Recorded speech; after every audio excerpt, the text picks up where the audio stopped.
how do you acknowledge this? I can. Wait. So usually what they would do is they'll take this and wave. Okay, you can. Tiny is it? The problem with this one is doesn't difficult to see. Difficult to see. I can. This is what they usually do. Okay. Let's try this one. Okay. Yeah. You have okay anyway. Yeah.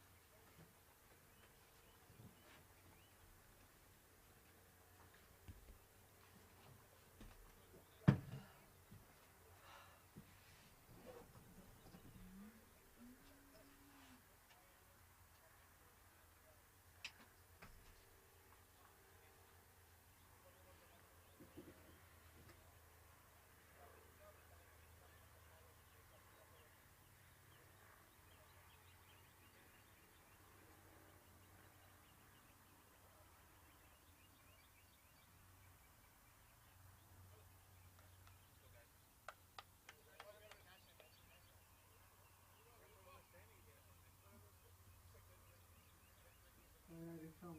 Varghese? In India? I'm from Tamil Nadu. Tamil Nadu? Yeah, Coimbatore. Coimbatore, it's a place. Coimbatore, yeah. And you? Odisha. Odisha, okay. Is it place called Madura? Where if you marry there, the girls dominate. They say, I don't know. Is it true? And there's another place I call not. This is saying, we came from the dawn of Chennai. What's his name? The one who is Satyabhama College. Satyabhama College in Chennai? Yeah, I've heard of it. Huh? Yeah, I've heard of it. So what is the name of the dawn? Dawn? Dawn. The Dawn's College. You don't know? Oh, The dawn. I saw him also. They are fighting. Dawn will come. Dawn will come. Movie Dawn will come. First thing in the is he like actor or? No, real dawn. Real dawn? Oh, no. This Satyabhama College belongs to him. Oh. What's his name? How can I forget? Solengan.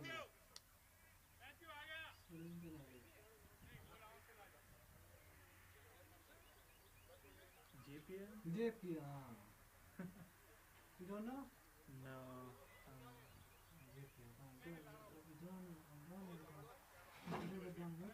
So you studied over there?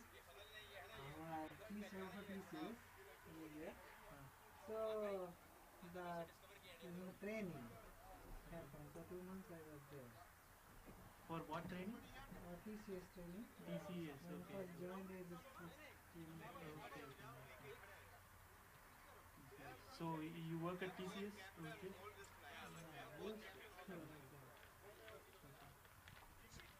And where do you work? Huh? Okay. You are resident, permanent resident, PR? Oh, you are citizen. So then you can work anywhere, right?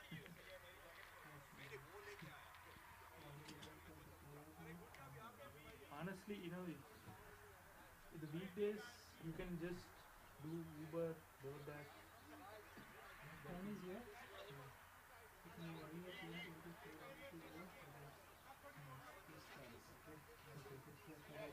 Because attendance ceremony.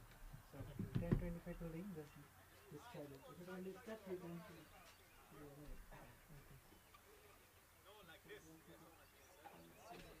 Not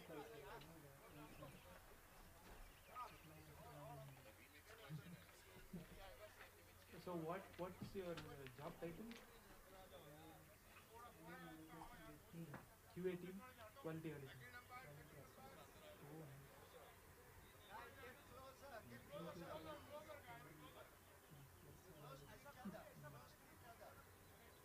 When did you Umpire needed here. Umpire, they needed you. Hello, umpire is coming.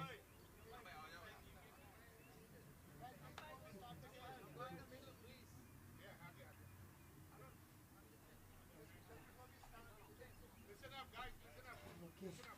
Payment.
Close picture.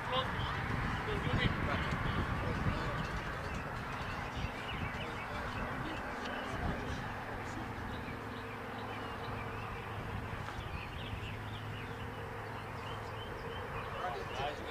Alright. Okay. Thank you. Hey, you want a group picture? Group picture. Holding your breath or what? Face the sun. Face the sun.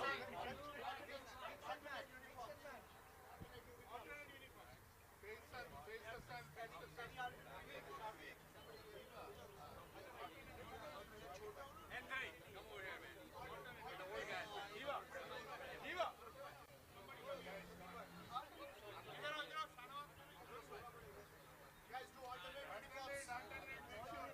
Put your hand on the leg and the other hand in the back. The back people in the back. Alternate, yeah.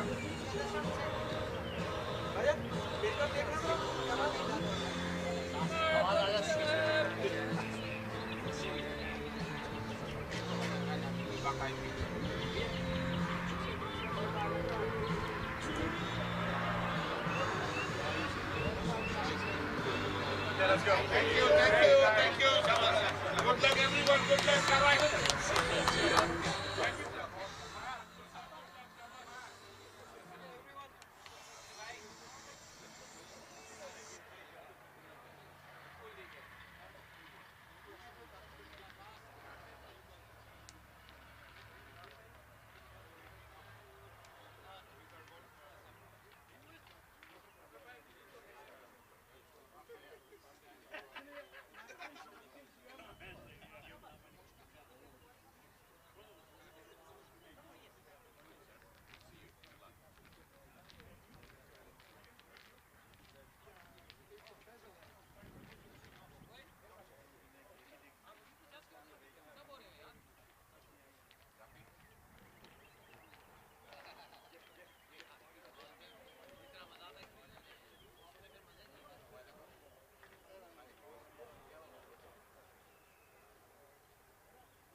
Yes, I can hear you.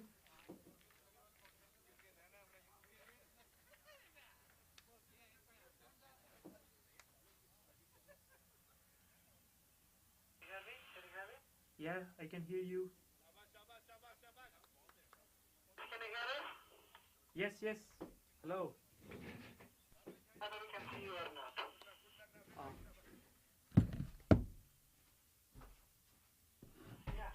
can you see? Can you see me? Okay.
Are you sitting here? Yeah, I can sit there. No, yeah, I probably can see better sitting here. Are all the mics working? Do you know? Sure, sir.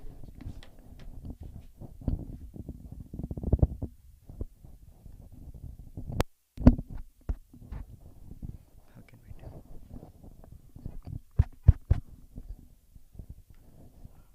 Hello.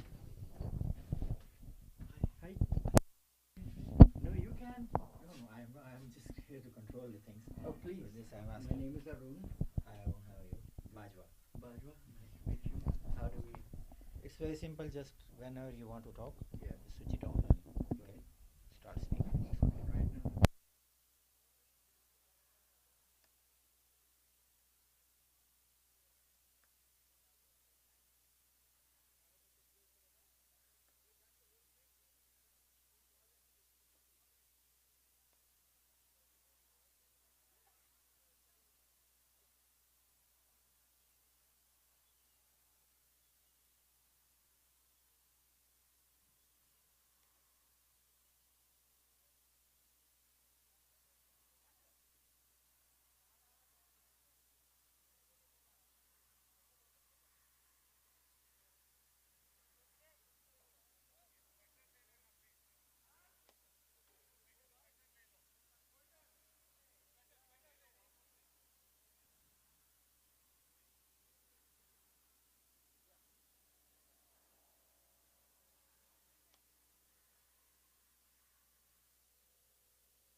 Good morning, ladies and gentlemen. This is Arun Vitala reporting to you from Musa Stadium. USA A team won the toss and decided to bowl and put USA national team to bat. These are all friends of each other. It's an amazing event, an amazing game to play for all these folks who know each other exceedingly well. Facing the new ball is Shahid Shehzad, and the non-striker is Kashif, and the bowler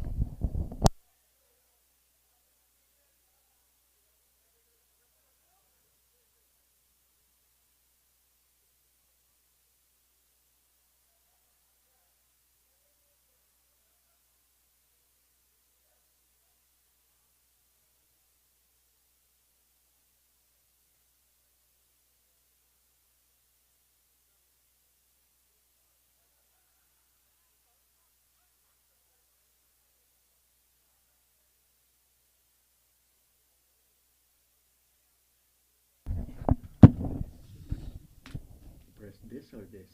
No, no. Yeah, this To one. talk. This one. Okay. This first one. Yeah.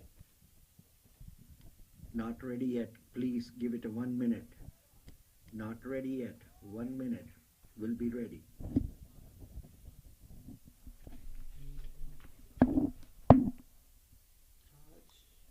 Bowler's name too? Donald, what's the bowler's name? 12, number 12.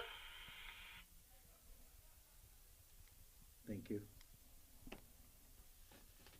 I just want to know who's Bowler? no the playing 11. Man, you didn't. Just now I got it.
The bowler is J.W. Wakil, and the batsman facing him is Shahid Shehzad.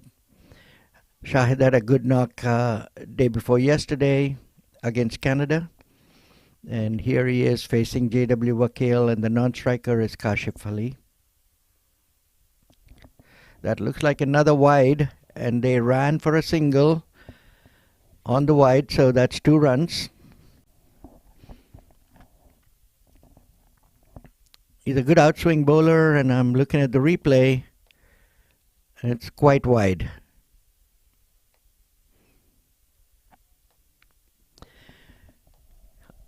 Sitting next to me is the gentleman that had an amazing knock against Canada for USA team and was also the man of the match. And it's my proud privilege to introduce to you the one and only, the batsman of the day and probably of the tournament, just a brilliant human being as well. Let me give the mic to this gentleman here. Come on over. Thank you, Arun. You're too kind. It's a wonderful day to play cricket. The weather is nice. The sun's out. The ground looks beautiful.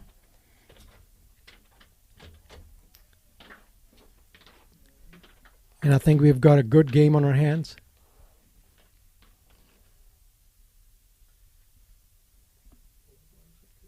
Three balls, 2 wides and then 3 good balls.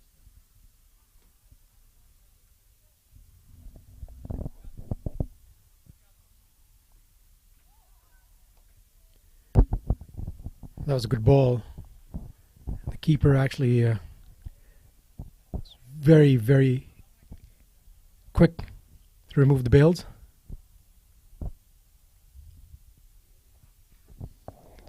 So, Arun, what do you think? The wicket seems to be playing very, very nicely. It seems like a very nice wicket. What are your thoughts? I agree. I think at least at the moment it looks like a hard surface, a hard wicket to bat on, which means the ball's going to come onto the bat quite well.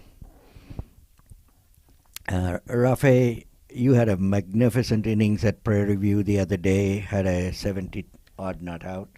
How was the wicket over there compared to what you're seeing here today? I think those are 2 different kind of wickets we're playing on. Prairie View is mostly, I've seen a lot of, the ball tends to turn a lot more. This one's a hard, shiny surface you'd find usually in the Caribbean style wicket over here, as you can well imagine. So I think here, as the sun bakes the wicket, I think it's going to get easier and easier to bat on. It seems that way. And I think they've done a good job preparing it. So hopefully this will play very nicely. Yeah, Rafe. At the end of over 1, the score USA is 3 for no loss. Going forward, we'd like to call it USA and then the other team being A team so that we're not confusing the 2.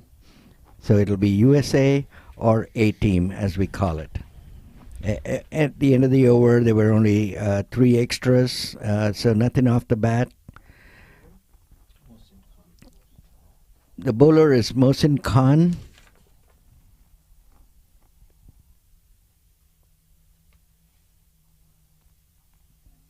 One strike.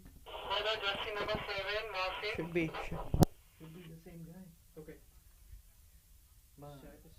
Yeah, Shahid Shehzad. It should tell you, right? So Yes, you verify. tell me, is it Shahid? Then I'll tell you if it is Okay, or yes, if it it is is. not. Okay? So that way we're not confusing.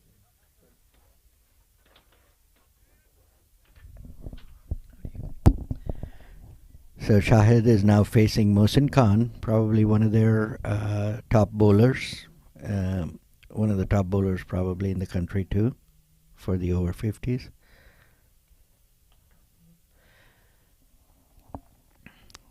Slightly short of a length. Shahid tried to go on the back foot and try to pull it across. Think it's a little too early for that shot. What do you think, Rafe? Yeah, I think as a batsman, you want to get used to the pace of the wicket first. Mosen is a very, very good bowler. He's one of the top bowlers. He's very good, and Shahid went off the back foot and hit him for a great boundary into the square leg mid wicket area. He saw the ball pretty early. He was ready for it. Yeah, I see. Four. You need something white, then you get something white.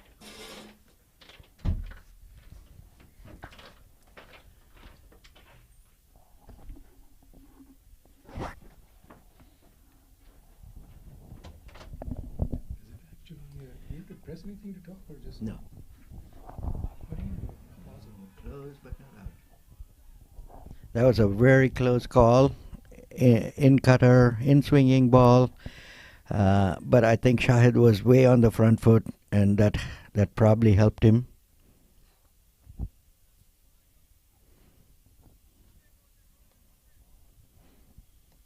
USA is 7 for no loss at 1.3 overs.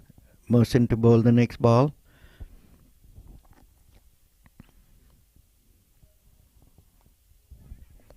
Whoa.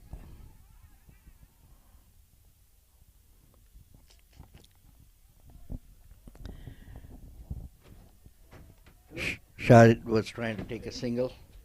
17 bags.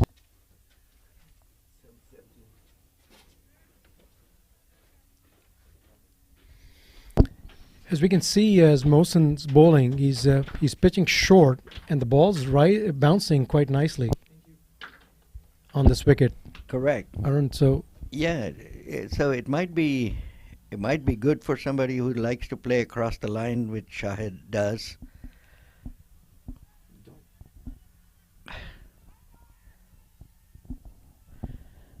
Gets a single.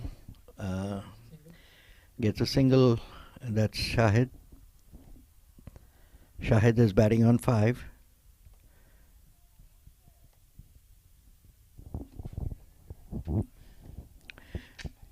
Kashif is now getting ready to face.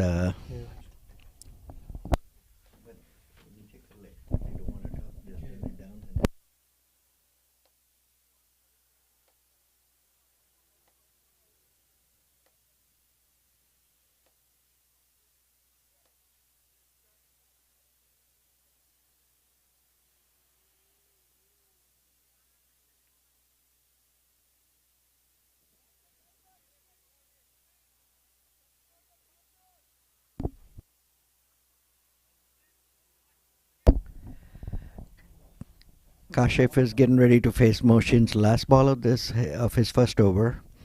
Mohsin has given 5 of the over so far. Played very well, played defensively and played very well. I love it. At the end of 2 overs, it's 8 for no loss. yeah, so the wicket seems to be playing very nicely. I mean, it's a nice wicket. Seems like the ball's coming on nicely, and Mohsen pitching it short. He pitched quite a lot of short deliveries, but I think, as you can see, with the USA side having bowlers like Ramki and Arun, I think they can really take advantage of this wicket. Folks who pitch up.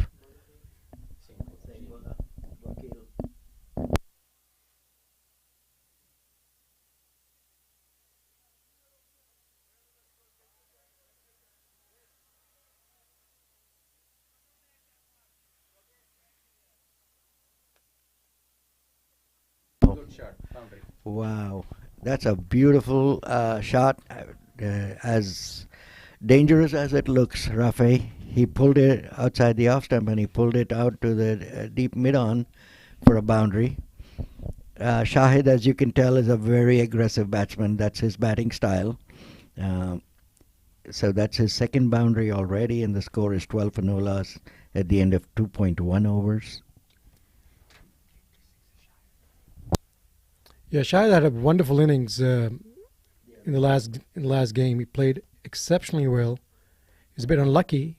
Made a brilliant 47.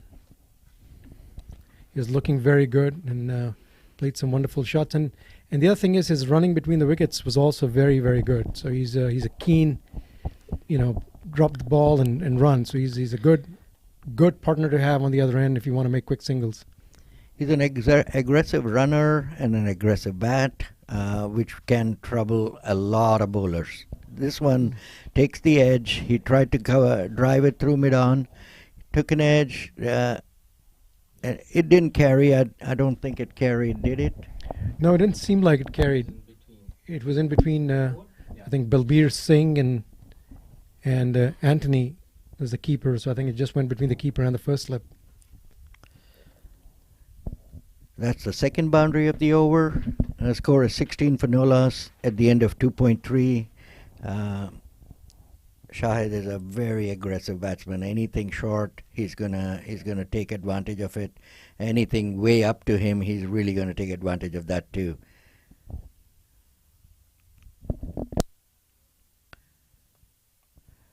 Wakil is now decided to bowl around the wicket to Shahid, and they managed to get 2 off that ball.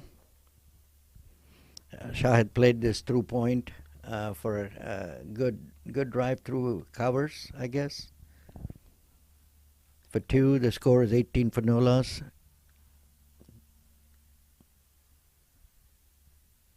Well left. So Wakil is trying out things that I guess he's a good outswing bowler. He's probably trying to keep it on the stumps, and that's why he's coming around the wickets to bowl. Raf, what do you think? What do you think of that strategy?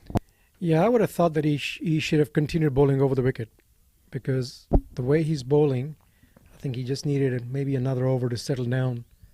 And by still staying over the wicket, you have a better chance of getting a batsman out, LBW, or even caught behind or in slips. Here, you're nearly eliminating the chance of an LBW in this situation. Correct. I agree. They got a single off the last ball by playing a very nice flick to square leg, and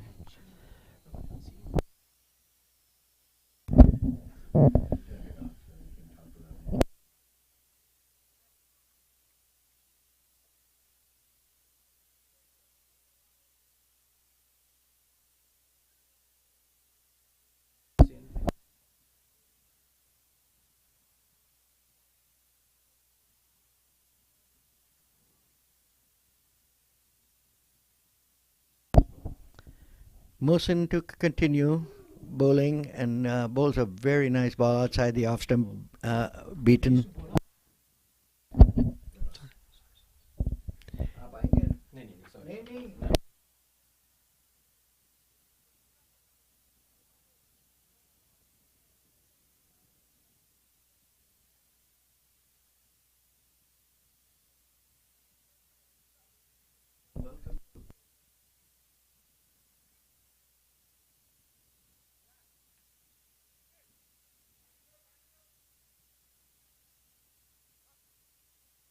So, Arun, you've actually been around for a long time, and you've seen a lot of cricket here in the South region. You've been a tremendous player throughout your life, captain, and you've played such a high level of cricket. How do you see this cricket today compared to what you've seen in your time and the kind of players that you see? Well, Rafi, along with you, I've played with a lot of folks who are playing here today. So this is, as you know, as everybody and the listeners know, this is over 50s cricket.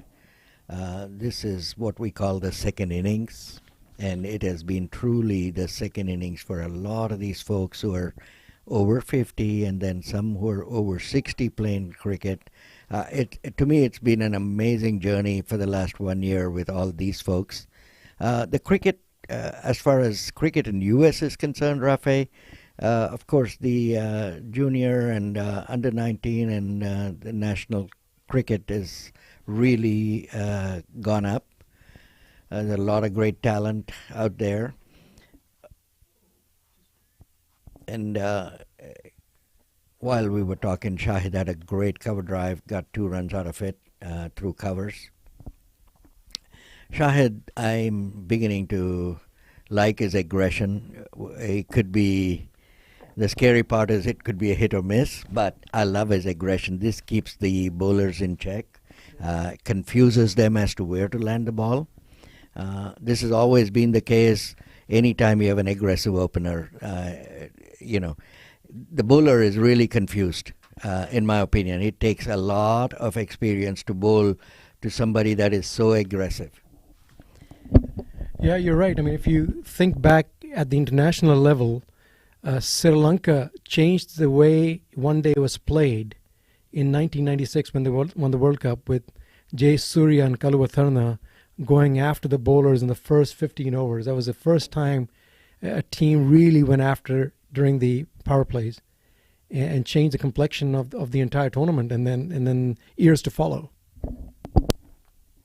That's a very good ball. Got him? No, right?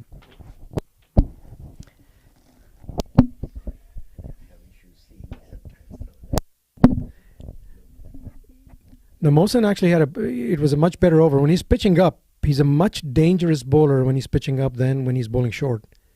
And, having played against him, in the last couple of tournaments, he's a very, very good bowler who brings the ball in. He's got a nice slower one, and he also moves the ball out.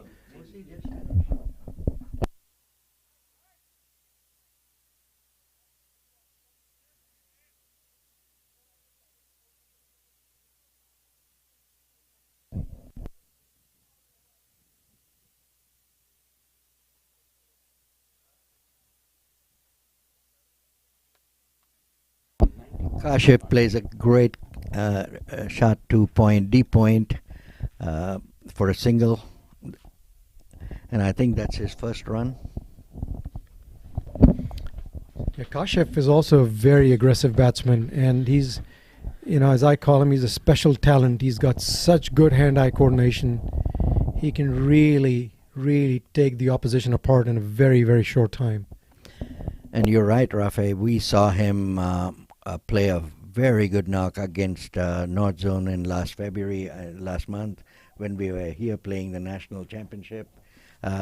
We needed some critically quick runs, and Kashif was there and delivered. He's an aggressive bat and a very good bat at that. The score's 23 for no loss in 4.2 overs. Vakil is still bowling. And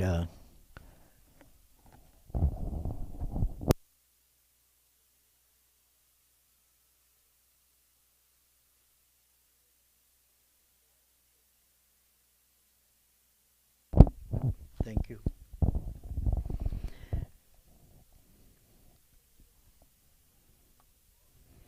It's Kashif facing, and there was a misfield at covers, and they end up with a single off of that.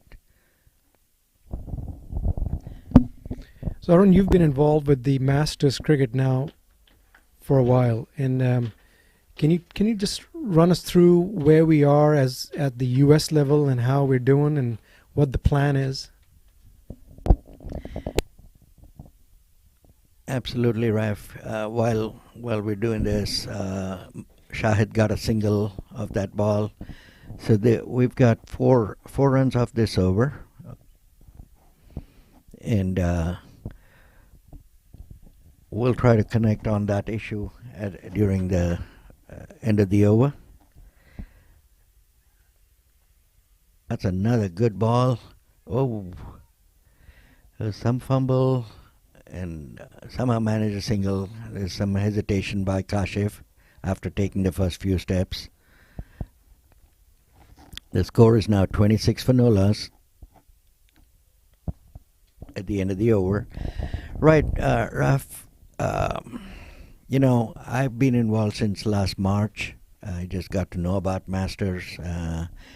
and the strides that Masters has made. I'm just so incredibly proud of it. We started last April. There were 4 teams within the country that came to play here in Houston.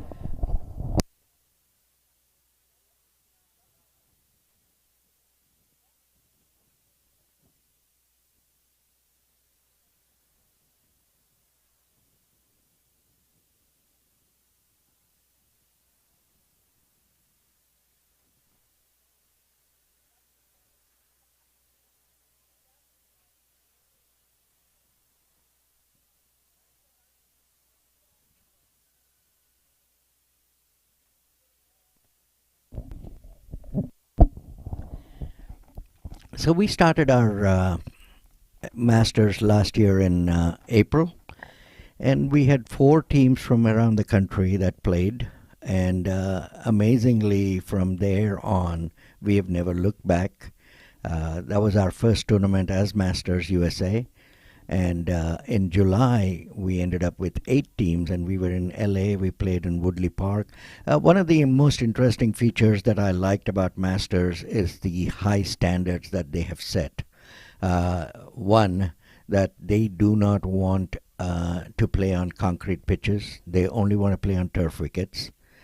So it's kind of restricted to 2 cities, which is Houston and Los Angeles, at Woodley Park in LA, and or here at Prairie View and Musa.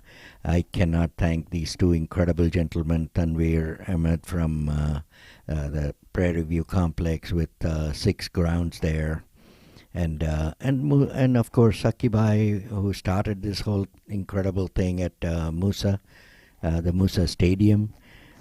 I don't have enough words for this amazing human being who spent a lot of his hard-earned money to build a stadium. The facilities are phenomenal out here.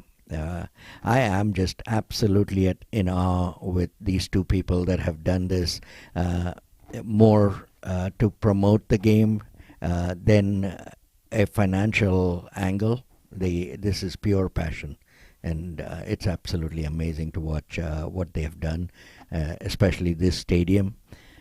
With all the facilities and the locker rooms, the pavilions are just beautiful. Very well done, Rafe. You would have to agree.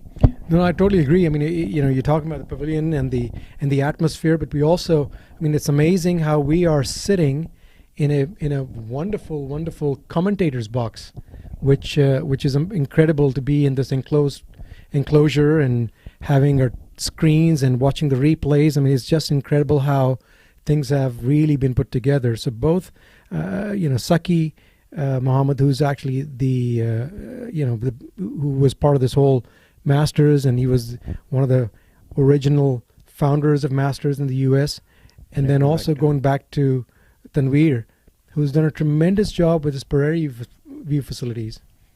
I just want to pause for a second. I think there was a loud appeal for a stumping, and but I think Kashif was safe. That's right. The score is now 26 for no loss in 5.4 overs. Mohsin is still continuing to bowl. This is his 3rd over, and he's only given away 7 runs in 2.4 overs. A very economical spell after 1 boundary in his very first over.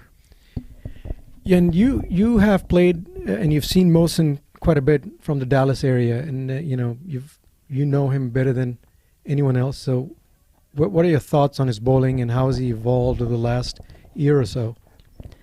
Mohsin, just to give you guys a little history, Mohsin has played a lot of his cricket in Australia. He I think spent about 15 years in Australia, Rafe, and he's always been, and I think he picked up the competitive spirit from by being in Australia and playing with Australians. He's an extremely competitive cricketer. He will not give up no matter what happens, even with the last run and you got 9 wickets still to spare. This guy will still bowl that same ball as if it was the last wicket to get and the last ball to bowl in a match. Very, very competitive cricketer. Smart bowler. And don't discount his batting either. I like his batting. He knows how to hang in there and get runs. He's always scored runs for the Dallas team, Dallas Masters in tournaments. So he's a good cricketer overall. Yeah, no, absolutely. We played against him for the first time in LA, and he really, during the final game between the two South teams, we had he took, I think, first 3 wickets in the first couple of overs, and he destroyed our upper order.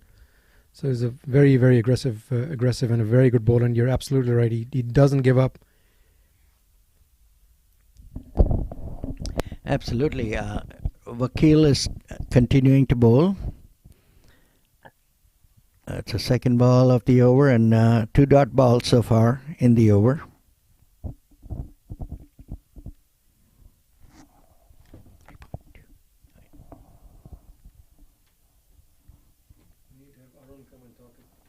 Yeah. You need to give your expert's comment. Come get your butt out here.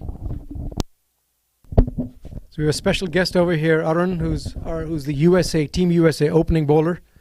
Welcome, Arun. Thank you.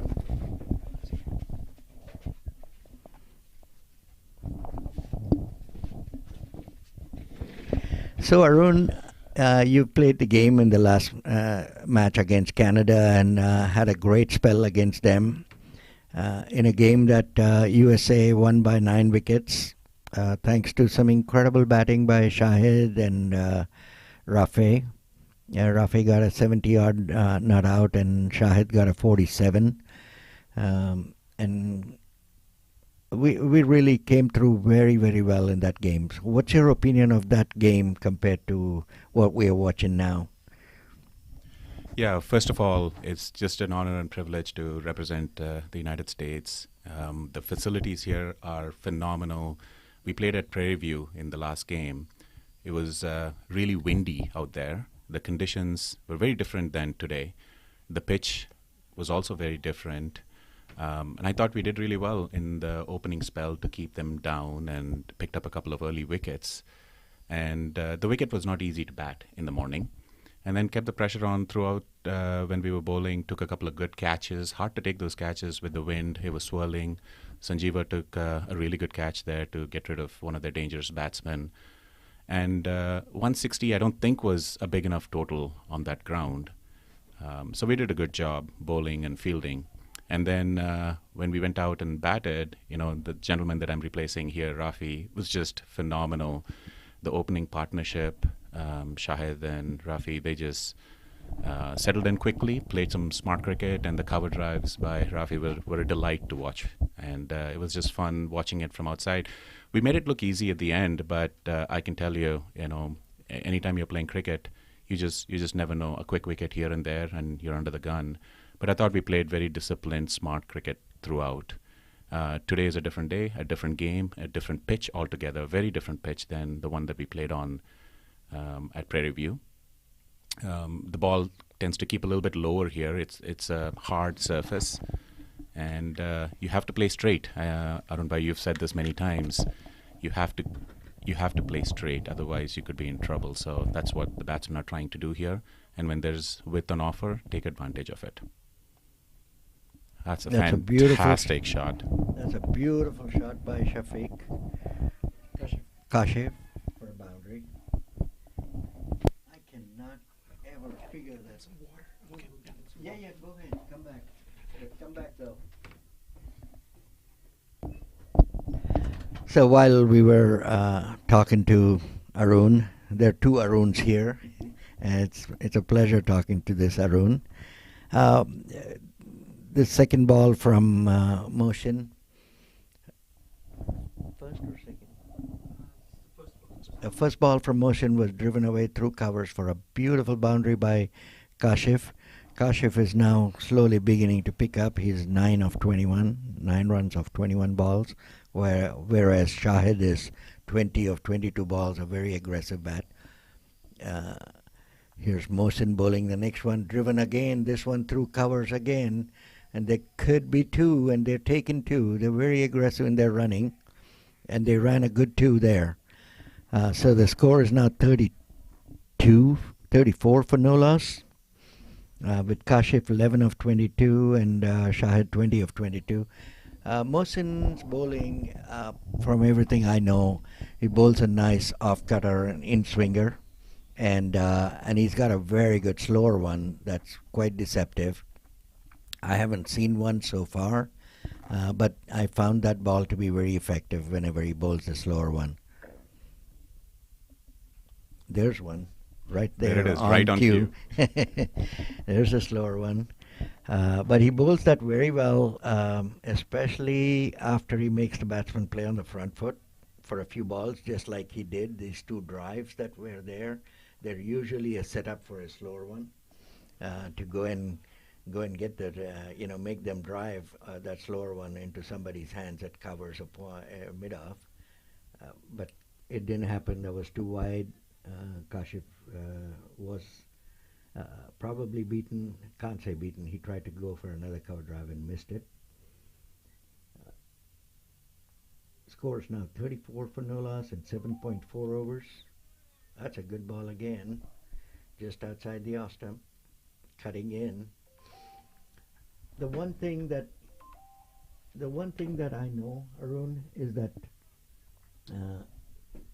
he doesn't have the other ball going away.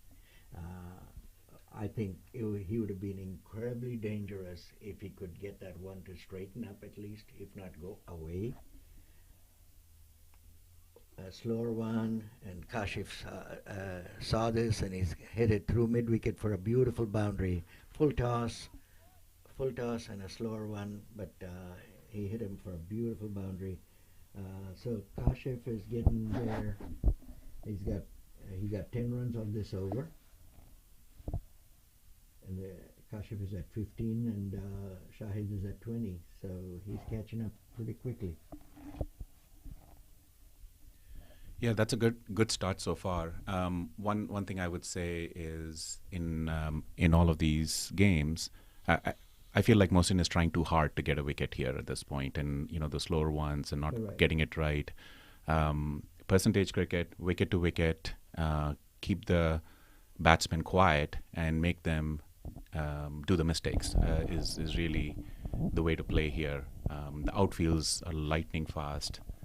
Both in Prairie View and out here as well. And today's a warmer day, so I expect that the outfield will only get faster as the day progresses. So, keep the fielders in the right place, bowl wicket to wicket, don't give width, and keep them quiet and let them make the mistakes. And I think they've kind of lost the plot a little bit to start the game. Is there a bowling change, or Wakil JW is coming back?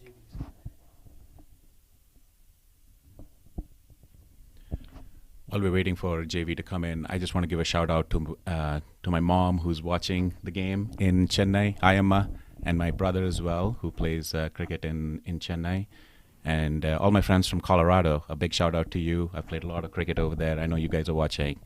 Love you guys. Absolutely. I'm glad they're watching and listening to this. I've had the pleasure of talking to Arun just in this tour. And I can already tell you, this relationship is not stopping here. I'm very, very impressed with his background, of course, cricketing and golfing skills, and more than that, his educational background. An IIT Guindy guy, and I always had a lot of respect for the IIT guys, and more so the Guindy guys. Thank you. Yeah, we had some good conversations on the drive, and looking forward to doing that more in the coming days as well.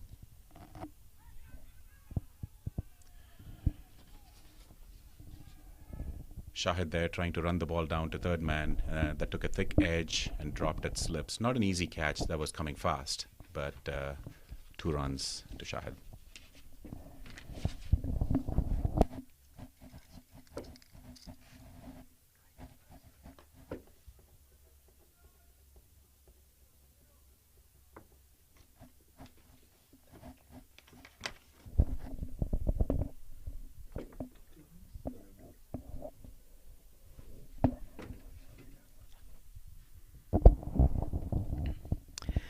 Here's another good shot. Cut it through the backward point area for a boundary. They're playing very aggressively, and this is Shahid.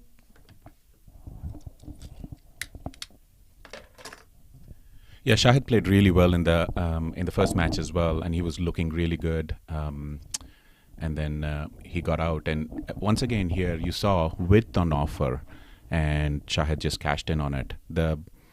The percentage ball here is just wicket to wicket. The moment you give some width, shots can be played, and with the fast outfield, it's really, really hard to stop. Yeah, absolutely right, Arun. And one of the things I see off this wicket already is it's playing quite true, and that's a beautiful flick. That's a beautiful flick to find leg for a 4 by Shahid. Very pretty looking shot that he flicked it to the boundary for a 4. Very classy. Very classy. Yeah, the margin for error is really, really small. And I remember playing here about a month ago in February, and it was a lot colder and was quite windy back then. So the conditions were a little bit more challenging, and the wicket kept a lot lower. I feel like the ball is bouncing a little bit more truly today, and it almost feels like a concrete wicket, if you will. You know, if a batsman settles in, runs are to be had. And as long as you play straight, like you've preached to us in our meetings, I think you can score quite a bit of runs here. You're absolutely right, Arun. This wicket looks such a good batting wicket. It'll be a crime not to score not to have a big score here. I would think 250 is on call as almost a par score. To me, 250 looks like a par score. Of course, you have to get those runs, and you have to, these two guys are making everything look so easy. I'm not saying it is easy out there. Yeah, as anybody who's played cricket knows that things can change on a dime, and you say the same thing, and we all talk about it in the dressing room. Once you get in, first 4 or 5 overs, and once you're settled in, don't gift your wicket away. And so hopefully these guys continue to stay there and play smart. And you're right, 250 could be a par score here. Yesterday, the over 60 USA team chased down.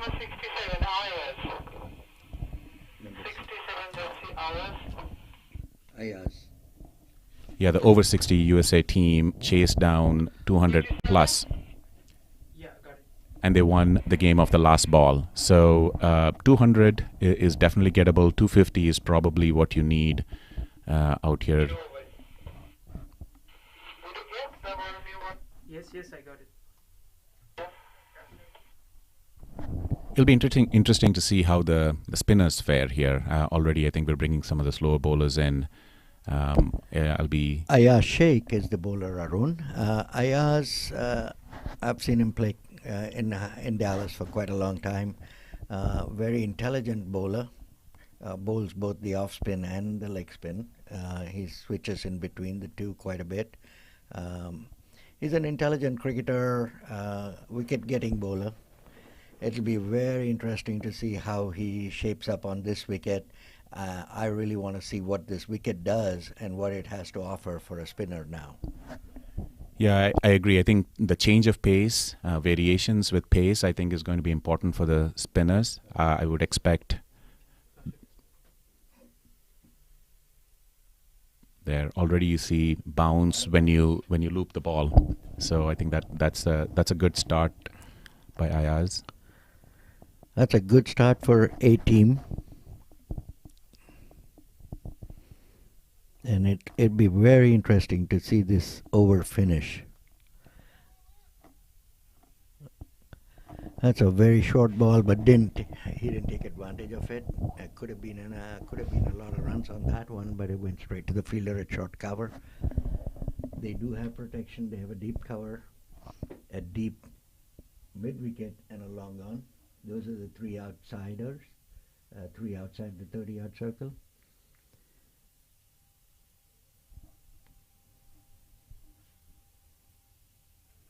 He's now moved one more onto the offside, so there's 6 on the off, 3 on the on. Am I right, Arun? Yep, you got that.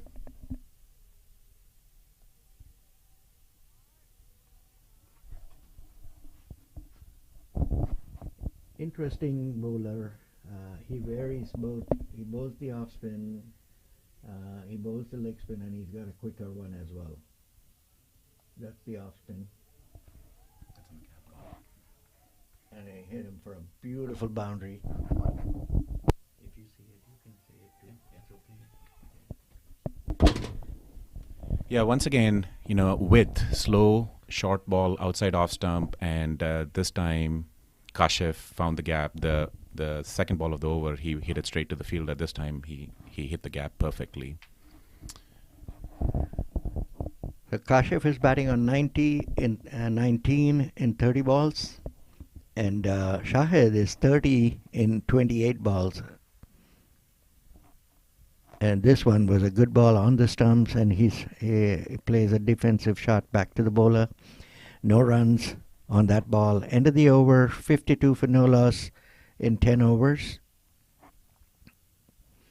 Very good average, Arun. Yeah, it's a fantastic start. I think you mentioned it right at the beginning. Stay positive throughout. A lot of times, the openers tend to get defensive. If there's a ball to be hit, you can hit it. And the good thing about these outfields, you don't have to hit them in the air. A lot of facilities around the U.S., the grass is thick. I know growing up and playing in Colorado and then in North Carolina, we were playing pretty much on turf, AstroTurf wickets.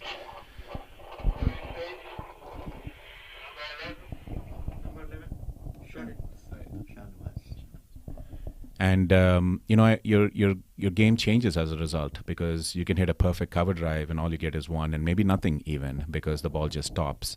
And the facilities like we have here and at Woodley Cricket Complex in LA, playing on turf wickets, it's a completely different ball game, and I think it's actual real cricket. Yeah, I mean, in Colorado and North Carolina, like you were talking about, you're probably almost playing on some cornfields or something. At least that's what it'll feel like. And as you rightly pointed out, your game completely changes. You have to play everything in the air, things that are not conducive to good cricket. And then you pick up bad habits because of that. So Shahnawaz's first ball went to Shahid, went straight to covers. They were thinking of a single, but there was no run in there. Yeah, when I moved from Colorado to LA in 2014, I saw the Woodley Complex. Obviously, I had to continue cricket, and it took me quite a while to get used to the playing on turf. It's a completely different ball game. You have to wait for the ball to come to you. You can't just swing through the line. Having said that, I mean, I will tell you the standard of cricket throughout the U.S., regardless of where it is, what pitches they are, it's tremendous. There's some amazing players from all over the country, as you're seeing here. And here we are, 50 plus, 60 plus. But if you look at, I know there's over 40 masters. Oh, and he's gone. Shahnawaz just got Shahid out with a beautiful Yorker. Overpitched. Shahid tried to play this through mid-wicket, flick through mid-wicket or square leg, and missed the ball completely. Shahnawaz picking up the first wicket on his third ball. A good bowling change, I think. Yeah, instant reward. And again, Shahnawaz putting the ball straight down the middle of the wicket. And when you play across the line, like Shahid did here, yeah, there you go. And that's exactly what we've been talking about. I know cricket's played on the pitch, and we can talk all we want, and I can say everything I want to say about what needs to happen. But at the end of the day, it's the batsmen that have to make those calls and make those decisions. It's unfortunate. This would have, again, by the way, looked like a very pretty shot if he middled it. So it's a game of inches. It totally is. The margin for error is so small. And so, anyway, there's a little wait over there because of the new batsman, and there's water on the field, drinks around the field a little bit. It's not a drink break, but they are getting some drinks, and we are enjoying this whole thing, Arun. It's such a beautiful facility. Every time I come here, I'm in awe with all the structures here. I'm looking at something from here at the mid wicket where it's a 3-story tower, a small tower, and that is meant for cricket. Looks like I've been off all along. Oh, gee.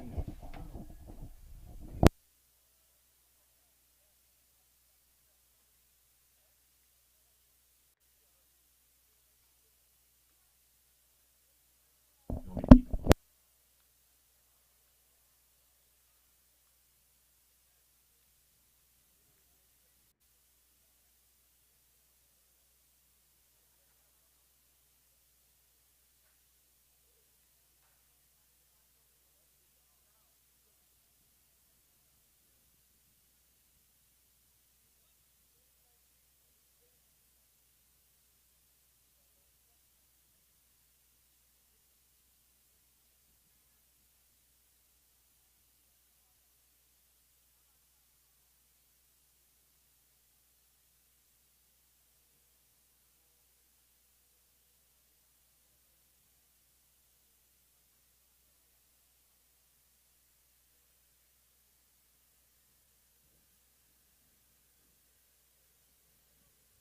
Because we could be talking.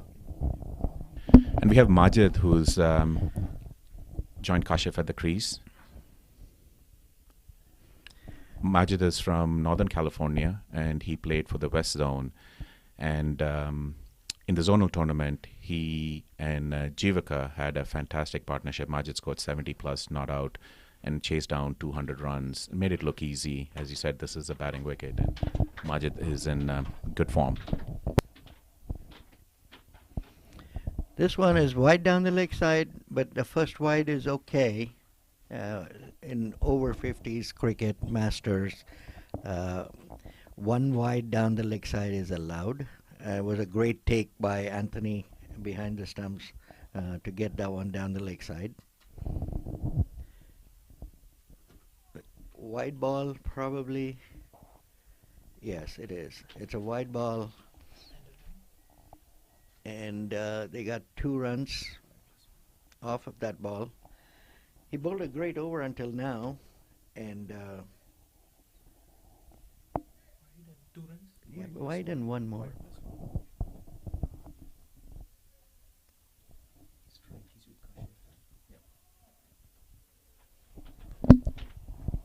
Yeah, and again, trying to do something different over there, and pushing it wide. Hmm. I agree. That was wide too, and he hit a beautiful square drive going towards deep backward point for a boundary. Kashif played a beautiful shot. I think that's the key, Arun. The key is no width. And once width is on offer, especially to some of these aggressive batsmen, I think you're asking for trouble. Yeah, I agree. And the ball swung out, and he probably started it outside off stump, and it swung away, and that allowed Kashif to just free his arm. All he had to do was connect, and it's gone to the boundary. He actually had a very good over, except for the last ball. He got a wicket in this over, the only wicket to fall, and the score is right now 58 for 1 in 11 overs. So USA is doing a very good job with the run rate. I expect this to be a 250-run game. Again, this is cricket, but looking at the track, I think it is for us to, it is for the USA team to mess up. I think this is a good wicket to bat on. It's about being there long enough, and then you'll get the runs that you need. Yeah, couldn't agree more. Again, as each batsman goes and take the first 10 balls to figure out how things are working, and then the runs are to be had. Continue to be aggressive with the balls that are on offer with width. Take advantage of those, and those that are wicket to wicket, just play it out. Yes.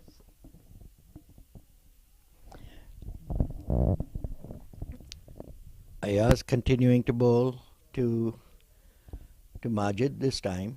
Uh, he tried to play one down the leg side for a single, but there was a guy at 45, a short square, short backward square, and there are no runs on that.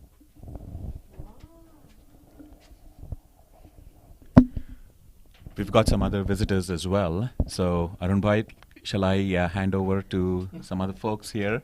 Maybe Faisal Bhai, you want to sing?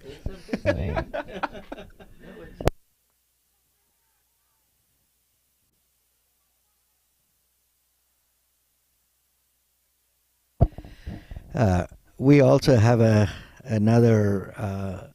I'm going to say a star from Dallas, guys. This guy has played some very, very good cricket in Dallas. He toured, Arun, by the way. He toured with us with the USA Masters to Canada, and he was the star in Canada. All 4 games that he played, he had runs every game. Just unbelievable knocks on all 4 games. So here I am welcoming Faisal Akhtar, our star from Dallas. Welcome, Faisal. How do you see this wicket here, Faisal? Thank you, Arunji. Thanks for the great introduction. This wicket is sliding because, as you know, the wicket's a little bit on the damp side. It's been rolled really well, but it's not as dry as it was a couple of days ago. So batsman really has to come on the front foot. Yeah, I think it's a wicket where there's enough bounce. At least from what little I see, there's enough bounce bowling from the pavilion end. Yeah, definitely the bounce is way better. I think Sakhi Bhai and his staff has done a fantastic job. As you know, that the last time we came here, there were more low-scoring games, but the last 2 games now are over 200 runs. So definitely the pitch is way more friendly to cricket, and it's all about staying at the pitch and just batting long. I couldn't agree more, Faisal. Here's the thing I see. This is a good batting wicket. I'm telling you. I love this wicket. To me, the par score here today is 250. You have to. Both teams are very strong teams. Yeah. Both have very good batting, including you. Thank you. Both have very good batting. So I predict 250 as a par score. And so anything less, I think, is a chaseable, very, very chaseable target. Yeah, as you said, both teams are stacked with batting, and also I would say bowling. I know the USA team has tremendous opening bowlers. Okay, and but best of luck to both teams. I gotta get in there.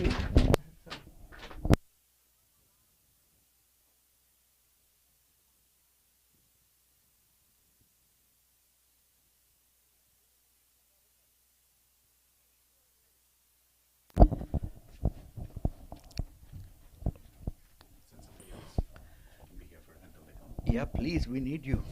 Happy to be here. Check bola. Shanawaz, sorry, Shanawaz. Yeah. I don't know why. Same. Yeah, don't worry, same bola.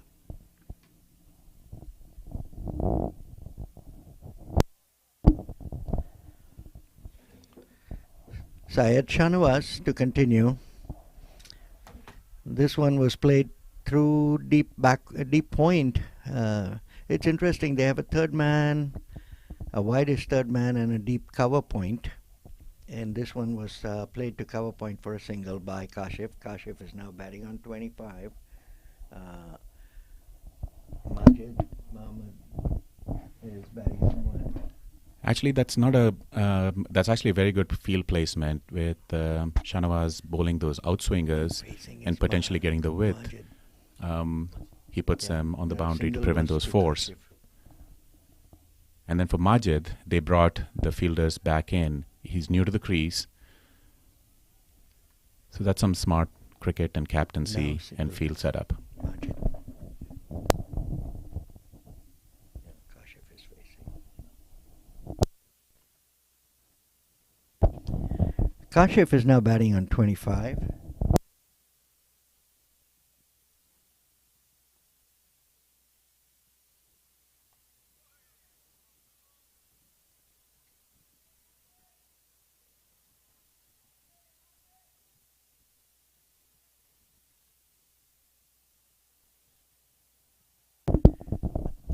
The two umpires for the day are Donald and Partha. Partha is from Dallas, but originally, but he also had a lot of time in the Bay Area as an umpire. Comes with a lot of reputation from there. Donald is an umpire from the Houston area. Has been umpiring here for over 20 years. I personally have seen him umpire several games whenever I came here to play. Both high quality umpires. This one is wide down the leg side, but there was one wide per over that's allowed in the over 50s and over 60s cricket. And so Shah, I don't know if he deliberately tried to bowl that, but there were always plans to bowl one down the leg in the past when I saw them in Dallas.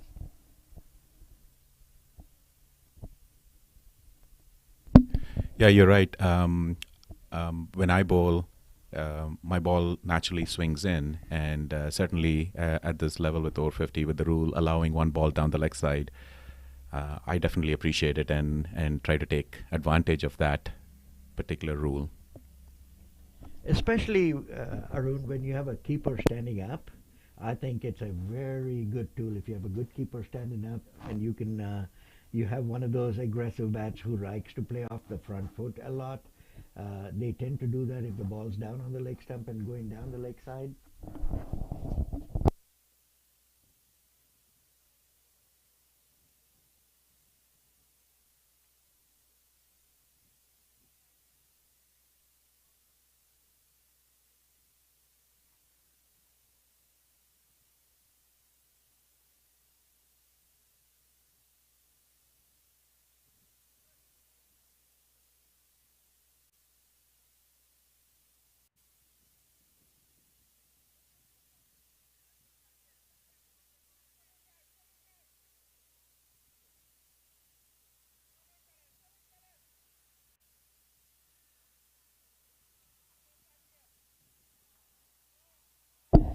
We have an interesting bowling change. Sanjay Pandya has come in place of Ayaz Sheikh.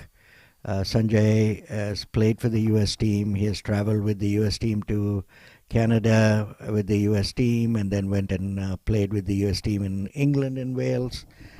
He's a left-arm spinner that has been used quite effectively when he played for North Zone, by Parak when he played for North Zone as a new ball bowler from one end.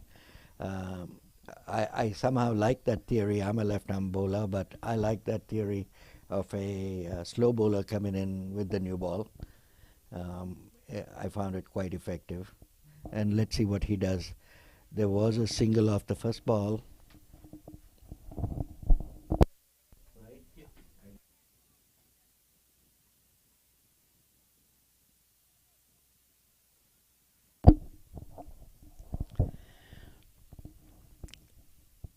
So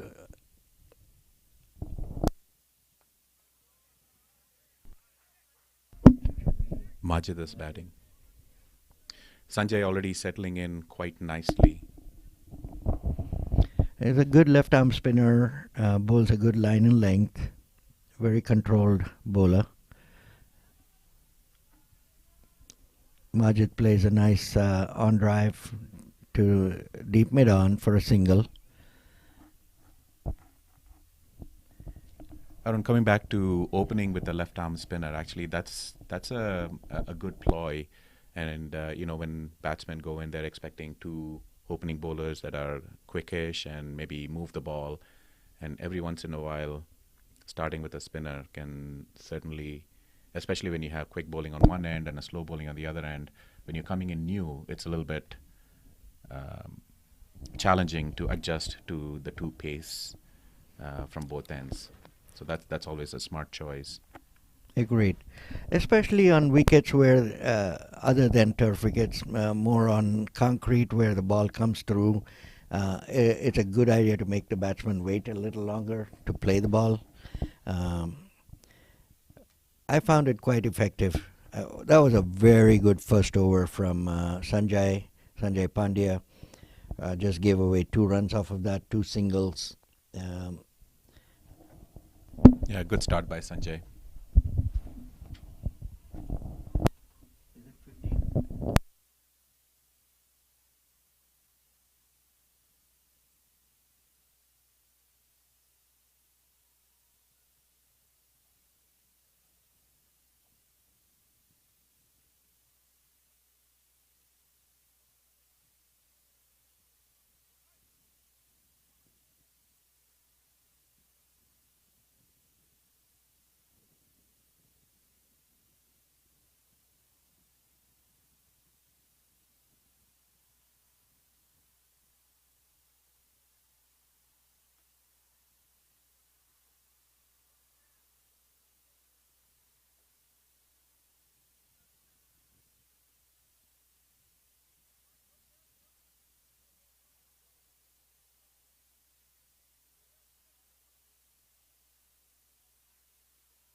We have a bowling change, and Raju Badadre, the captain of USA A team, has brought himself on to bowl. Raju's another crafty off spinner who has a lot of variety.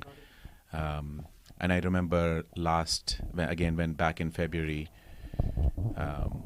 West Zone was playing North, and Fuzzle was going gangbusters against us at that time. And for a while, it looked like he was going to take the game away from us. And then Raju came in, and in his first over, Fox Fuzzle and got him out bowled. And that was a big wicket for us and changed the complexion of the game. North Zone did score 200 runs, but the end we were able to chase it down. Again, I think these types of changes in bowling, quick changes, and bowlers who can hit their stride right away make a big difference. The little things make a big difference in these cricket games, as you know. Absolutely. Majid just played 2 balls, both on the stumps by Raj. I mean, that is the key to this game right now. Keep the ball on the stumps and let the wicket do the rest. Here's a 3rd ball again, Arun. Like we both have been talking all morning long, is to not give width, and here's Raj doing exactly that. This is the way to contain this score and potentially get wickets. Yeah, it'll be interesting. I think the next few overs, if Raj and Sanjay can settle into their rhythm and they bowl this way for next 3 to 5 overs and keep it down maybe 10 runs in 5 overs, all of a sudden, you can get the batsmen to make some mistakes because they get antsy. They're especially players who've been there for a while. They like to continue the high scoring rate that we already have. That's one way to change the complexion of the match. And I think Raj is come on to bowl because this is the penultimate over before drink break. So even though Shahnawaz was bowling well, I think this is a great ploy to bring himself on at this stage and bowl that 15th over. And the batsmen know that this is the last over before the drink break. So good, interesting, and good, smart move. There have been 2 singles so far, Arun, one at mid-on and one at mid-off.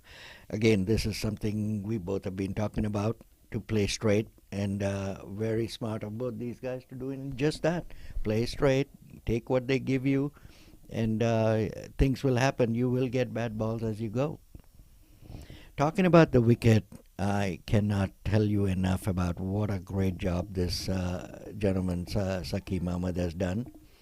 Incredible job getting all this together. Created a brilliant. No.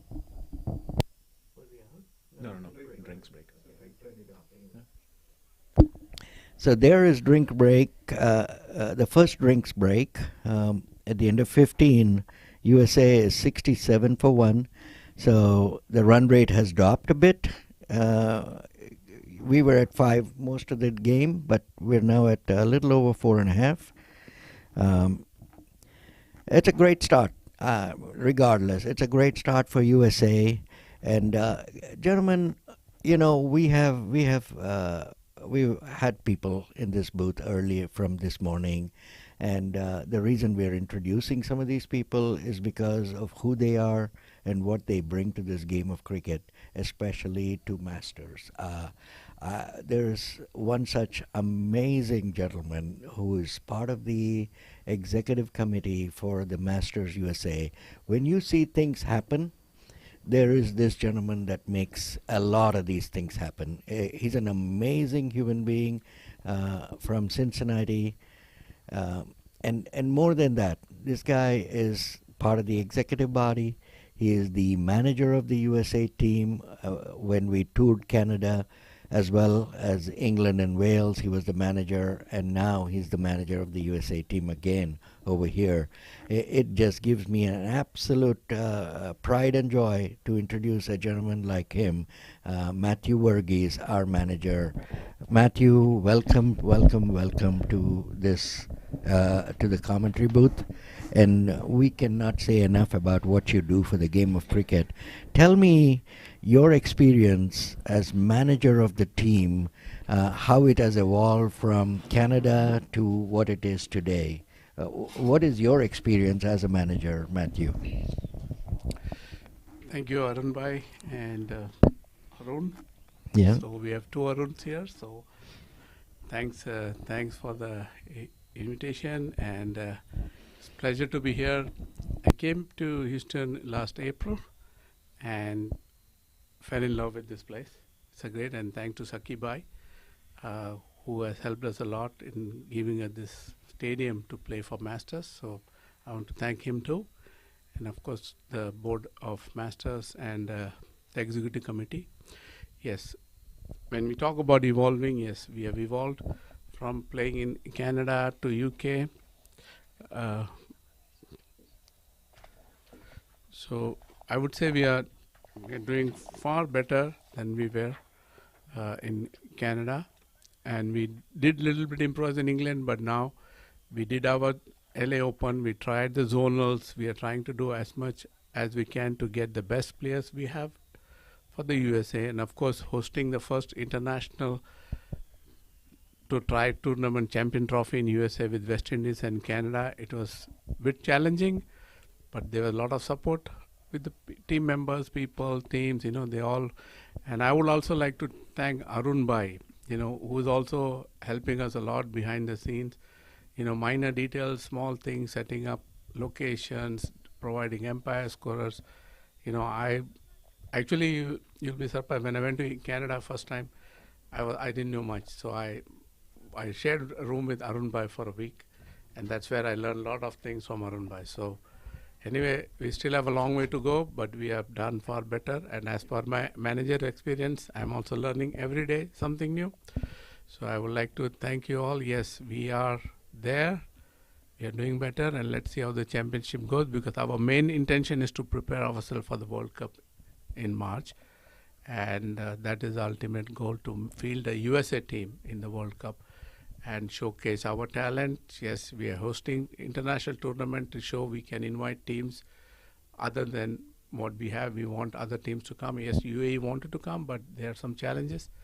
But so far so good, and I feel very honored, privileged to be here with you all and being part of Masters. Yes, I wish everybody playing, both the USA and USA team, all the best, and let's have a good game. Thank you, Matthew. The beauty of this Masters, both Matthew and I kind of came into this body at the same time in last April when we first started, Matthew. There were 4 teams nationwide that we could put together in last April.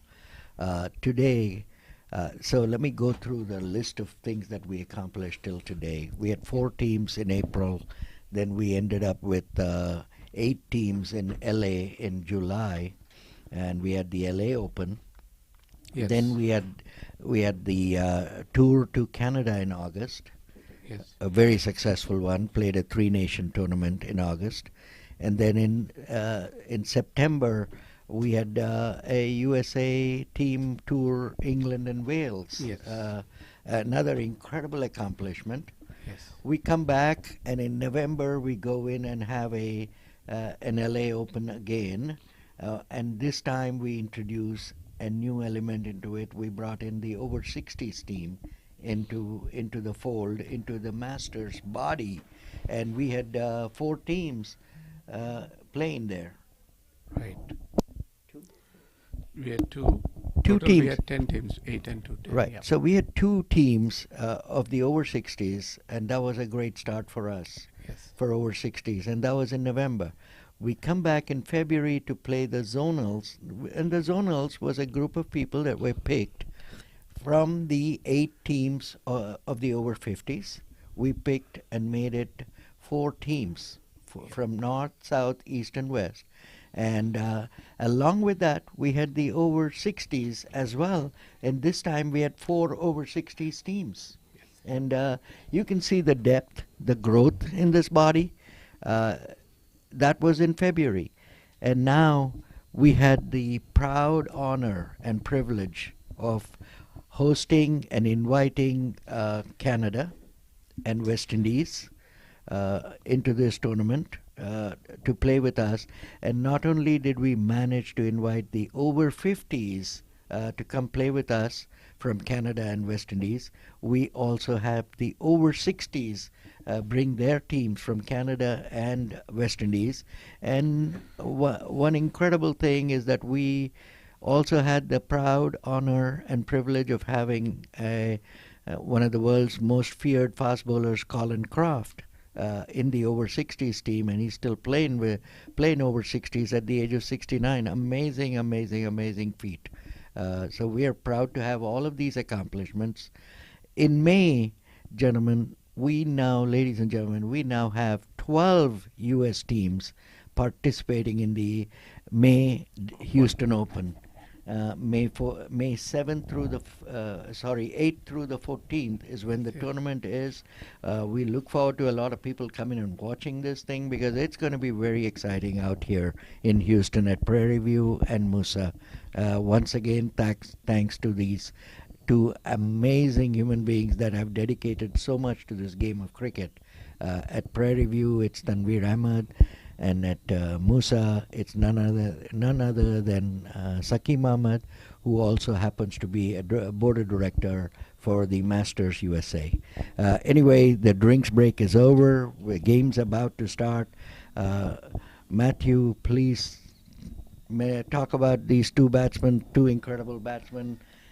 And the bowler is Sanjay Pandya. And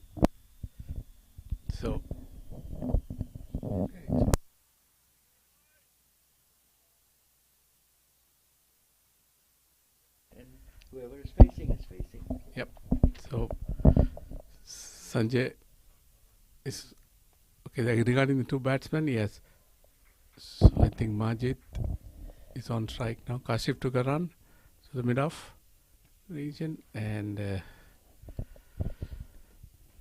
it's interesting. Majid is not wearing a helmet. He has not worn a helmet throughout the game, even when Shahnawaz was bowling. And that's a very interesting thing to me.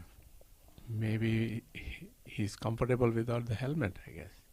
Yeah, you may be right, Matthew. That's a beautiful looking cover drive by Majid. I don't know if they can get 2 out of it, and they do. They do. They do get 2 out of it, hitting it through covers. They have enough protection. They have a deep backward point or deep point, a cover, and a mid-off, a long off. Are they allowed? They're allowed 4, so no, there's only 4. There's a deep cover, long off, long on, and a mid-wicket. Those are the 4. Yeah, and he's still bowling with a 6-3 field, Matthew. 6 on the off, 3 on the on. Yeah, they can have 4 out now in the 15 to 30th over. Oh, that's right, Matthew. Yeah. 15 to 30, they get 4 outside, and they have 4. A deep cover, deep long off, deep long on, or long on, and a deep mid-wicket. Yes.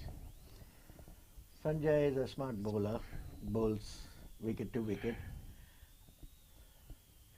which is pretty much what they need, just to keep the runs down and let the batsman make the mistakes on a good batting wicket. There's nothing else a bowler can really do a whole lot, unless you're turning the ball square or you're swinging the ball big. It's too much to expect a bowler to get wickets on a wicket like this. Yeah. Sanjay was part of the Canada team for us, and he bowled pretty good over there too. Didn't make it to England, but he did play all the zonals and the open tournaments which we hosted. So it's 5 overs, 2 overs, 5 overs. End of the over, very economical, I would say. And as Arunbhai said, he bowls stump to stump, not giving much for the batsman to hit any runs.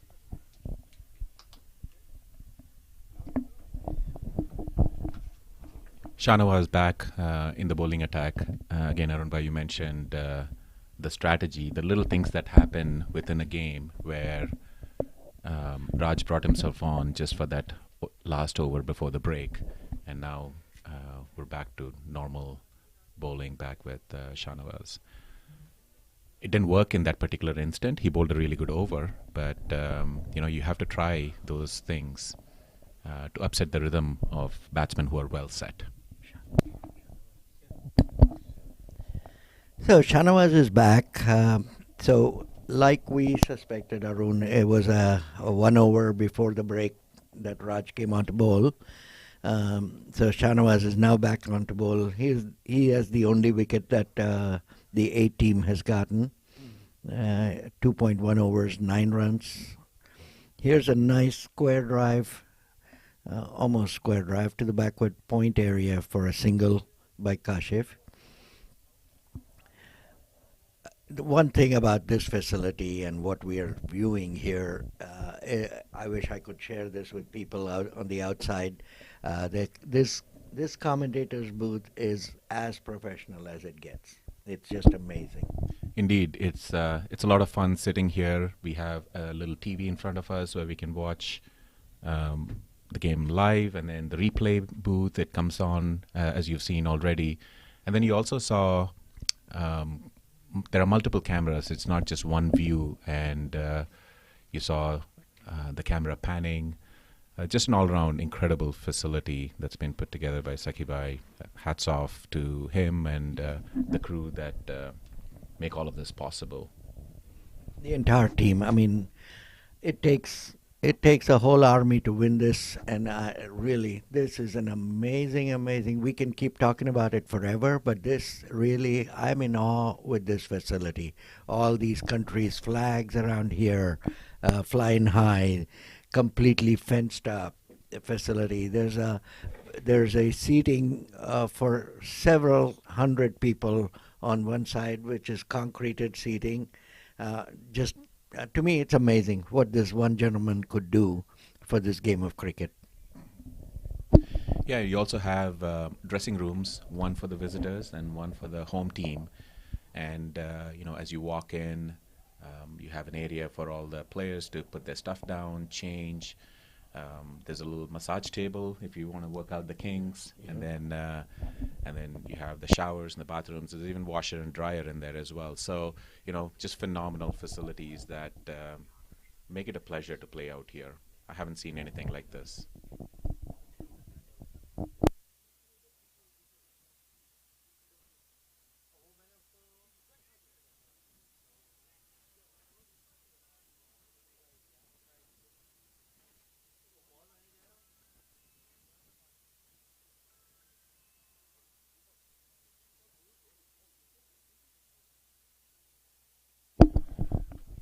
Sanjay, to continue. That's a good shot through covers. He's probably found the gap, or he has not, but he's managed to get 2 runs out of it. It was a very good shot. Sanjay is not given a lot to hit, but this was a nice aggressive drive along the ground.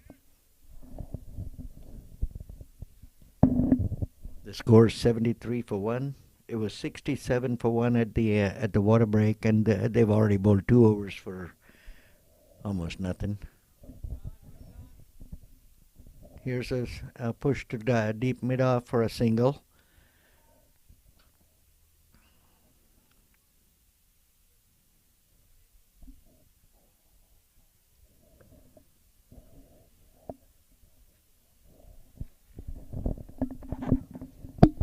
The weather here in Houston this time of the year, it's perfect for cricket. It's about 70 plus. The winds are calm. We do have some wind, but it's nothing like what we saw back in February, where it was definitely howling and it was cold as well. So these are perfect conditions for a good game of cricket. Yeah, I couldn't agree more, Arun. The conditions are beautiful. The winds are just there, but not heavy winds like a couple of days ago. So it's very, very conducive to cricket. Here's a beautiful shot through backward point, almost third man, and is that a boundary? No, it slowed down. That actually the ball spun there, and I think Majid was just trying to play for the straight one, but for once the ball gripped and turned and it took the edge, and the slip was actually quite wide, and so it went down to deep third man for three runs. 3 runs. That's good running. 3 runs of the morning. Yeah. Very interesting. Very good ball. Beaten, actually.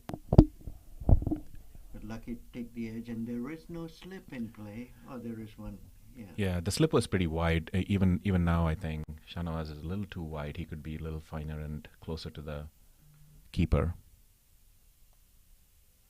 That's another very good ball from Sanjay. Finding the right spot to stand in the slips is always challenging, and it changes from bowler to bowler as well. Some bowlers just are skiddy, comes through fast. You want to be a little bit further back for that, and then when you have bowlers like Sanjay who can do a variety of things, it's a little hard to predict. Is it going to be a slower, loopy one? Is he going to skid it through? And so slip, you have to be ready for anything at any time. Very true. And I agree with you that Shah is a little too wide.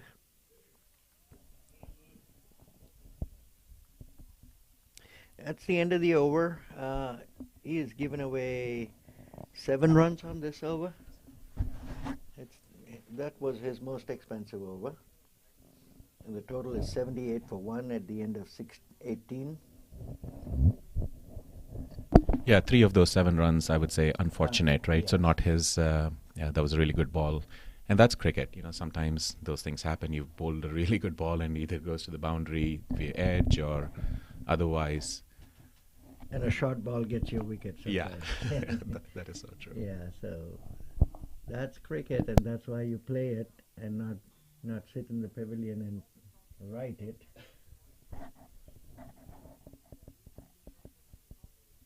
That's what makes this game very unpredictable, Arun, and interesting because it's unpredictable. Yeah, I mean, we do.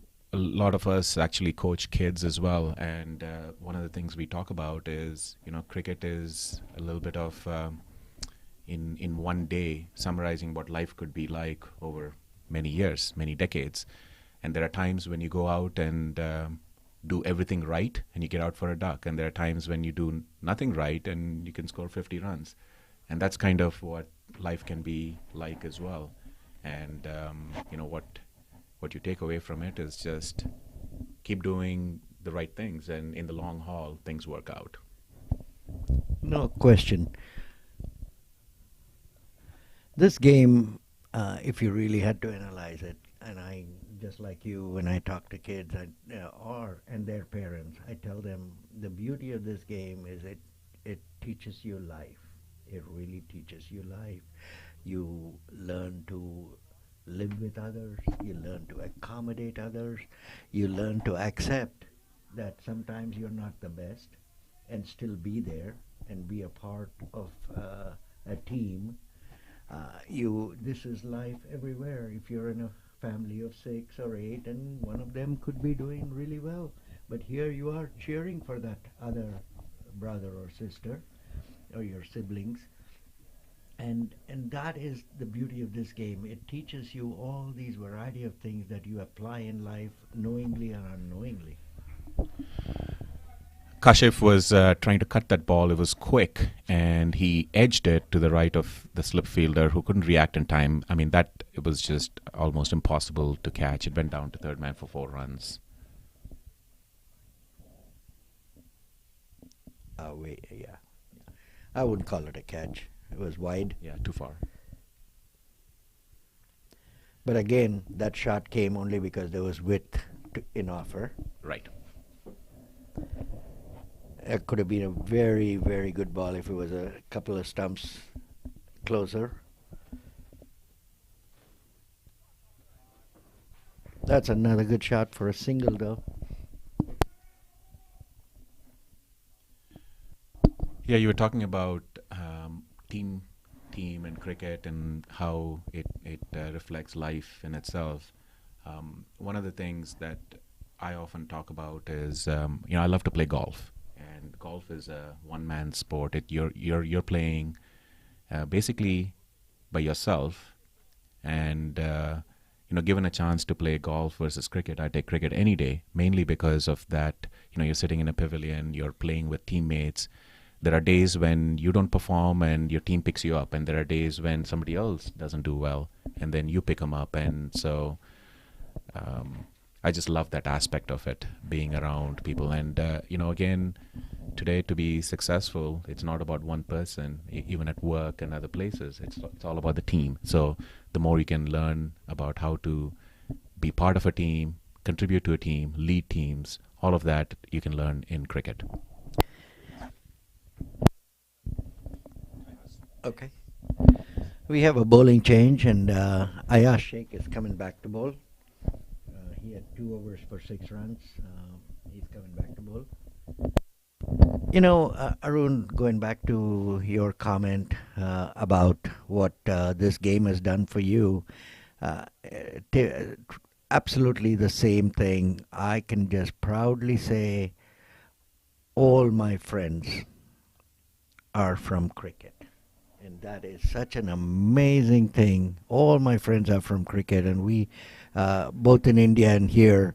In fact, Kurumbai, who's the manager for the A team, him and I were chatting up a couple of nights ago, and we chatted up with an old buddy of mine. I played along with him as Shivlal Yadav. At 12:30 in the night, we were chatting away and talking about good old days again and all that. But the beauty of it is we are still friends after 40 plus years. And again, if I go there, he takes care of me, and if he comes here, I take care of him. And it's just been nothing but friendship. It's not because he was the president of BCCI or a test player or nothing. It's just pure friendship because we were neighbors, and we lived most of our life over there. Here's a phenomenal shot over covers. That's not an easy shot to play. Just watch this replay. Ayaz looped it up, and look at the way he just kept the ball along the ground and Through the gap. perfectly through the gap. Yeah. Bisected the fielder at deep cover and wide long off. Very, very good shot. And it's not easy to play such a slow bowler along the ground with so much power.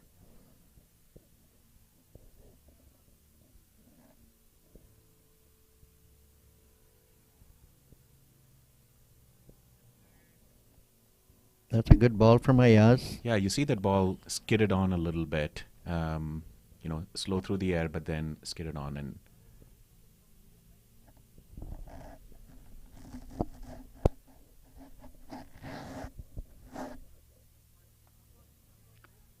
This one was a little risky, played through long on. Another off spinner, but he pushed it through mid on, which is the area to go anyway. But it was a good ball. yeah, and you said Ayaz can bowl both Correct. off spin and leg spin. And I Correct. think you've seen all of those variations in this over. The last ball was an off spin. The one before that was loopy and just kind of skidded on. And the one before that was driven for 4. Was probably the best ball, I would say. Yeah. But very well played by the batsman. Yes. That's well played again. But straight to the fielder at short square leg.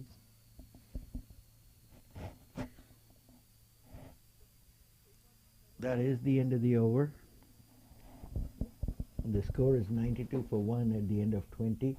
So they're humming along pretty close to the 5 and over target. Arun, at this rate, what do you predict the score to be? What do you think the score would be at the end of 45? I think we should get to 250. I really think this is a fantastic batting track. We will need those runs because the USA A team has quite a few batsmen who can chase down any target. So the more runs you put on the board, I'm never satisfied personally. Yeah. We scored 250. I'd wish we'd scored 20 more runs. Yeah. Prediction is, that business is fraught with danger and anything can happen. But I do think 250 is on the cards. Obviously, Kashif is well settled. He needs to stay on, and he needs to get a big one here. and Majid is coming along quite nicely. Majid usually starts off slow, but by the time he's done, he's usually at run a ball. He clicks into other gears later on.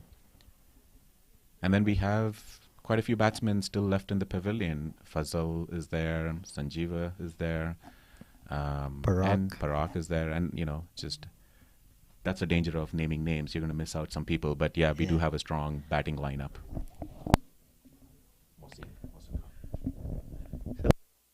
So we have another bowling change. Mohsin Khan is replacing Shahnawaz.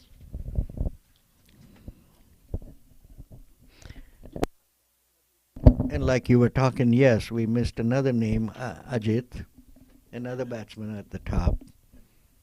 So there is a lot of batting left. But again, as I always say, it's the ones that are at the wicket that make all the difference, not the ones that are in the pavilion, because it's a one-ball game, Arun. Any time it's a one-ball game, you can get out the first ball, you come to bat, and the whole game changes. Here's a beautiful pull to backward square, probably two. Yeah, he didn't quite get a hold of it. I think it came on a little quicker than he expected. It definitely was a short ball. The shot was still on. Maybe just get it on a little bit more than he expected. But Mohsin is not an easy bowler to face. He's got, like you said, a variety. He's got a bunch of different balls. He can... Yeah, that's a bad ball and got the treatment it deserved. Just down the legs, and he just... Probably gone for a boundary. Oh, it's 50. Yeah, that's a 50 for Kashif. Excellent knock by Kashif. 50 of 58 balls. A very good strike rate. Slightly down the leg side, and Kashif has been there for a long time, so he could play that ball. It's not that easy to pull him to find like for a boundary, but he played it so effectively, so effectively. That was his 50. A brilliant knock. Yeah, that shot was a sign of a batsman who's well set. You're right. You can't do this in the first 10 balls that you face. That could have easily hit his legs and potentially an appeal for LBW. But Kashif needs to convert this into a century. We need that for sure. And like I always say, it's the one that is at the wicket. Another big picked. shot. Another big shot. This one is going over backward square for a boundary. That was a rank bad ball. It definitely got the treatment it deserved. Right. Two very good back-to-back boundaries, and he had a 2 before that. So 3 balls in this 2, 4, and 4.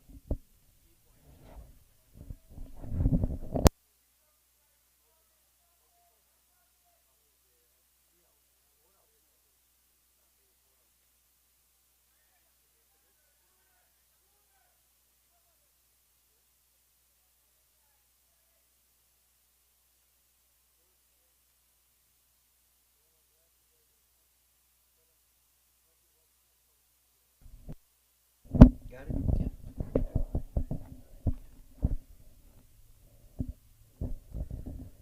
11 of the over so far of the first 4 balls, and now this is Majid playing defensively, 2 short covers, no runs.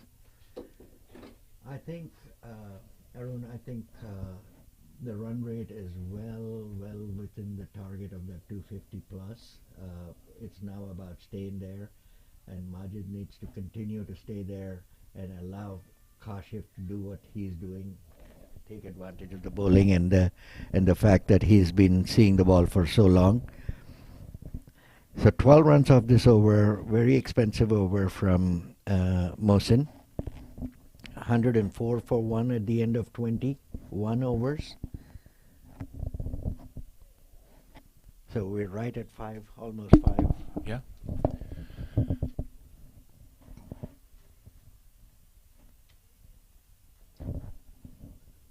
I'm sure the A team is disappointed that they're not getting a breakthrough that they badly need. because this is a team that has a lot of talent. There is no question. The A team is gifted with a lot of talent. Could have easily been swapped as the USA team. At one stage, there was a conversation when the teams were picked that they looked like they could be the. They could have swapped as the USA team, but today has been a real eye opener for the A team in terms of the batting depth of USA.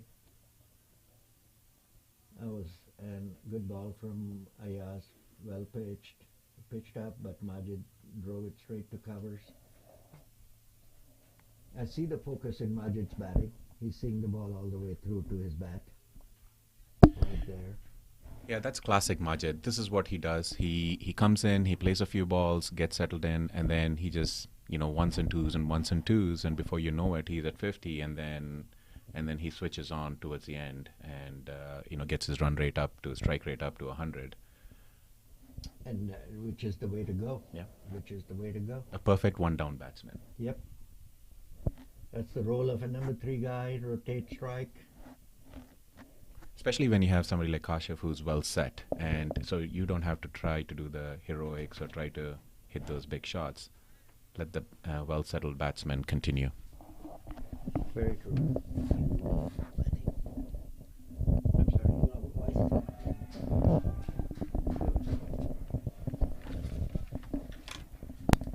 Really?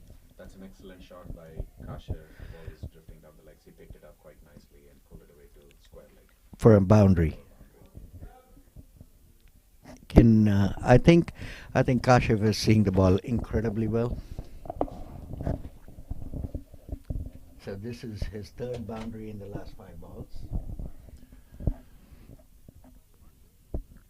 that he has faced. The other thing is, he hasn't played any risky shot. He hasn't hit anything in the air. And the one time he hit the ball in the air was he pulled it towards deep square leg, but there was no fielder. So again, when the conditions are the way they are, with the outfield being as fast as it is, there's plenty of runs to be had and boundaries to be had just hitting along the ground. This is proper cricket. He is shown this twice already to me in the last 2 games that I've watched him play here, and both games he had this effective way of batting. Even this one, the way he hit this ball, he placed it. Of course, he's seen the ball big, so he's able to do things, maneuver the ball wherever he wants to. Very, very good bat. I'm beginning to enjoy his batting a lot more. You asked about Majid and him playing without a helmet. So, it's probably a preference thing for him, just being able to sight the ball. And I think most of us grew up in an era where, we never played with helmets growing up, right? And I remember the first time I wore a helmet, I actually got hit in the face trying to pull a ball, and it went through the grill and into my face, and I, was swollen, so badly swollen that I was on liquid diet for a few days until the swelling came down. And it all boils down to just what you're used to, being able to pick the ball quickly.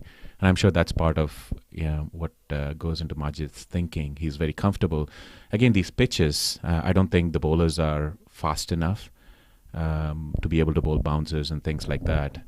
And the pitches are not bouncy enough to trouble either. So I think it's from a safety perspective, I think he's just fine.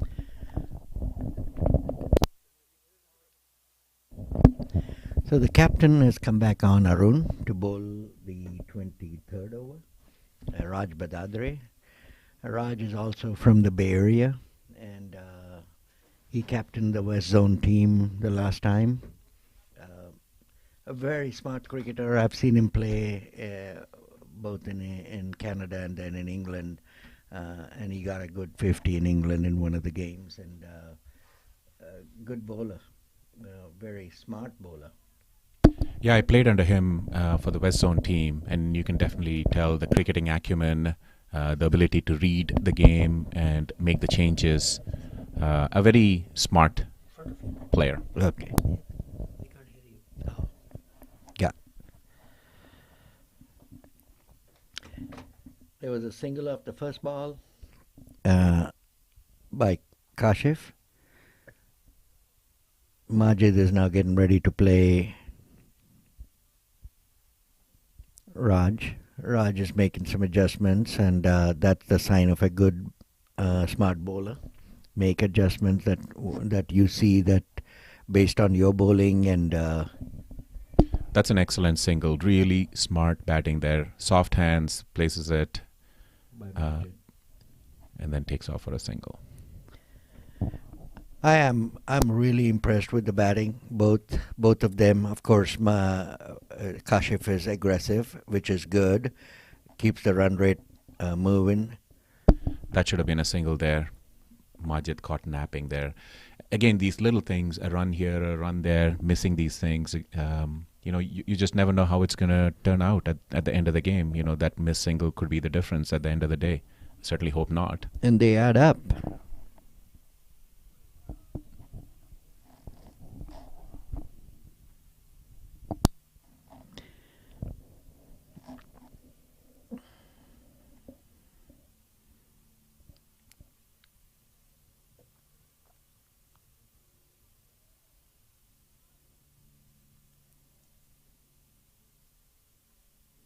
I have a question for you. Why is Masters cricket using pink balls? Can you tell us how that came about?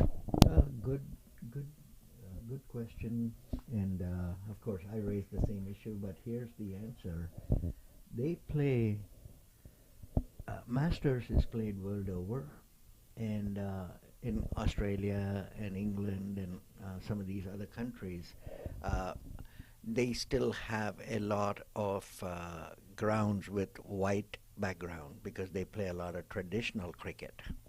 The ball that they found to be the most effective against all backgrounds is the pink ball, and that's the reason why they want to use a pink ball.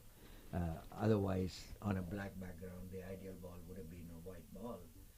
But because of this rule, this has evolved. The pink ball has evolved, and we as Masters USA have discussed this issue, and we want to bring it up to the world body that this is something that should that type of ball should be decided by the conditions and the grounds that you're playing in, as opposed to a worldwide rule. And that would make it a lot more easier as we go. I believe it will get changed, but a very good question, Arun. Yeah. And I can tell you as a player, as a fielder, I can tell you the pink ball is really hard to sight, especially in the outfield. It's not that easy to pick up. And certainly, I think the logic makes sense, but it's certainly something that should be revisited. And even if you look at, test matches are played with red ball, there are one days and T20s are played with white ball, and then there's pink ball day-night matches. So I think the conditions should really dictate the ball that you play with. See this.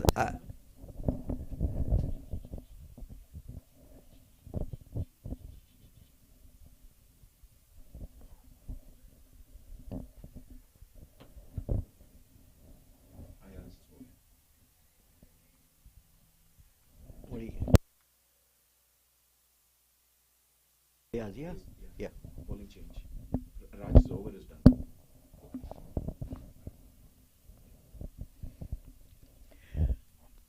Yeah, and I think like He's coming.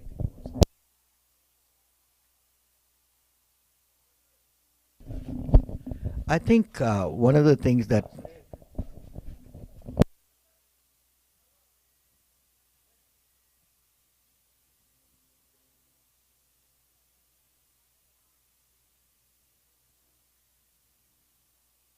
We have a little break in cricket.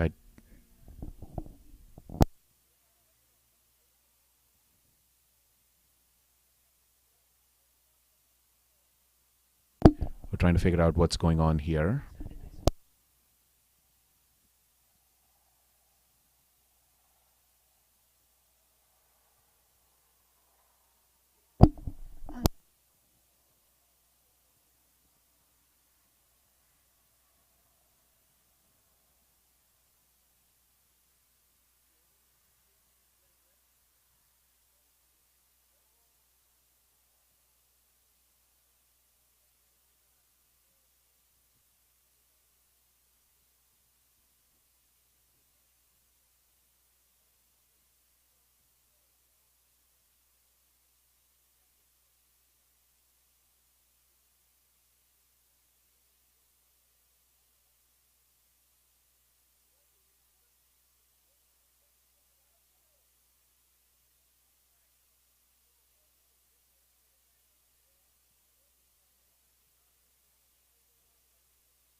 That's picked Here's up a beautifully. big shot by Kashif again. Slightly short. He pulled it away to the square leg for a boundary. Need to signal that.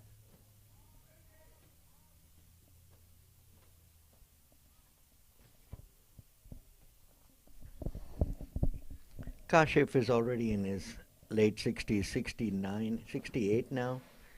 69 of 68 balls. So his 69 of 68. It's amazing, amazing knock at run a ball as an opener. as an opener. Is really, really, and with, I would say, almost a chanceless innings. I mean, there were some edges that never touched a hand, so I wouldn't call it a chance. Yeah, I mean, impossible. Yeah.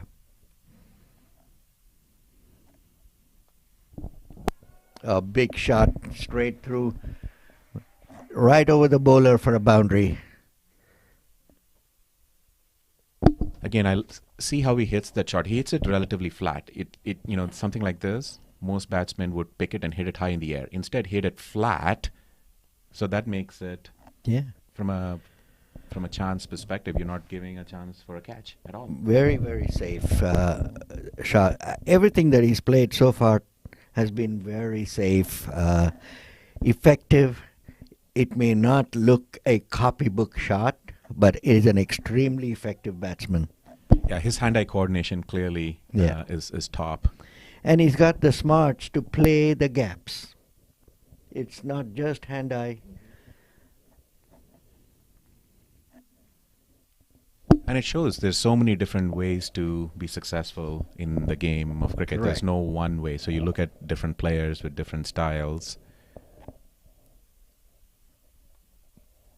And here's a smart single there after two nice big shots. Rotate the strike. A very professional way to play this game. Very professional way to play this game.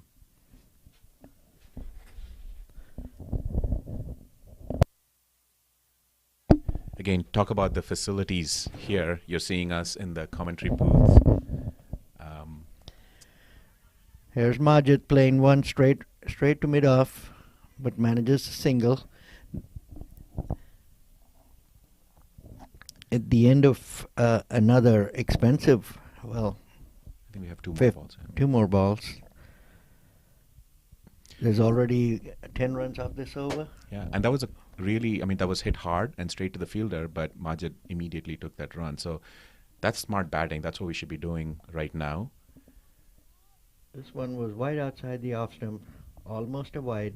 Kashif misses that square cut that he was trying to play. Probably the first fall shot of the day from Kashif. I agree.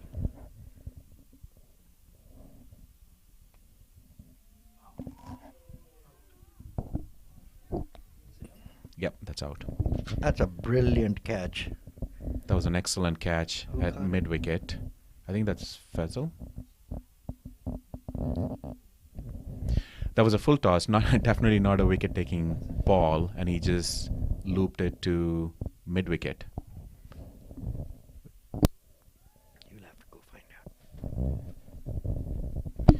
That's an unfortunate end to a really, really good innings by Kashif. 74 of 71 balls, just a phenomenal knock, and a tame end to a really good knock.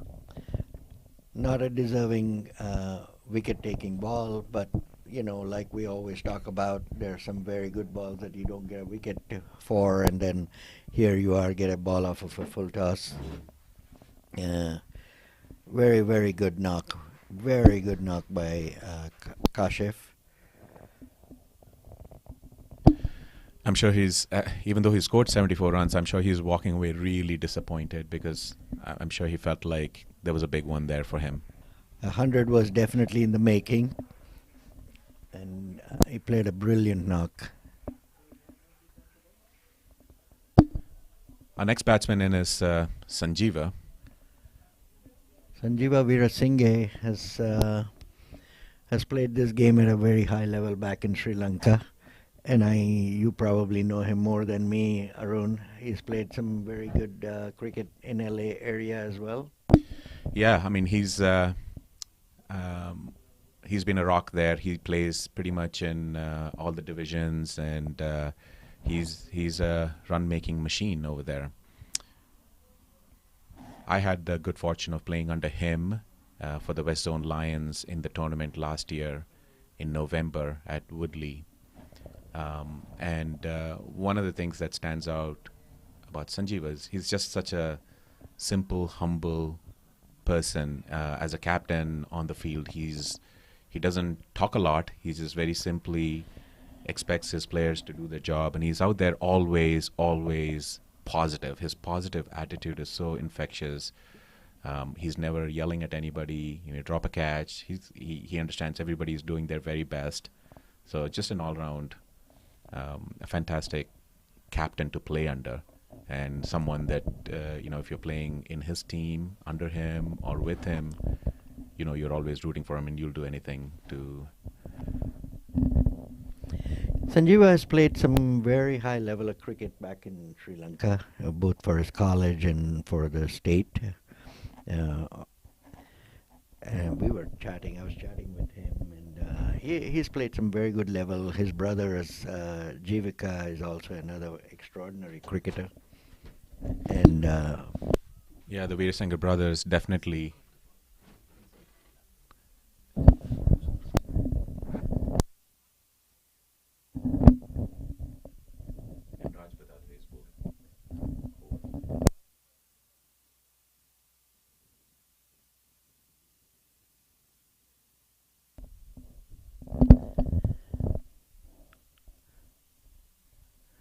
Raj is coming into bowl, and this one, Raj has no protection in the leg side, and this ball has traveled all the way to the boundary, or almost all the way, and they run They run 3 runs. 3, a comfortable 3. Buys. Bye. So this is one of the intricacies of Masters. Ball maybe down the leg side, but the first wide down the leg is allowed for a boundary. It makes it very interesting as far as cricket goes.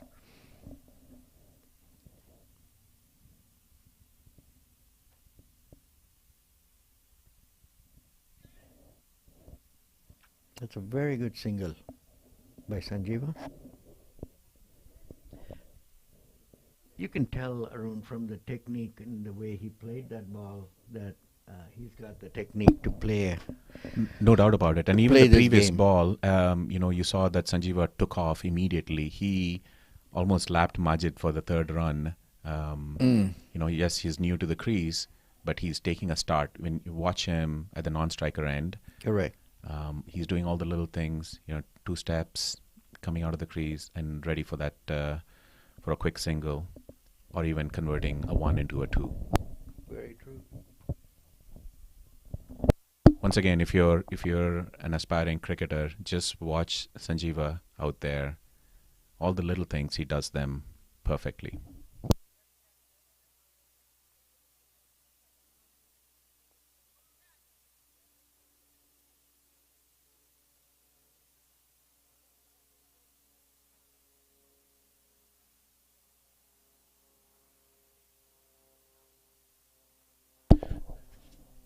Another good single by Majid.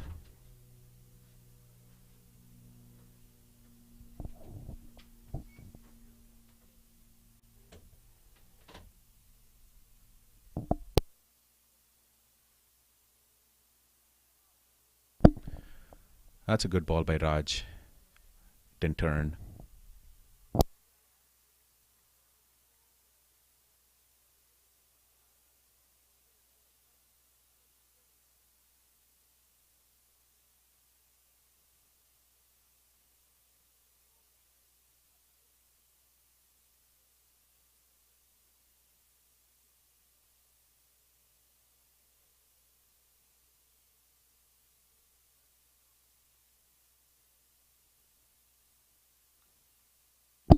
Sanjay is back in the attack now.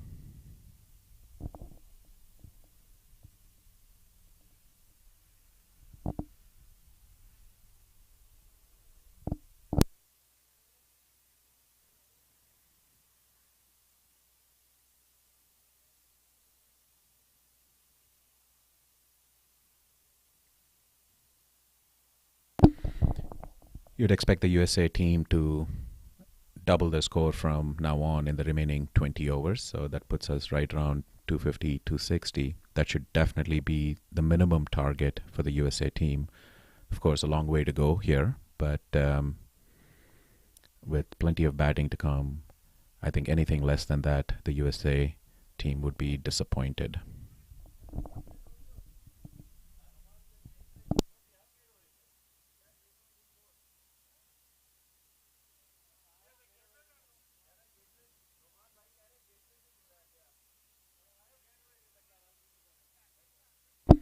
Quicker ball with an offer. Majid decided to let this go this time. I'm sure the next time the same ball's bowled, he's going to go for that square cut.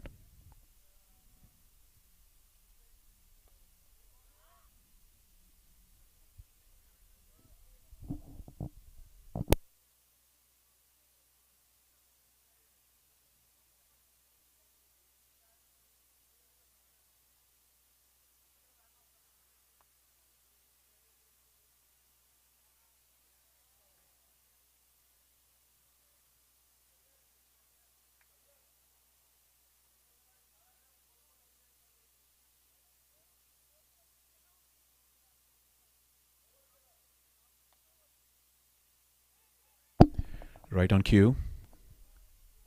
Hits that square cut, but straight to the fielder this time.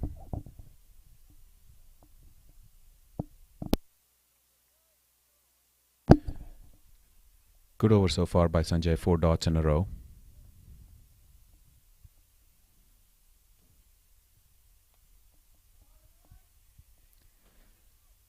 Short and middle and off, and pulls it away to mid-wicket for a single.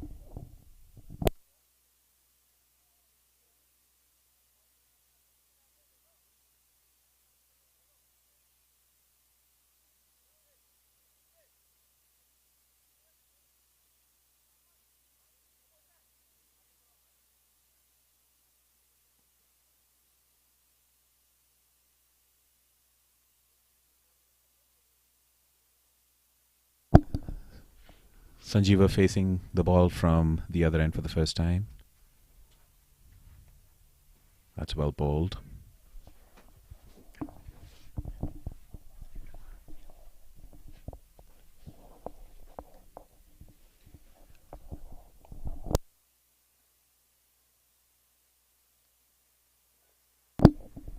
And we welcome to the booth Kashif, who had a fantastic knock. He scored a brilliant 74 at more than a run a ball. Kashif, welcome to the booth. A fantastic knock by you. What do you think of the conditions, and how did you feel batting out there? Thank you so much, Arun Bhai. Yeah, in fact, in a start, the pitch looks very shiny, and it was a little bit hard to bat in the start, but later on, it was easy to bat. And some of them balls were skidding, and some of them were keeping low, but mostly it was coming on the bat. So after that, it feels much easier to bat. Yeah, I thought you did really well, both you and Shahid Bhai. You were very positive throughout, but cautious in the beginning, and then when the bad balls came, you put them away. Is that something that you talked about before you went in? Yes, especially when you are batting first, we need to set a good target, and in order to set a good target, first of all, you don't have to lose wickets. That's more important. So that's what we talk about. Like yes, we will go and punish the bad balls, but we will try not to lose wickets, and that's exactly what happens.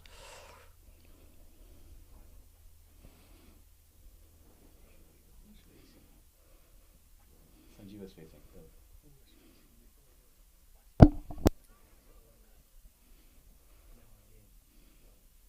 Majid won, Sanjeev won.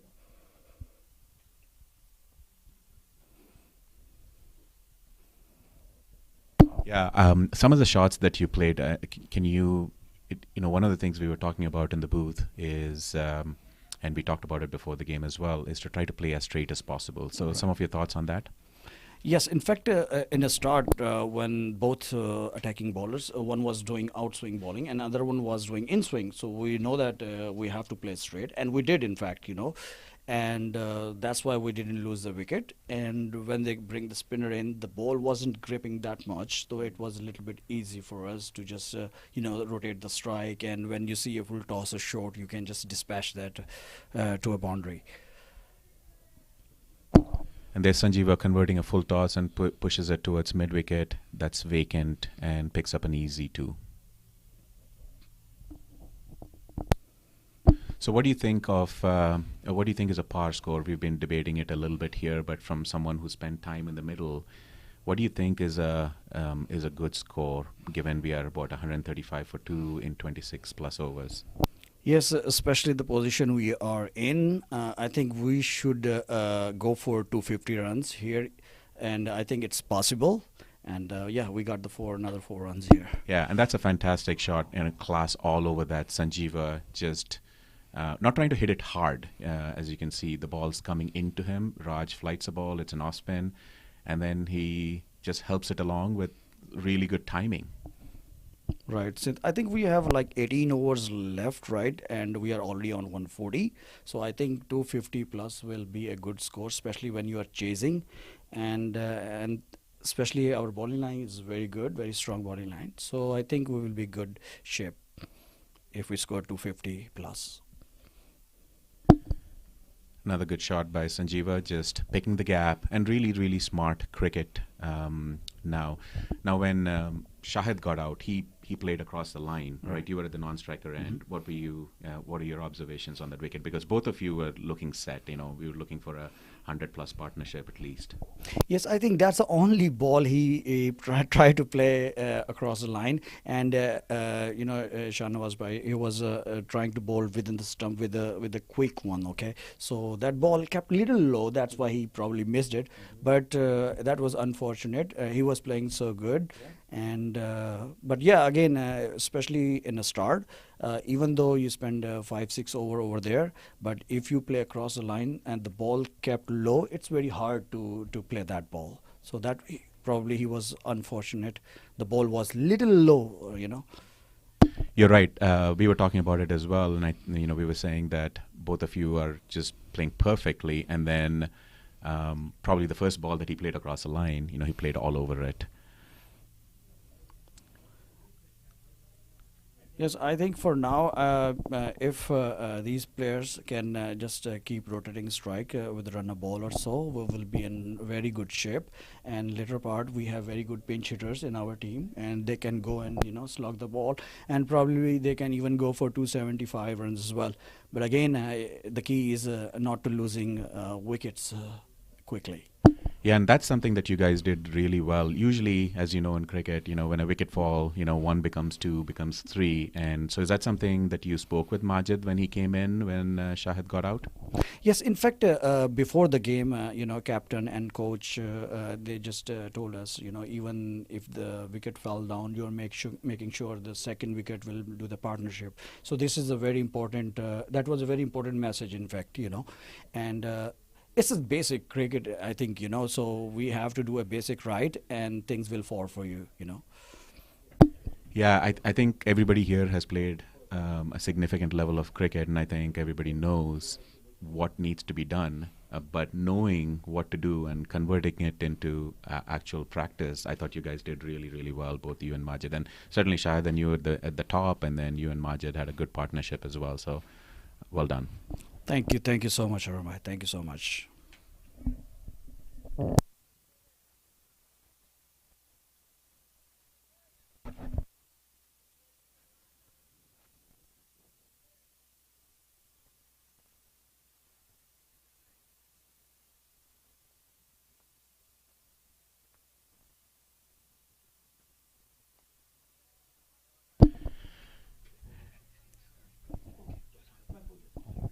And that is the first maiden over of the innings. Sanjay, wicket to wicket, really good bowling there. There were a couple of quicker ones outside off that Sanjeeva couldn't put away. But overall, a fantastic over. Much needed for the A team now. Sanjeeva being new to the crease, he got a freebie in the last over and helped it along for a 4. But now again, the USA A team, the bowlers need to continue to be disciplined. It's I know they're behind the 8 ball with 140 for 2 with 17 overs to go. Probably a big total on the cards, but they shouldn't get their head down. They need to continue to do the basics right.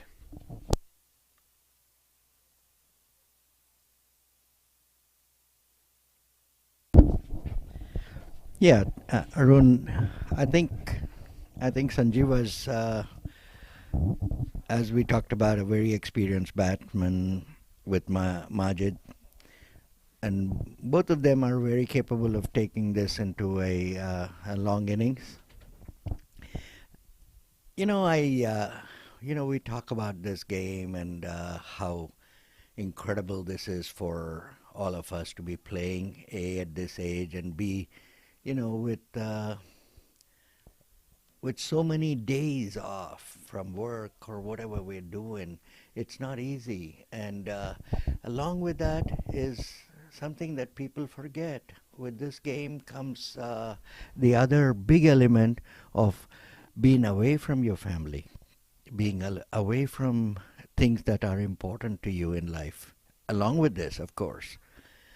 And one such person that I wanted to introduce to all of you guys who are listening and watching is Dr. Uma Jairam. Uma Jairam is a doctor by profession, but is also an ardent lover of the sport, and that she took the time to fly down from the West Coast with her busy schedule and be a part of this Masters cricket and experience this Masters cricket. I'd let her, talk about it and tell me what she thinks of this. What she thinks of this sport in her view, as USA is now 144 for 2, with Majid at 22 and Sanjeeva at 10.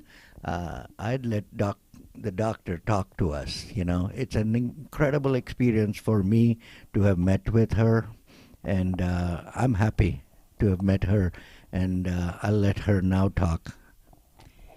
Thank you so much, Arun. And, it's just truly amazing to be here sitting next to you in this beautiful Musa Stadium. So we are here in Houston, and my husband and I, we traveled from California. And, just to see a stadium devoted to cricket with all the flags flying, we saw the US flag, the Texas flag, and then now as I'm sitting out here looking at the folks playing, I'm also seeing all the flags of the cricketing nations. And so that is truly a very inspiring sight, and also a testimonial to the effort that people put in to bring this to so many people. And I think that is something that I see today as I sit here. And, as part of my work and part of different life experiences, I've had a chance to travel to many different stadiums in different parts of the world. I remember one that I saw when I went on a trip to China, and it was huge, absolutely. And, for a different sport, but to now see these kinds of stadiums coming up for cricket and, for this sport, and the support and the sponsorship that this sport is receiving is very heartwarming. And, essentially my interaction with this community has been, watching my husband playing, and then after that, seeing our son starting off as maybe a 13-year-old, and then, just going through the ranks and then playing that even in college and now beyond that. And so I think it becomes an intergenerational kind of an activity. And, I know that it's a big, it takes a lot from everybody, but at the same time, I think it gives back a lot to everyone. So we are here very happy to support, our family members. And, I'm just so happy to see the enthusiasm, and also how devoted people have been to this sport over multiple decades. And so as we are here watching the over 50s and yesterday watching the over 60s, you really get to see that, like they say, age is in the mind. And I think it gives you that impetus really to keep fit, to keep active. It's a mental game. I see that as I'm sitting quietly watching all the strategy and how people are thinking about, how much risk do you take, and, do you keep going with things, or do you shake things up a little bit? And I think from this, there's so many leadership lessons, so many management lessons, and so really it goes way beyond the sport. So I will hand it back to you, Arun. Thank you so much for just allowing me as a spouse and a mother of cricketers to be able to express just how much this sport brings to the larger community, and wishing for this to grow even more, and for an opportunity for a lot of people to participate and get the benefit of this. Uma, thank you for first being here. I think things like these have a huge impact on the game itself, which you may or may not realize. When we have spouses come, it's so encouraging because, we are playing anyway, but when we have spouses, there's a little oomph in us that, oh, there's somebody here for me. And it means a lot. I know Jairam would agree with me that this is the way life should be, and I'm so glad you're part of his life in every which way. Jai, what do you think? Arun, this is just incredible. I remember just a little over a year ago, sometime in February or March last year, I got a message from one of my friends saying there's this thing called Masters Cricket, and it's for people who are 50 and over. If you're interested, message this person. His name is Parak Ananta, and here's the number. I remember sending a message saying, I'm interested. I had no idea, absolutely no idea, that a year later I'd be leading a team representing USA in some form. It's a USA A team, but still representing the country against Canada, against West Indies, and standing next to Colin Croft and rubbing shoulders with him. When if somebody had told me that if I send that message to Parak Ananta, this is what it's going to be, I think I'd have flown to Houston and shook hands with him to make it happen. What you guys have pulled off in a year, Arun and Parak and the whole team, is just incredible. The first tournament was here, and I walked into this stadium, and I was like, I'm not fit enough to play here. That was the first thought. I don't belong here. This is such a high level. Over the last year, it's been a motivation to be fit, to take coaching, to understand the game better, to learn new techniques. And it's very different. I mean, this truly is second innings. Whoever came up with this phrase did a fantastic job. This is really the second inning where we are learning to play the sport in a very different way at a very different level. This is exciting, and please keep doing whatever you're doing. It's working. The drinks are on, and the score is 150 for 2. It's really going well. 5 runs and over. It's 30 overs done. I predict we should get another 100 off the last 15, which is a little over 6 runs. So I'm looking forward to a 250 target, and the wicket is so good that 250 is probably a par score, Jairam, because it's a good batting wicket, and I think we have the USA team has to score 250 in order to at least try to protect and win this match. Yes. What's your opinion on that? This wicket plays very differently. The faster bowlers skid through, the slower bowlers bounce up. So it all depends on the second team bowling, what strategy they use, and since this is all USA and USAA, everybody knows each other's bowling and everybody knows each other's batting. So it'll be a battle of strategy of, if it is this batsman, let's bring some pace on. If this batsman, let's put some deep fielders, get the spinners on. So it's not just about the pitch. But 250 is a big target to chase no matter what. It's hot. The players are going to be tired. And the batsmen coming in are going to be tired after fielding 45 overs. So it's going to be an interesting game. Even I'm so happy to see Majid batting so well. Majid lives near where I live, and we run into each other at the nets, and I bowl to him, and he coaches my batting. So I'm seeing that he's applying what he tells me to do. He's applying it himself on the field. That's fun to see as well. And Partha, I would see the umpires going back. Is a person from the Bay who was in the Bay Area, and he used to umpire my son's games when he was playing the nationals under 15. And so it's kind of interesting to get back together and see all this. This is going to be a big total for USA A team to chase. Remember that your Team USA has a good stable of bowlers as well. Absolutely agree with you. It's. I think the team batting second today is gonna chase a big target, more because it's around 80 degrees. It's also going to be after their 45 over of fielding. So it's going to be a tough battle, batting second.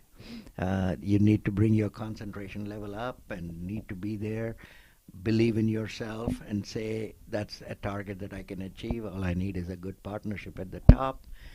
So let's see how that goes. But I wanted to talk to Dr. Uma Jairam for a second and ask her what was her impression of this game of cricket in America. I know you might have seen some of it in India.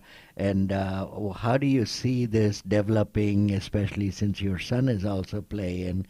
What do you see, and where do you see this future for this game? Arun, as I think about it, I think I kind of dwell back and reflect on the past few decades. And it's incredible to see how much things have changed. Even when we talk about U.S. cricket, how much has changed in the last few decades. And again, I've been kind of a little bit on the sidelines, watching more, as you mentioned, as a spouse and as a mom.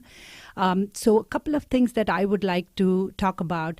When you think about the sports in the schools, because that's where the talent starts, right? So when you think about the schools, typically the ones that are available are maybe soccer, football, baseball for sure. And so for the kids that choose to participate in cricket, then it's really over and above that, right? Because they all want to be doing things with their buddies in school, and then this is something on top of that.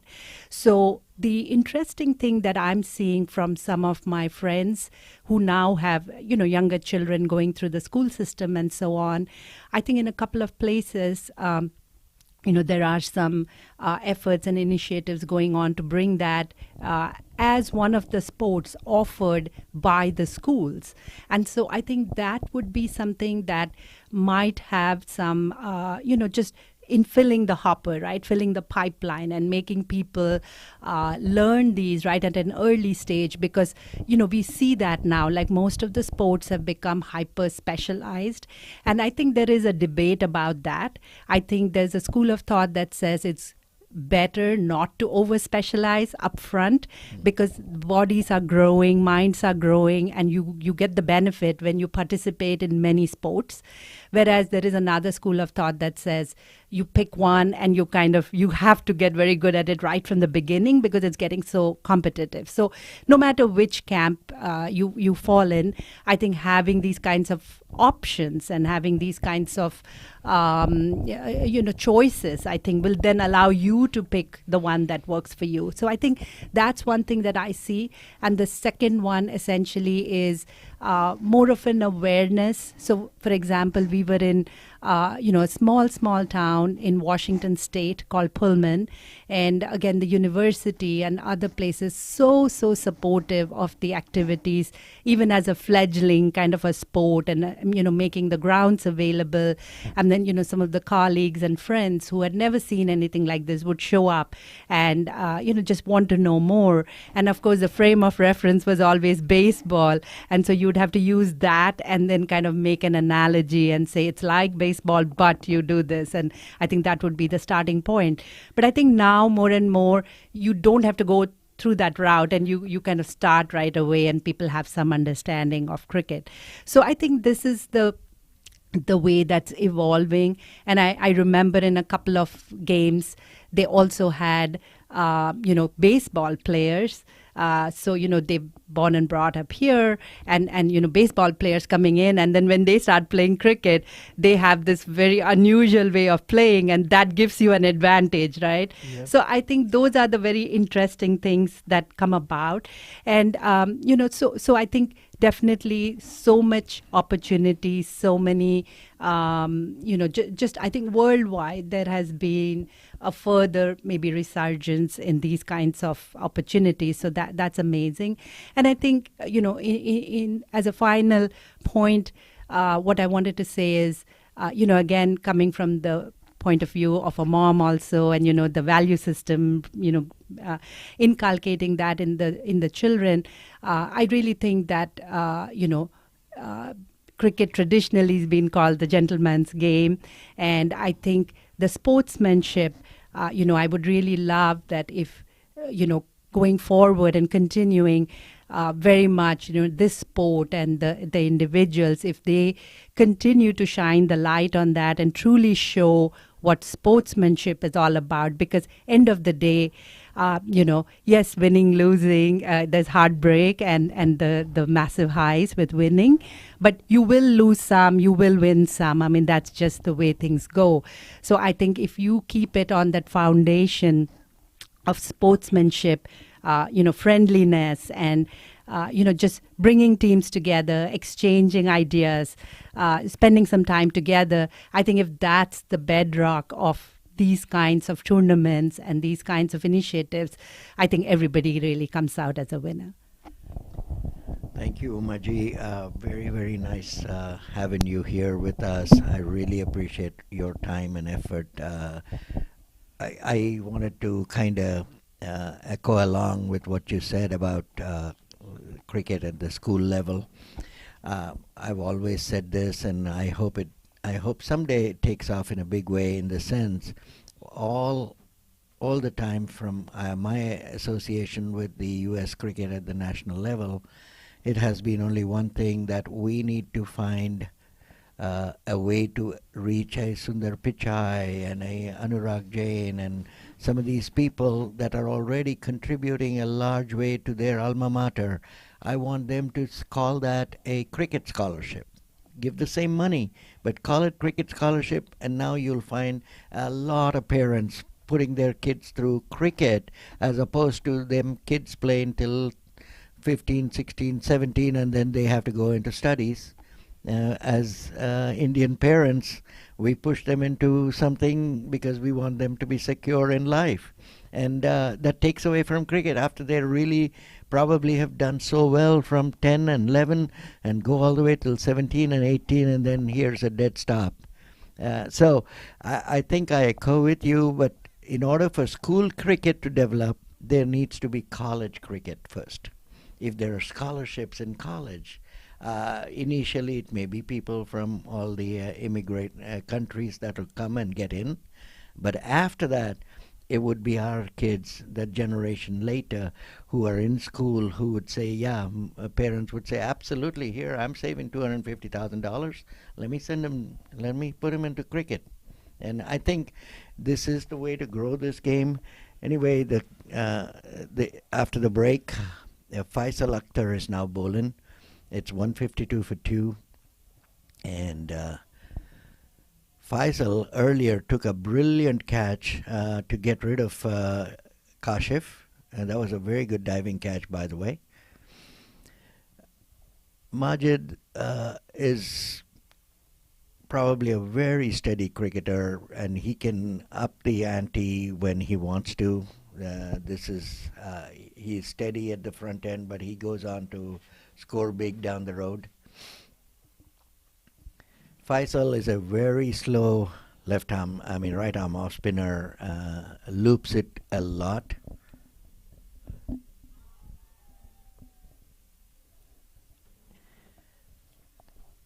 Jai, your view of how Faisal is bowling right now?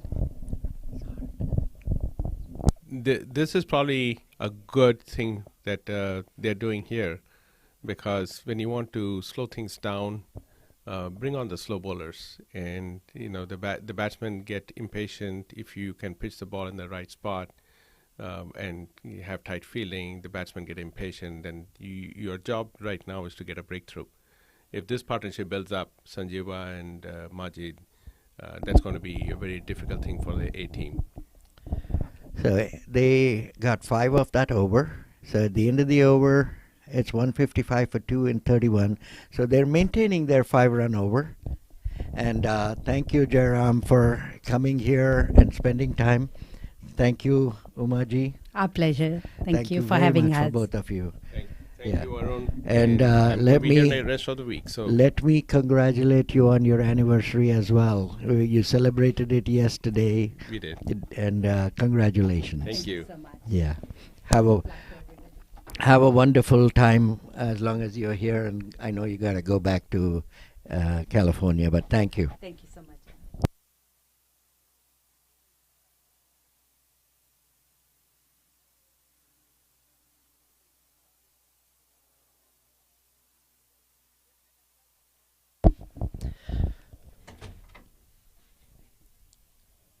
Sanjay is continuing to bowl here. Sanjay has bowled 6 overs for a very economical spell of 19.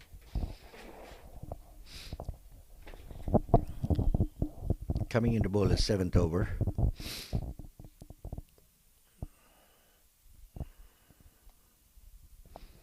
Another good ball. Well stopped at short mid wicket. Could have been a single, but well stopped. These singles is what makes the difference sometimes. Majid is batting on 27. Hits it to backward a point.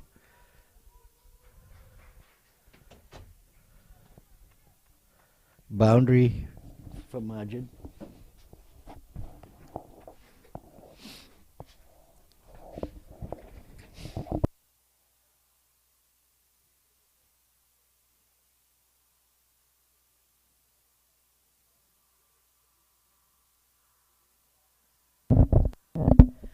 That's an excellent boundary by Majid through backward point. Sanjay has been bowling a very economical spell. 6 overs for 19. This is his 7th over. Just gave away a boundary. I believe it's his first boundary that he gave away. Again, another good ball right on the middle stump. While we're watching this incredible innings by USA team, they're batting very professionally.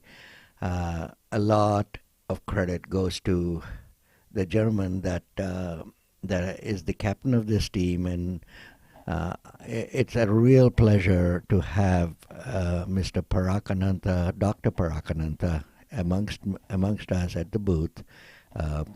A real pleasure to have him because of all the things he does for this game of cricket, and especially the Masters USA. It gives me great pleasure to have Parag with me. Parag, thank you for coming to the booth, and thank you for being a part of this incredible event that we've been blessed. I've been blessed to be a part of. And for all those that do not know, this is the driving force for Masters Cricket USA in America. Hands down, nobody else can ever claim that. This gentleman takes time off of his incredible busy schedule, night and day, to do this and make this a game for all these variety of different people from all over this country to come and participate in this game. I'm very proud and happy to have been associated with Parag. Good morning, Parag bhai. Arun bhai, that is so very generous of you. You know, I am incredibly blessed to be with you in this journey that we have undertaken over the last year. And as you know, anything of this magnitude and what we pulled off in the last year needs a lot of helping hands. And I think that way, Masters and myself are really blessed to have this incredible team, these incredible resources and generosity of a whole bunch of people who have helped us get to where we are right now. So can be thankful enough for all these gentlemen to make it happen, and particularly you, because obviously, you know, I've known you for less than a year, but for the last 6 months, you have been eating, drinking, and living Masters, and that truly is so incredible. And we are also thankful for you for making this happen. Parag bhai, for all the viewers, I can only tell you one thing. This guy is a humble guy, but this game could not have happened here today without the vision of this man. People could be saying, "Oh, you can talk all about somebody like this," but the God's truth, this guy is just out of this world for this game, out of this world, because the way he takes care of things, his attention to detail, his vision to develop this. Guys, here's something I want to talk about. We started this first tournament in April of last year, not even a full year yet, right here at Musa. And then from there, at that time, we had 4 teams, a total of 4 teams in April. By July, we ended up with 8 teams in LA. And then with his incredible vision, and more than vision, I think it is his drive to make it happen. The guy went in and says, okay, we're going to take a team to Canada and play a 3-nation tournament, and which we successfully did. We went to Canada in August and played a 3-nation tournament. Then he says, we're not done with that yet. We're going to go to England and Wales in September. Again, arranges it just like that with his connections and everything and his resources. So we go there in September. Then we come back in November and play again 8 teams in 12 teams in LA, or 10 teams in LA. And then we introduce an over 60s, all within the first year. We introduce an over 60s, and then we also go in and have a zonal tournament in Houston. And when we introduced over 60s, there were 2 teams. Now, in February, in Houston, we had the zonals, which is the best 4 teams from within the country, North, East, South, and West. And from that, along with that, we had 4 teams that were over 60s. So you can tell the incredible growth and development that today we are hosting a international event. This is the first of its kind in USA by Masters. We have West Indies, we have Canada, and we have West Indies and Canada over 60s playing as well at the same time. Parag Bhai, honestly, I could go on and on and on and talk about your accomplishments, which are out of this world. You drive the rest of us. By the way, guys, he, whether he calls himself that or not, he is the CEO of Masters USA, and we call him that. Truly appreciate that, Arun Bhai, and the same goes to you.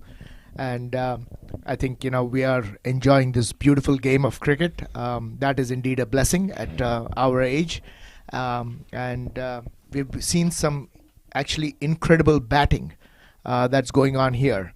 Sanjeeva, who just hit a boundary in the last over. This is a gentleman who played for first-class cricket in Sri Lanka. And again, another humble soul. He's also part of the executive committee, and an excellent cricketer as well. We are blessed to have him play with us. So coming back to the game, I think the USA team have 12 overs left. They are well placed, I think, at 172 for 2, and it is a good foundation now for them to take it from here to a score that should be more than respectable. I think with 12 overs left, I would say another 100 runs should be on the cards if they bat well.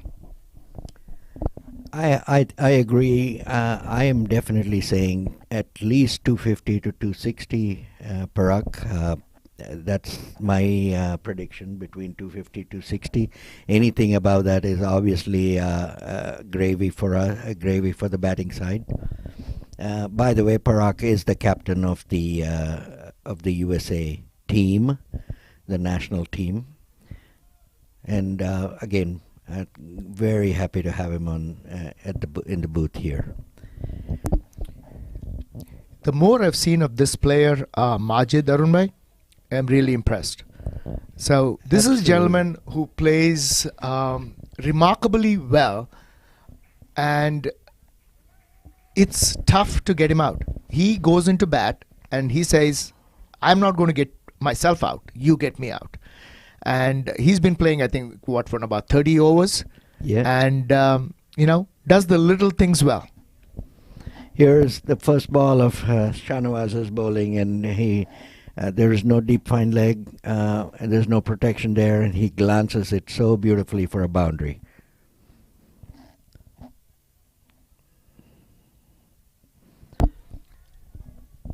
Is another ball down the leg side. For a single. Yeah. I think Shanawaz is trying to bowl in the block hole, getting his line wrong a little bit. Would like to see him bowl more on the middle and off stump line with that block hole length. And like we always talk about it, this is a game of inches. You miss it by so much and it's a boundary. And just a few inches on the right side of the wicket and it's a great ball. So true. Majid is batting on 41. Now, that is not good bowling. That's the third ball he bowled down the leg side. For another boundary. Yeah. And those are easy runs to get. That's right. I mean, and they got 9 runs off this over so far. He's bowling with a deep cover and a mid-off, and if he's and going bowling to bowl down the leg side, if he's bowling that tighter line, then now he's got a deep fine leg, which does make sense. So a little too late, I think, Parag. Now that is indeed the key, right? In terms of bowling to your field. You only have 9 fielders, and you have to have them in the right places and bowl to that field. So it's 10 runs off of 5 balls. 11 runs.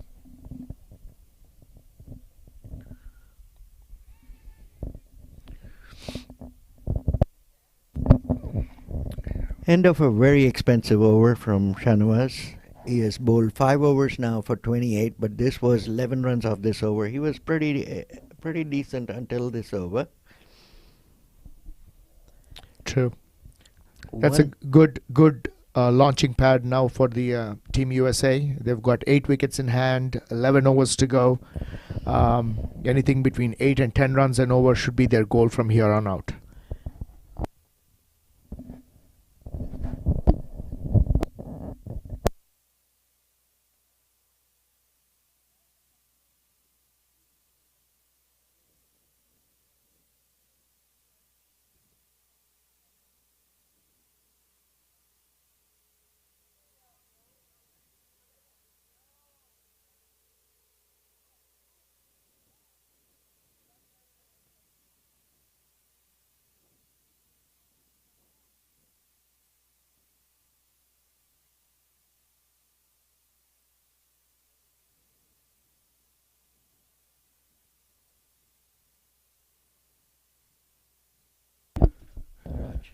Yep.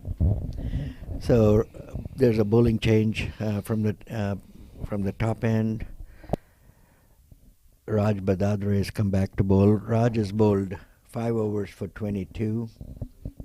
I mean, they've been playing with an interesting tactic, bowling-wise. Yeah. They've been bowling short spells.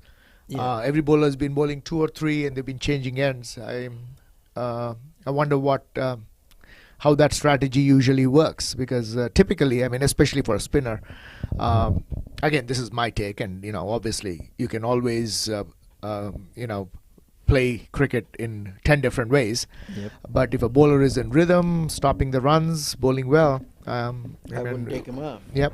So yeah, like you correctly pointed out, I mean, there's so many ways. I mean, I use that simple line that I always use, which is, if you're the captain, you could do 1 slip and 2 gullies, and if I'm the captain, it's 2 slips and 1 gully, and we could fight that battle every day, all day. absolutely correct.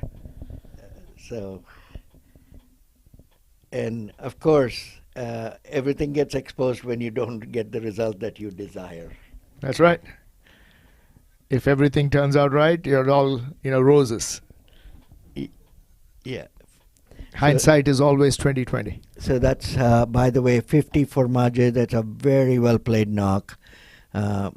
So we're looking at guys that this would be the third 50 almost.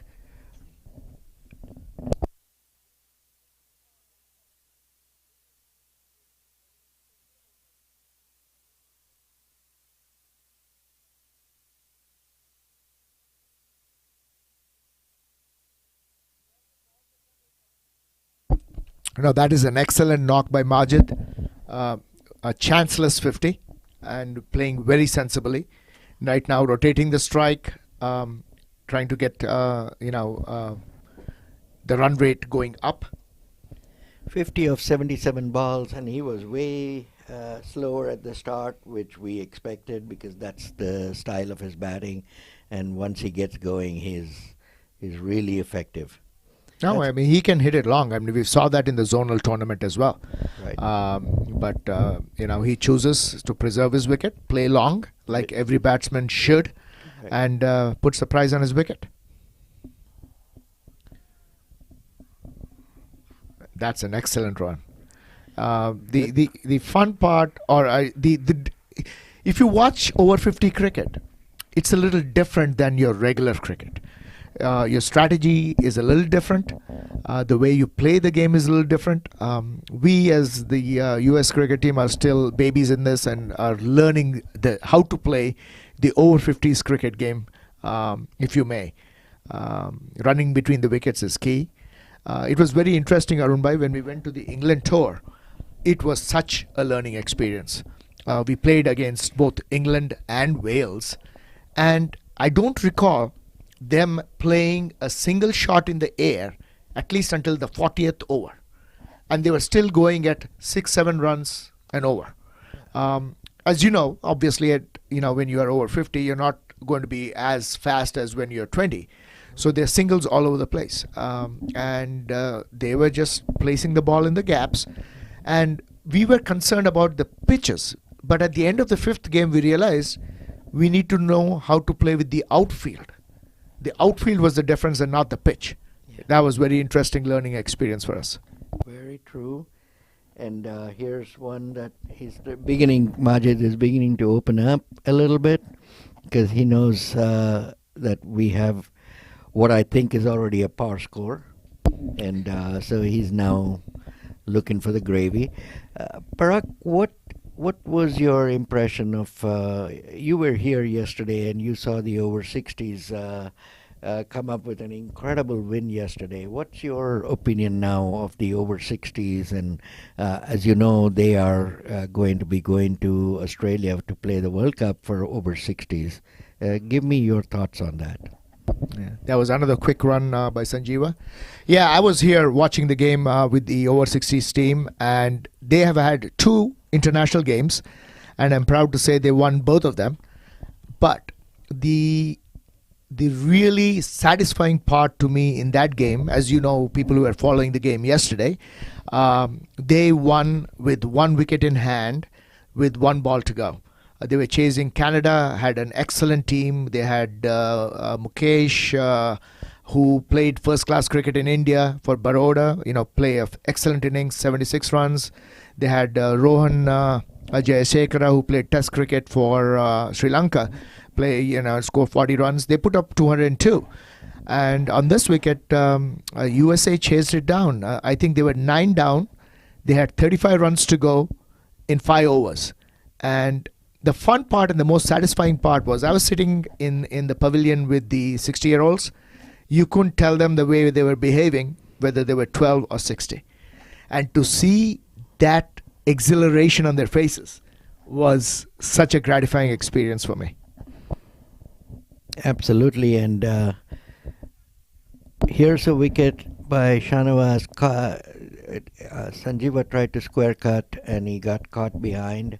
That's a good catch by Anthony Sadio. Syed Shanawaz picks up his 2nd wicket. So I wouldn't call it a very good ball, but sometimes you don't get, a lot of times you don't get wickets for a good ball. And that was a very good take by Anthony. No, Anthony is a fantastic wicket keeper. Stands up to pretty much everybody. That was not as short, I think, as Sanjeeva thought it was. Yeah. I think it was reasonably good ball, especially to make amends after that last over by Shanawaz. Right. Comes back and gets a wicket. That's what makes a player. All of us have had bad overs, bad innings. It's not that over, but how you come back the next over and show yourself shows the class of the cricketer. Agreed, Parag.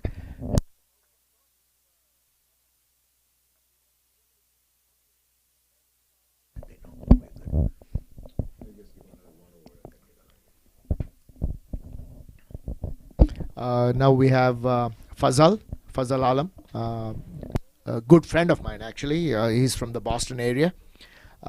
This is his first international experience in over 50s cricket. He did play the first game, but we did not get him to bat. He did not get a chance to bat.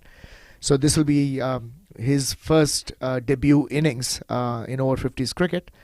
This is a gentleman who I've known for more than 20 years, watched him play cricket at all different levels. An aggressive batsman, excellent fielder, and a good person. So let's see how his debut goes with over 50s international cricket. Yeah, like you correctly pointed out, even though he played the last match, that was his debut, but this is the first time he's getting to bat, which is kudos to the USA team that they chased down runs, 160 odd runs in for the loss of just 1 wicket. I think it is real kudos. Here's the first ball that Fazal plays, and he plays it to deep, short fine leg for a single. Actually, that was Majid who got that Majid. single. Now Fazal gets to play his first ball in international over 50 cricket. He faces Raj, and as you might have seen Raj's bowling so far, he's a wily customer. He's got good variation of both line and length. He turns the ball. He also's got a straighter one, so he's got the whole package. Let's see how this battle goes. And he's got a field change. He took the short square leg and moved him to deep square. And like you said, he's a wily customer, so he must know something about Fazal that he thinks he needs to get a change going. This one's outside the off stump, played to covers, no runs. Faisal took a very good catch of Kashif. I was surprised that he was diving and took a really good catch. People have really changed, Parag. This over 50s and the word second inning is so true that people like I know Faisal personally, and he went out of his way because of his love for this game. He hired a personal trainer. He's going through training and physical fitness, and it was showing there on the field. Another fantastic ball by Raj. That was a straighter one. Fazal's playing for the turn. This wicket, just from what I've seen, doesn't turn. The ball doesn't. So he was looking for that turn, went straight. Talking about Faisal and a whole bunch of other people, right? That is the other fun part of Masters cricket, is it's leading to people getting motivated to live a more healthier lifestyle, get fitter.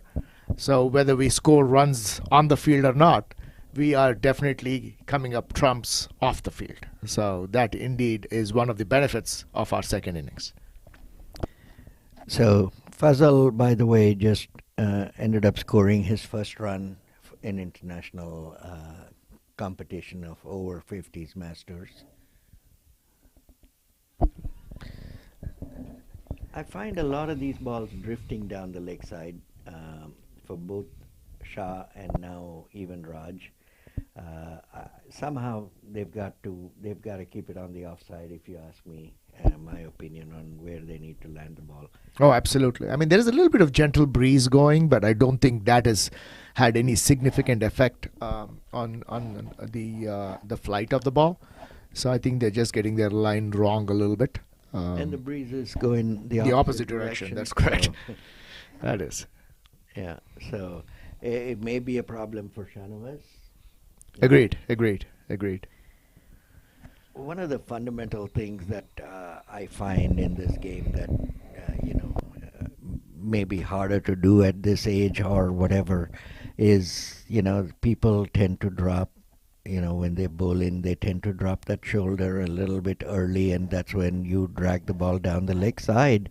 It's about, like I gathered, it's about if you're a right-hander, it's about getting that left hand high enough that you don't drag the right hand down early when you bowl. And usually these things may look like nothing, but they have a huge impact in the end result of what you're trying to accomplish. Oh, completely true. I mean, the challenge for us is obviously after 50 you get to have some physical limitations, right? So you start getting into these bad habits that you're trying to correct all the time. And every year you age, you're going to have a little bit of change in your body, and that happens naturally. And it's a constant theme of adjusting to that change. You're probably a little slower in your reflexes. You're probably a little tighter in your hip or your shoulder, like you mentioned.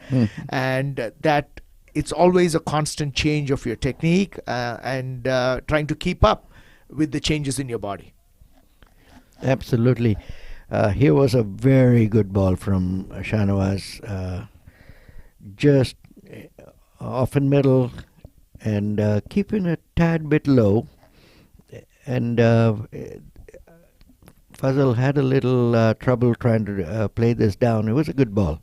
And I think this is exactly where they need to bowl. That off, just outside the off, cutting in like he did. but not on the leg, not pitching it on the middle and going down the leg side.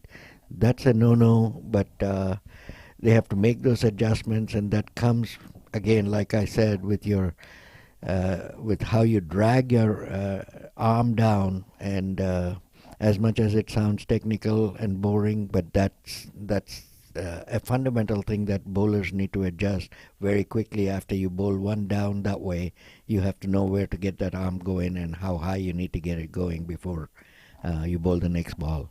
They got to be conscious of it, Parag.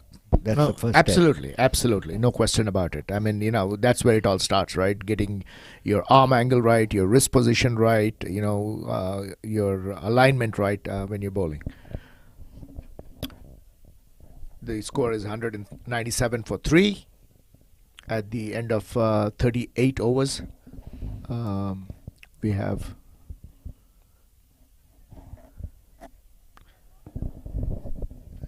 eight overs left, and that is an old-fashioned slog by Majid.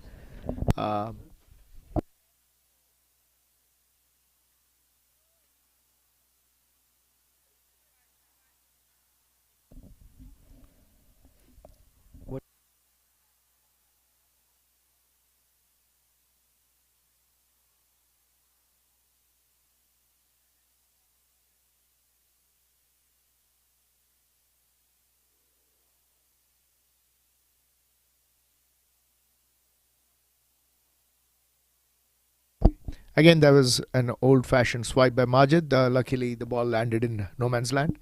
Shaba is good. A good comeback, bowling very well. Right now, his line and length has been impeccable this over.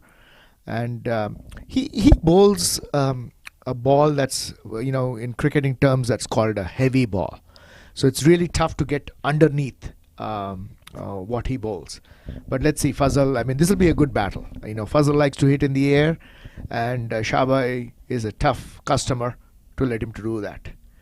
This one again going down the leg side, Yeah. but it was one per the over. No, it hit his pad, so, It hit his pads, no runs. A very good over.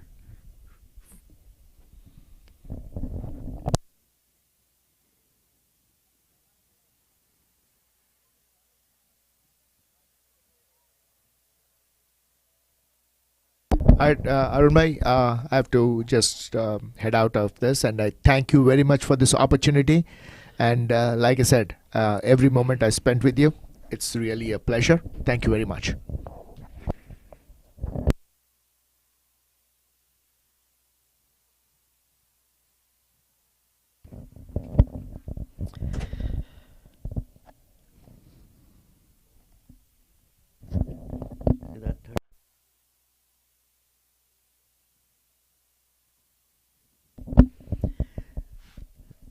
Raj is going to be bowling his 8th over, and Fazal to face Raj Badadre. Fazal goes big on it, and that's out, caught at deep mid wicket. That was a trap set by Raj to make them go play across the line. And that is the end of Fazal. He's out for 2 of 10 balls. Caught at mid wicket.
Raj bowling his last ball of his 8th over.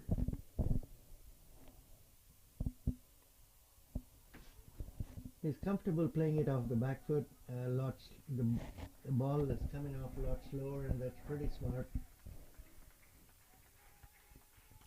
200 and 1, 201 for 4. Two.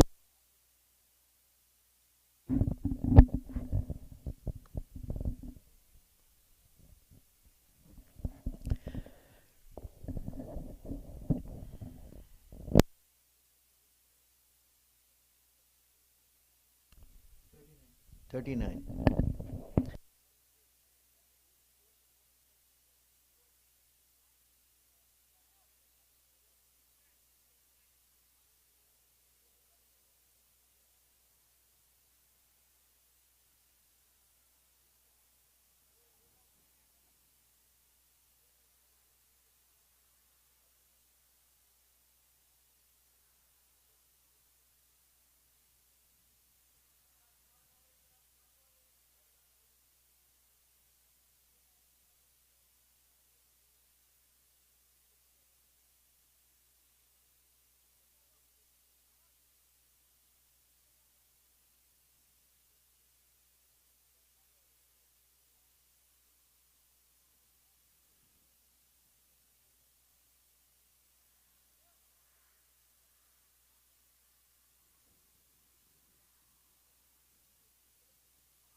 This score is not reflective of the team that that they are. Ayaz Sheikh has now come on to bowl. So very interesting strategy by Raj Badadre to bring Ayaz into bowl at this stage. He's got a deep square leg, a deep mid wicket, a long on, long off, and a deep cover, deep extra cover. So those are the 5 outside. And the 4 inside are 1 short mid wicket and a mid off, a short mid off, a point, and a cover.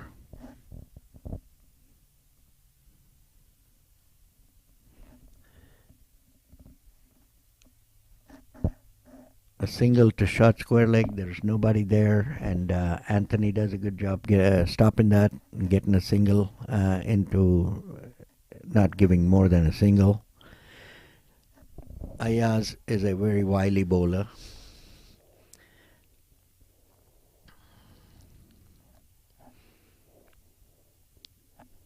Ajit Virasinghe is the batsman who's on 4 in 4 balls. Ayaz, that's very well played. That's very well played for a single. Take what they give you is what you need to worry about.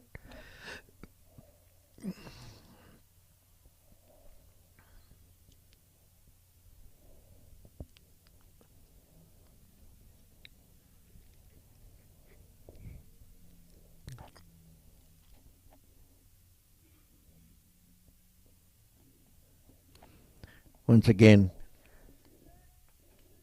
it's very smart bowling by Ayaz. They only get a single out of it. Hit it to covers, got a single.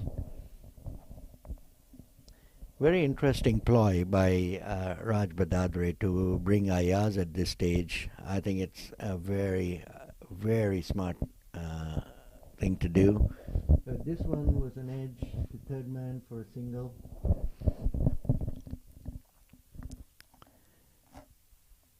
This basically forces a batsman to go and hit the ball hard, but they have a lot of protection all around the boundaries. So it's a very good move to bring the slow left armer to bowl at this stage instead of the medium pacers.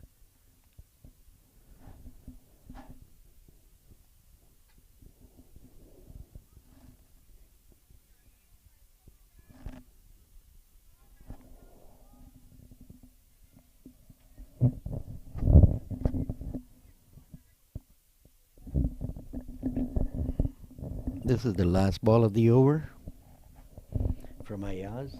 A very effective over, considering that's out. Oh no.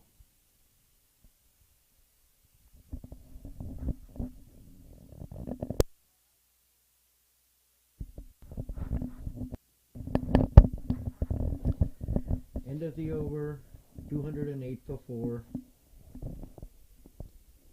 40 overs. So 5 overs, they need to score at least at the average of 8 and over to get to the target of 240, 250.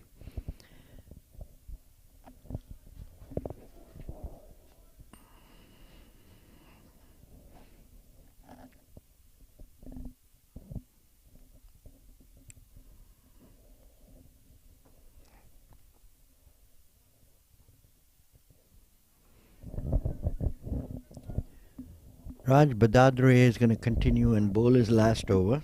He's bowled 8 overs for 34 and got a wicket.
Majid is 62 in 91 balls. And it's Raj coming into bowl. Interesting, coming into bowl from around the stump, between the umpire and the stumps, with a lot of protection on the leg side. So it's a very interesting move, and I'd like to see where he's actually going to bowl.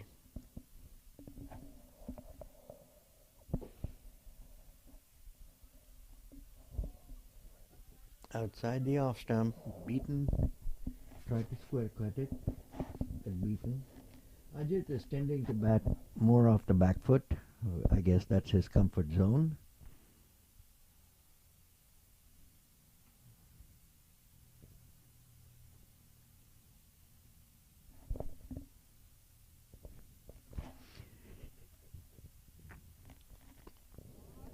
He hits it hard into the mid-wicket area, a long on area for a single. Raj is bowling very well, very smart. 8.3 overs for his 39 runs, which is, I think, very economical. And a wicket to go with it. This one is placed very well to find leg. Come back. They take 3. They take 3.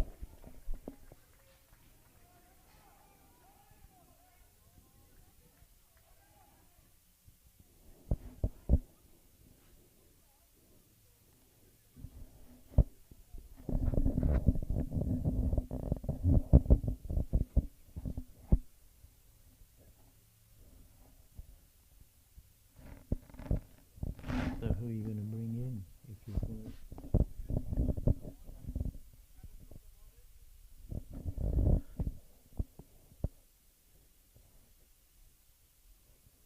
That's a very smart ball just outside the off stump.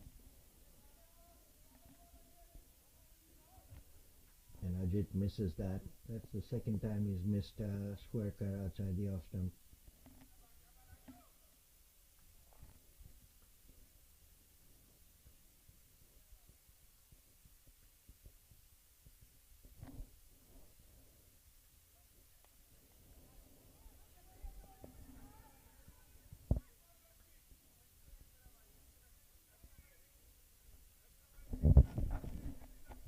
End of a good over, a very good spell. 42 runs from his 43 from his 9 overs. 43 runs from his spell of 9 overs. 9 overs, no maidens, 43 runs and 1 wicket.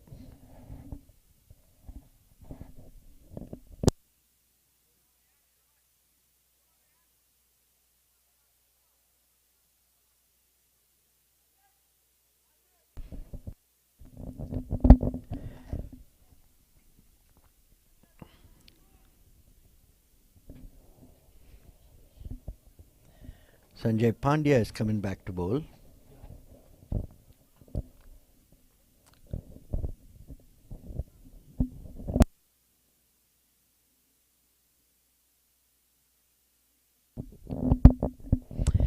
Again, another interesting change. Sanjay Pandya, who's bowled 7 overs for a very effective 27 runs, is here to bowl probably the last 2 overs from this end, from the pavilion end. Here he is coming between the stumps, around the stumps, between the bowler, the stumps and the umpire for a single.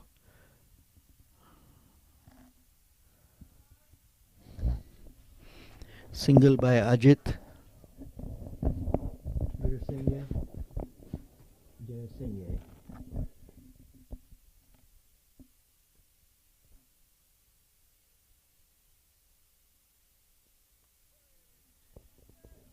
Majid plays this beautifully to point for a single.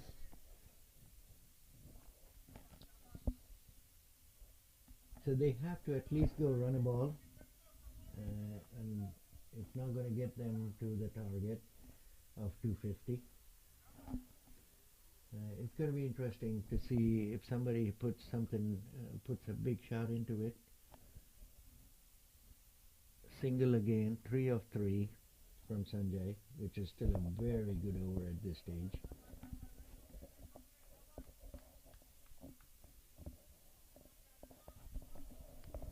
I think the move of bringing the slow bowlers at this stage has really paid off for the 18. Again, another good ball, and only one in that. So 4 of 4, very, very good bowling indeed.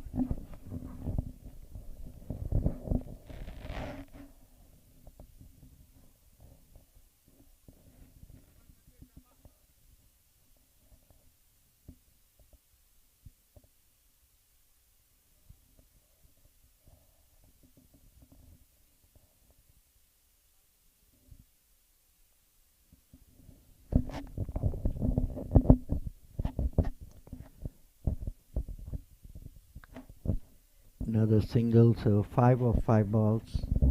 It's still not what the target I think USA wants as their target. They need to get at least a few big shots between now and the end of the innings. They got to get at least, I would think, at least 4 to 5 boundaries in order to get close to the number. Another very good ball and an excellent over, 5 singles off of it. USA 219 for 4 in 42 overs. 3 overs left.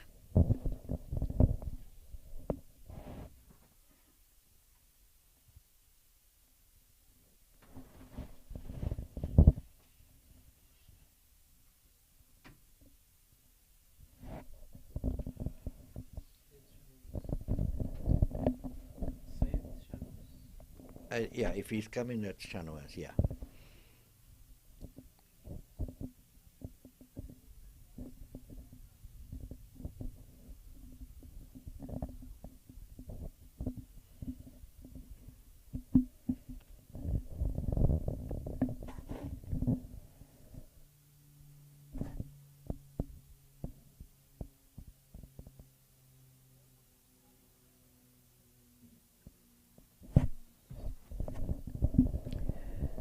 It's interesting, after all the spinners had bowled, we now have Shanawaz come into bowl.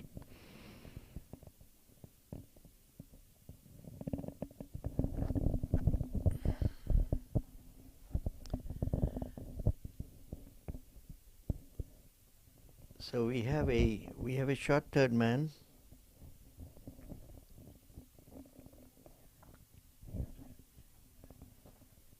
And we have a short backward point, a deep cover point,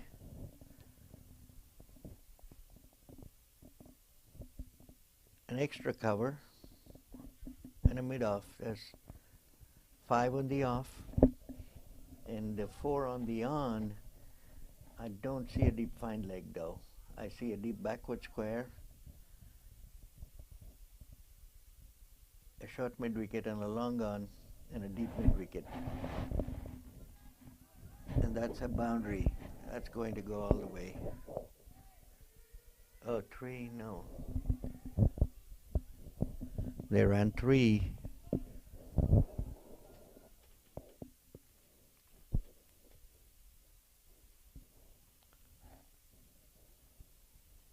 There was 3 to Ajit. And Majid is facing. Majid is batting on 67. A very, very useful knock. A very good knock.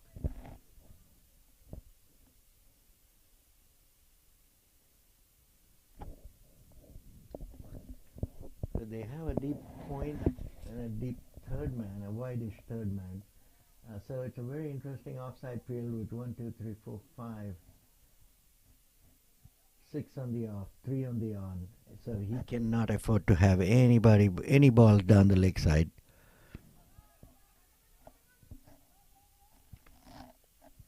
It's a single, straight to long on, short mid on. 4 of the first 2 balls, 223 for 4.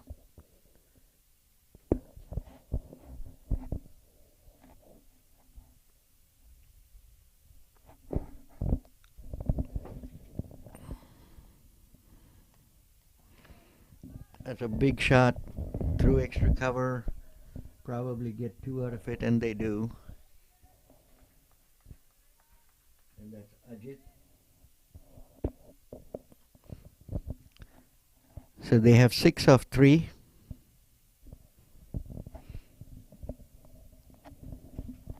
They need a big over to get to 250. This one was cut effectively for a single to shot third man. So 7 of 4, 226 for 4.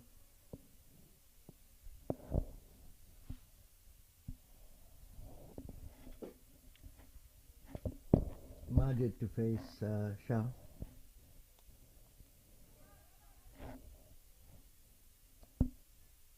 Eight of 5, a single to long on.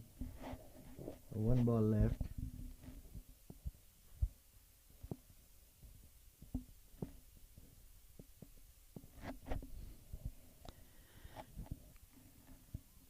Considering at this stage with only 4 wickets down, it's very good cricket. Shah misfielded that and gave a single, so it's 9 of the over.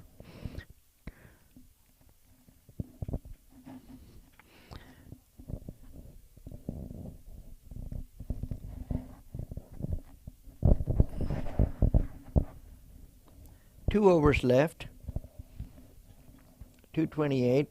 I can't see them getting 22 of the last 2 overs, but you can never tell.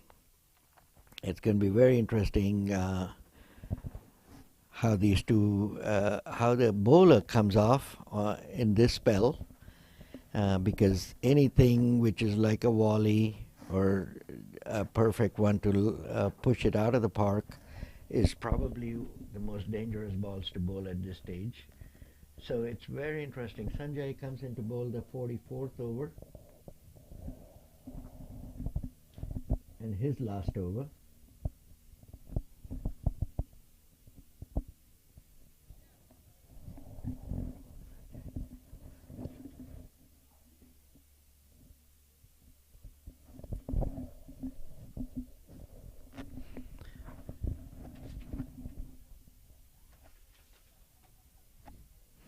Ajit is facing Sanjay, but that single is not going to do it.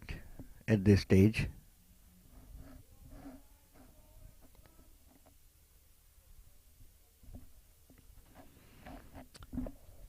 Majid, who's been there for so long, has probably the best chance of getting a big shot out of this.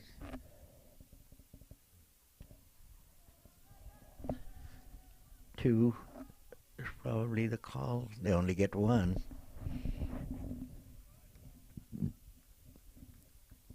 So Sanjay, 2 of 2, and bowling his 9th over, 34 runs so far in his 8.2 overs. Very good spell.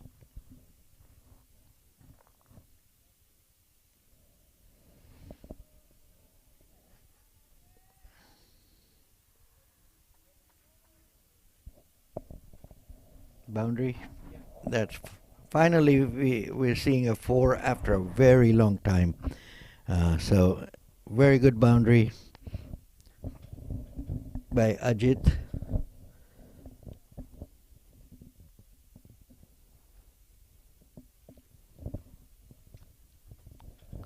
So 6 of the first 3 balls, 234 for 4. So there's a field change. They put an extra guy on the offside, I think, and have the deep square leg come up.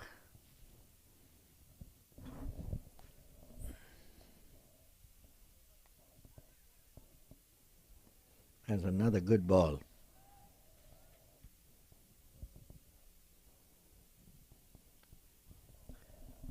So 6 of the first 4 balls.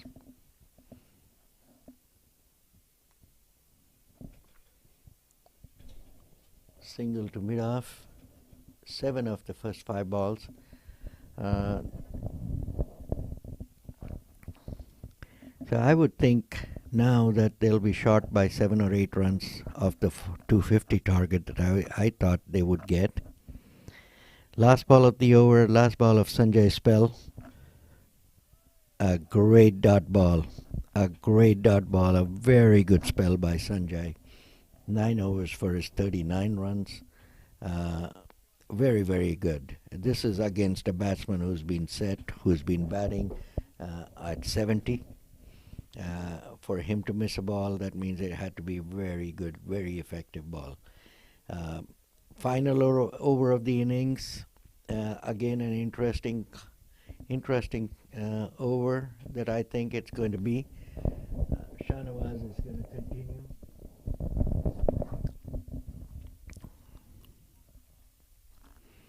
Shahnawaz is going to continue, and I will update you on the field placement, field setup. There's a short third man. There's a deep, wide third man, backward point almost, a cover, a point, saving one, a long off,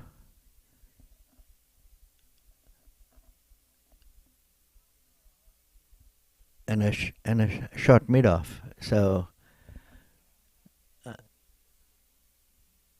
still 6 on the off, 3 on the on. All 3 on the on are on the deep boundary.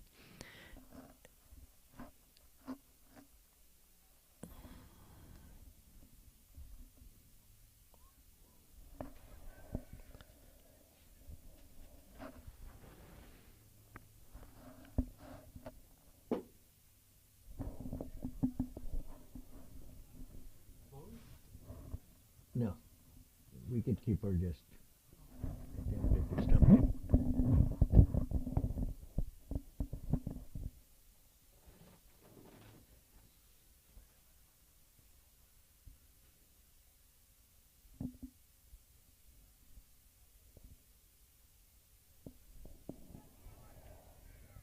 Out. Vakil is the bowler.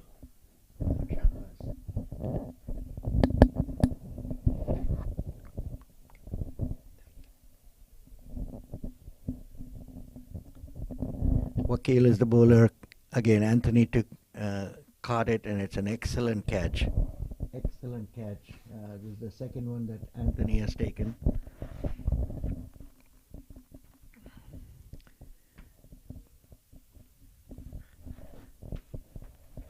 So USA 235 for 5. 4 balls to go in the game, in the innings.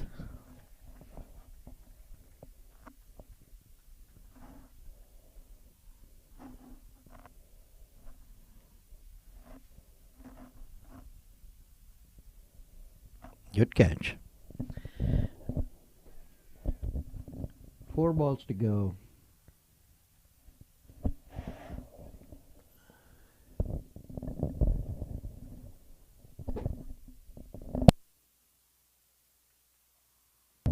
Shafiq. Yes, it's Shafiq. Shafiq is coming to bat with 4 balls to go.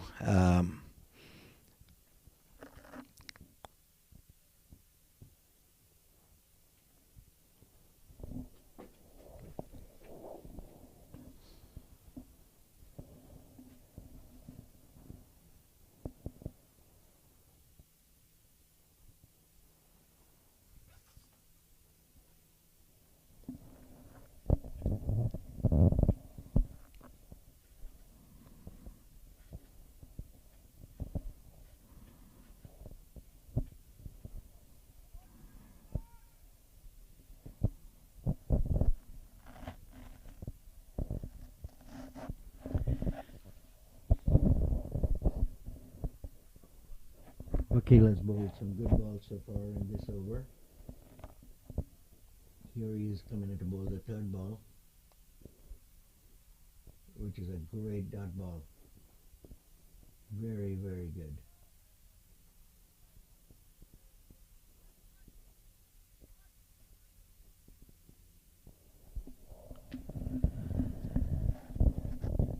You couldn't have asked for anything more from a bowler, you know, to be able to bowl dot balls at this stage of the game.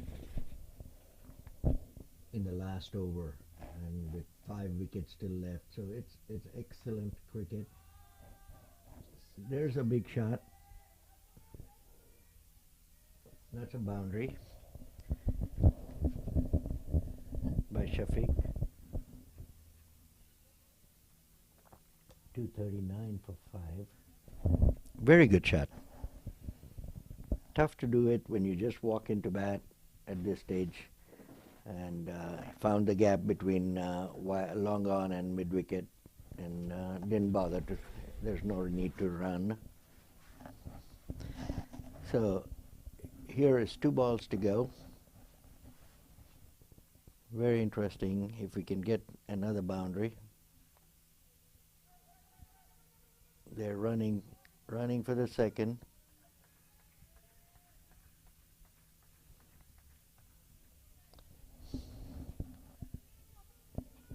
.241 for 5. 1 ball left. 1 legal ball left. And interestingly, I don't believe there were any no balls in this whole game so far. Some wides, but not a no ball.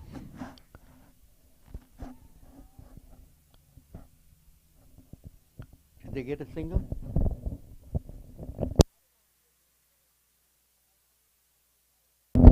End of the 45th over. USA is 241 for 5.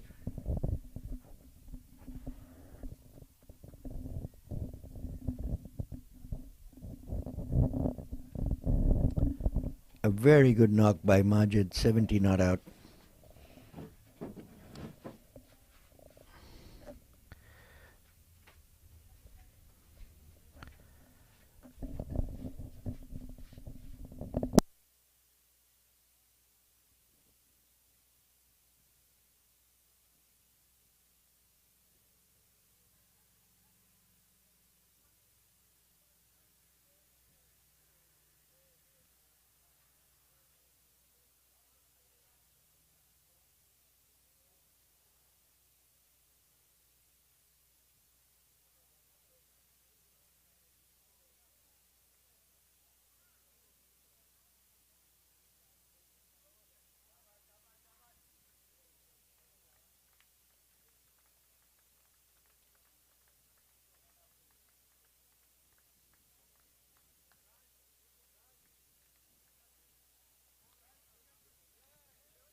Good afternoon and welcome back to the second session of this match.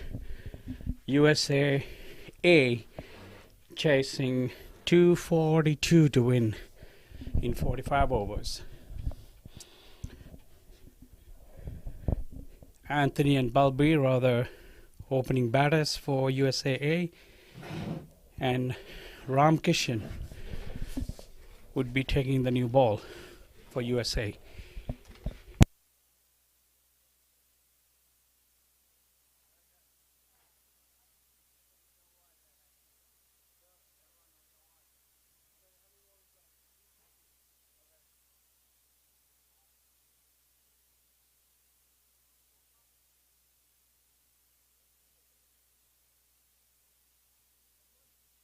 First batsman Anthony. No, second batsman, sorry. Balbir. No, Anthony's taking strike.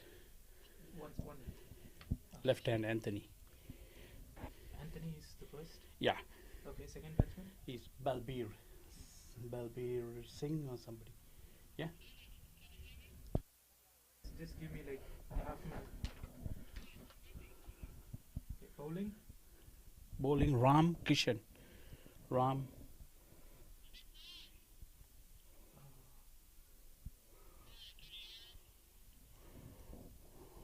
Bowler Ram. Yeah, Ram Hanumanta.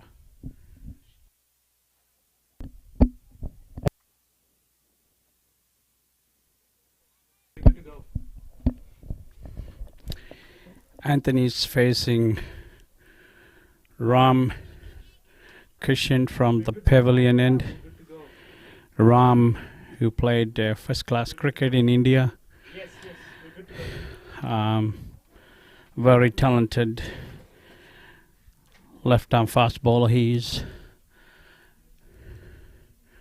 bowling to slipper gully, third man fine leg point, extra cover mid off. Here comes Ram to Anthony. No, he pulls back.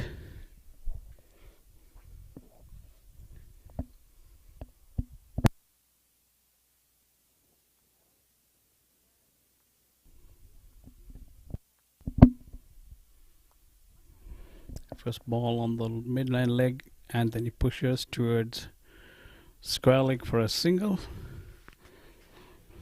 So Anthony opens his account and USA A opens their total. 1 for no wickets. USA A need 241 runs at a 5.38 run rate.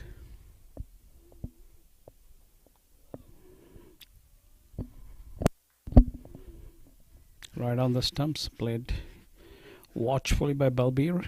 No run.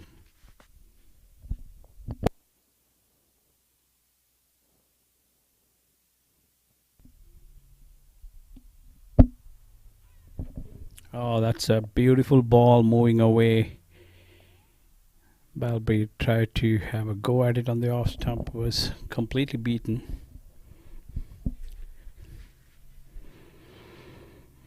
Nice controlled delivery from Ram.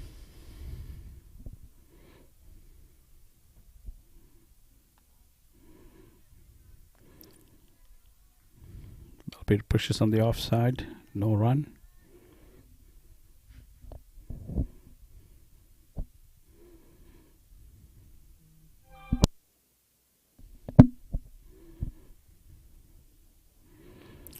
Beautifully bowled again by Ram. Balbir was beaten out at the off stump. This good bowling by Ram Kishan, who have a lot of experience. Ram coming for his last ball of the over to Balbir. Down the leg side. Batsman crossover for a single. And that's a leg bye.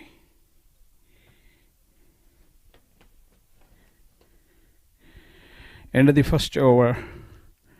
2 runs for no wickets. USA A.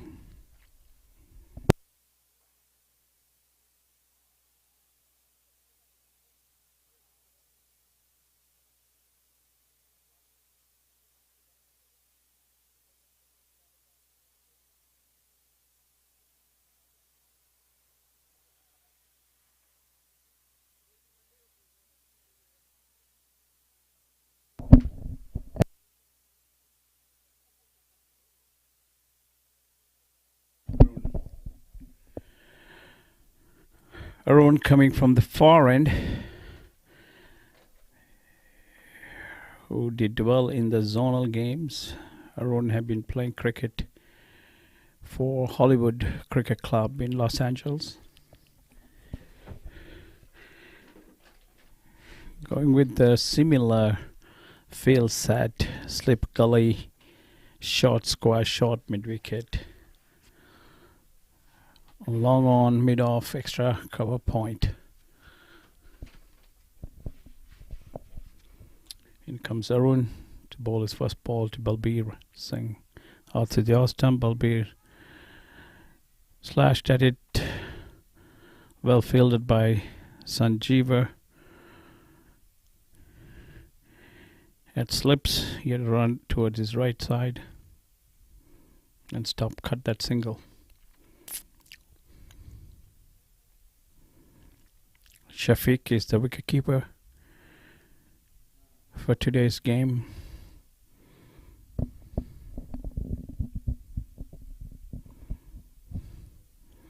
Balls down the leg side, well collected by Shafiq.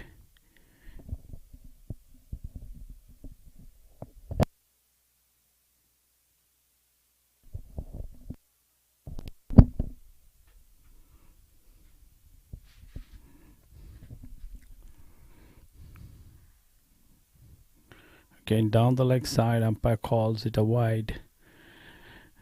For the viewers who are tuning in for the first time in this tournament, they let the first ball down the leg side like a freebie to the bowler, but after that they call it a wide. So in comes Arun. Back to Balbir. On the leg stump, Balbir flicks on the onside towards a fine leg. Batsman crossover for one. Faisal is the field on the fine leg boundary.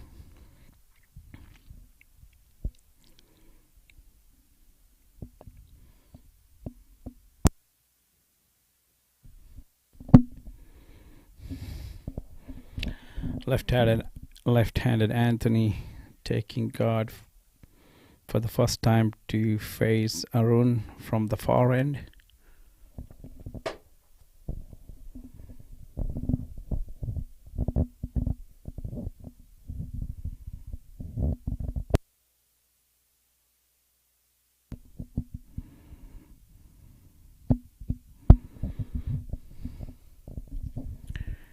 Comes Arun to Anthony. Down the leg side again, another wide. Well collected by Shafiq. One more to the extras. And USA is 5 without loss.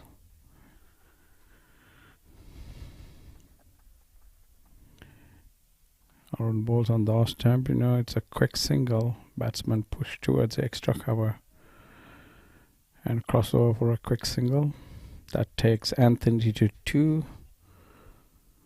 Balbir Singh is on 1. Score moves on to 6 with 3 extras.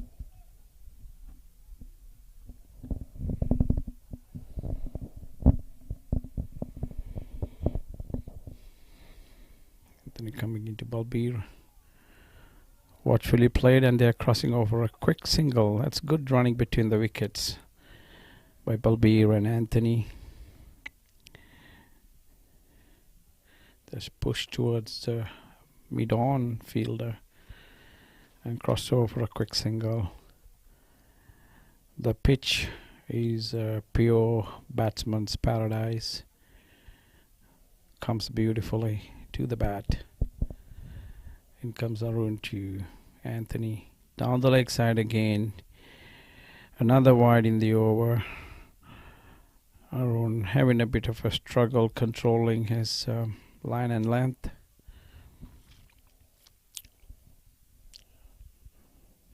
Normally he's a very dependable and a good bowler. Out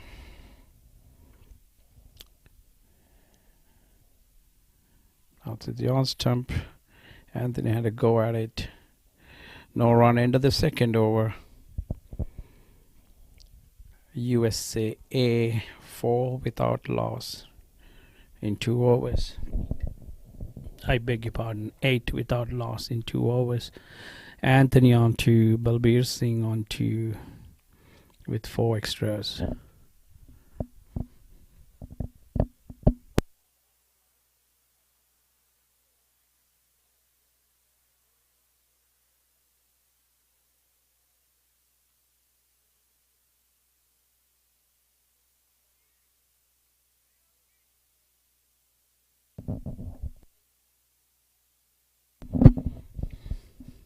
You're witnessing the Masters Cricket USA Champion Trophy played in Houston, organized by the Masters Cricket Committee in USA. A lot of hard work put into this tournament, inviting Canada and West Indies to take part. Comes Ram. Started his second over, the ball going down the leg side, and Balbir pushed it to the fine leg and took 1 run.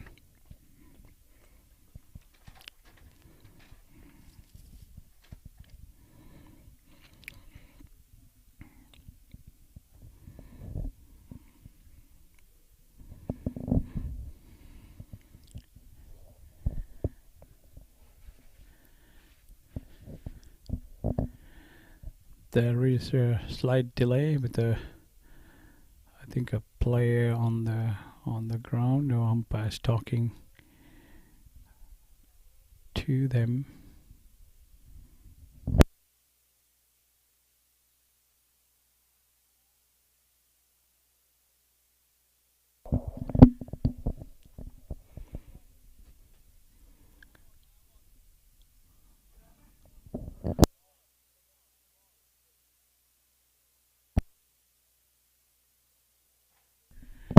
Oh, the message we got was something is not right with the ball, so they're going to switch the ball. So that was the delay, and play has been held up for a minute.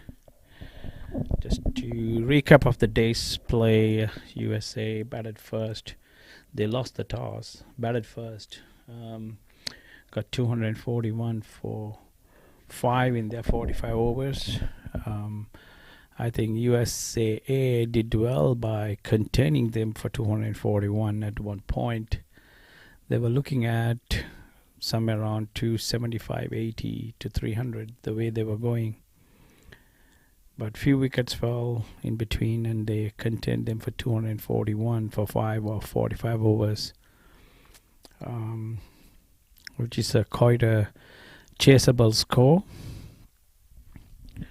Like I mentioned before, the wicket, the pitch is perfect, a true batting paradise. The ball comes very evenly to the bat.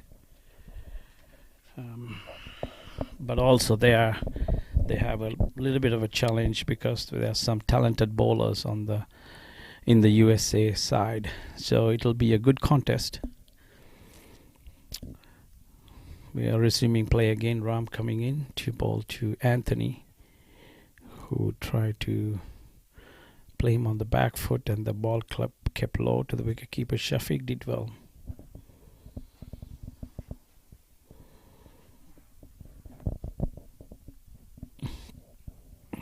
In comes Ram again. Short of a length. Batsman pushes off to the offside. No run. Ram is carrying some niggles, bowling with a very short run up. Beautifully bowled. We've gone upishly, and yep, he's caught. He's caught at gully. Very well bowled. Ram trapped Anthony with a beautiful outswinger, and Anthony had a go at it.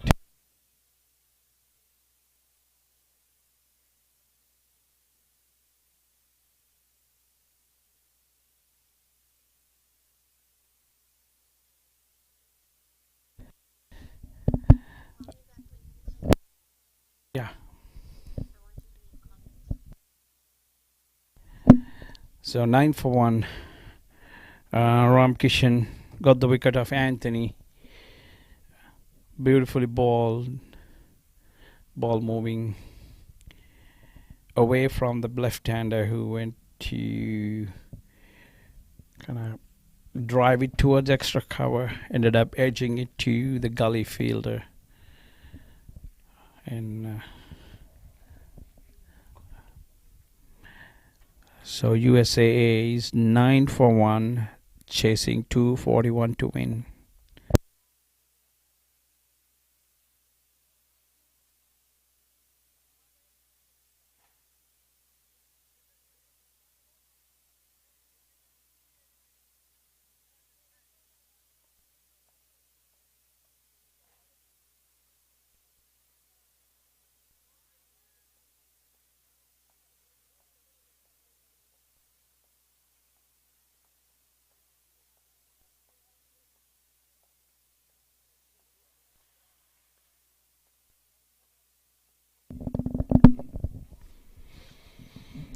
The new batsman is Faisal,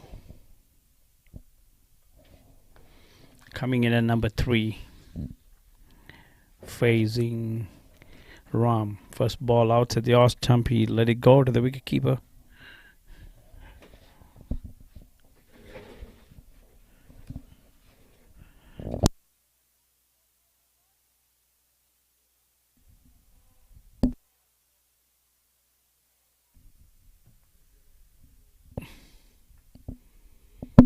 Ram to Faisal, played on the leg side. 1 run to Faisal. It's a leg by. Ram is a bit frustrated with his line. You could see it from his body language.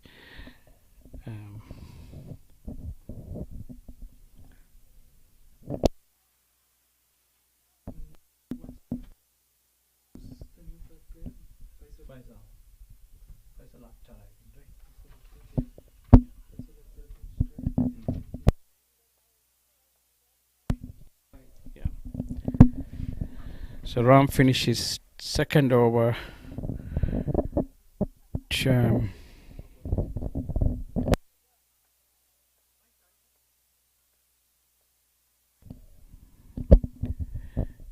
Ram's figures are 2 overs. And he claimed a wicket. Arun is coming from the farther end for his second over.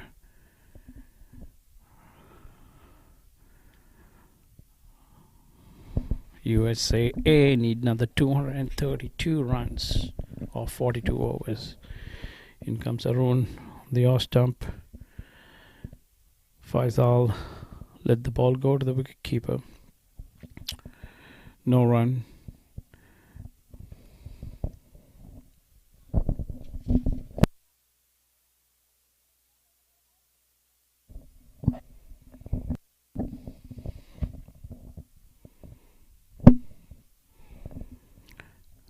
That's pitching on the leg stump and moving away, well collected by Shafiq.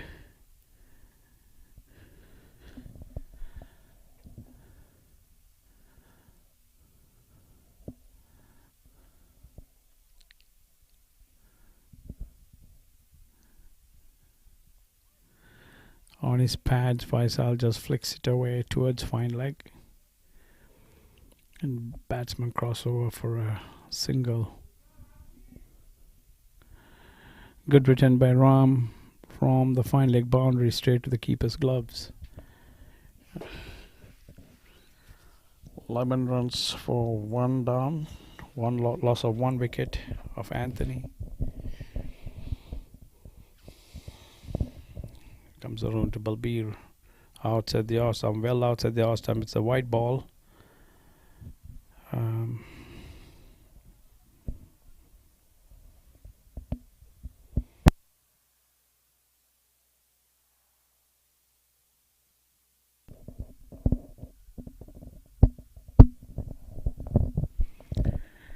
Arun Right arm over again. Oh, wrapped him on the pad right in front. It's another wicket down. Balbir Singh, LBW ball Arun for 3. That was a very straight ball. Balbir tried to play towards the square leg mid-wicket area. Completely missed it. Missed the line. Trapped right in front of the wicket. So USA A is in a bit of a bother right now. 12 runs for 2 wickets down.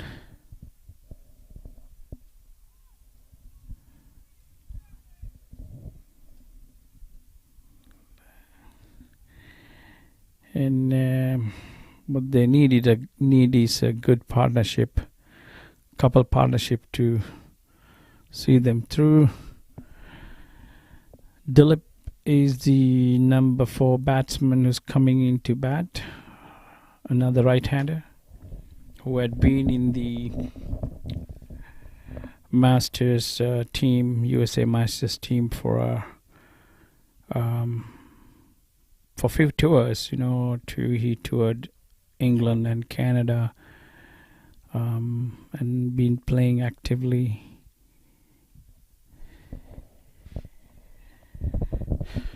Arun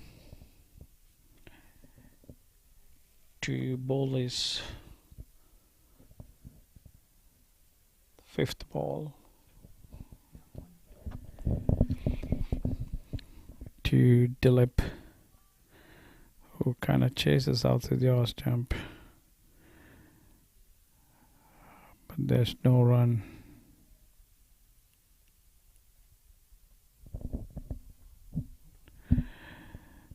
It's no ball and a free hit because there were 3 fielders behind the umpire. So it's a free B for Dilip to start his runs. Oh yes, he slashed it out to the off stump. The ball ended up going to the extra cover boundary. That's the first boundary of the USA team after 3.5 overs. Score moves on to 17 for 2 wickets.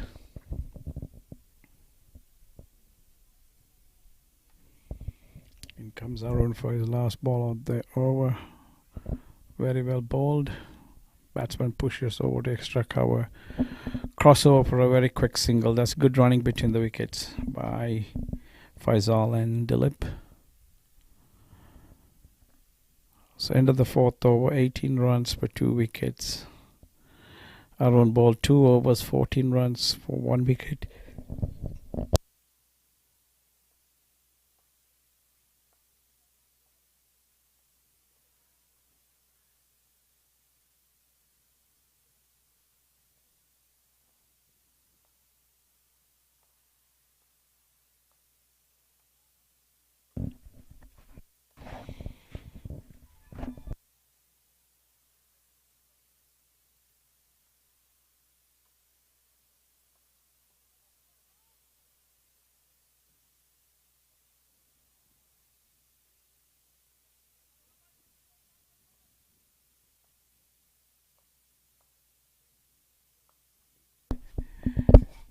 In comes Ram for his 3rd over. Out to the off stump. Dilip let it go to the wicket keeper. They're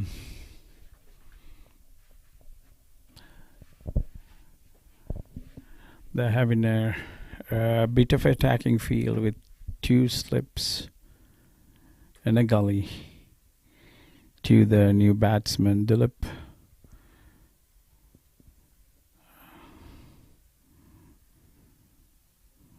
Comes Ram.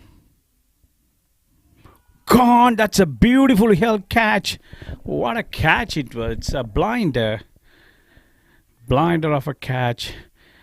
And there goes Dilip. gone caught at second slip. A fantastic one-handed diving catch to his leg. Beg your pardon, to his left.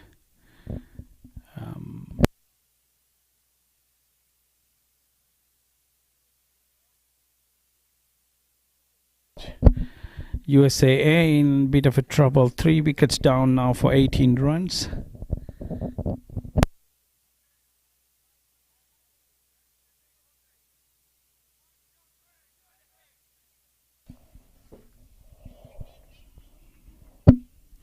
Motion coming into bat at number 5 for USAA. Oh, that catch was taken by Sanjeeva Veerasinghe, and that was a blinder. That was a blinder. Beautifully diving catch to his left. The ball kept very low. So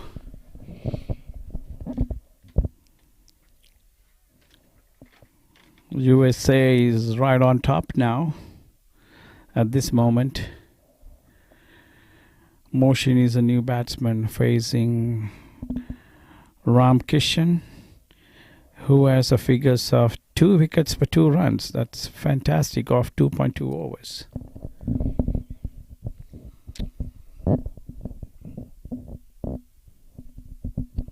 Here comes Ram for Motion. That's well played, straight back to the bowler.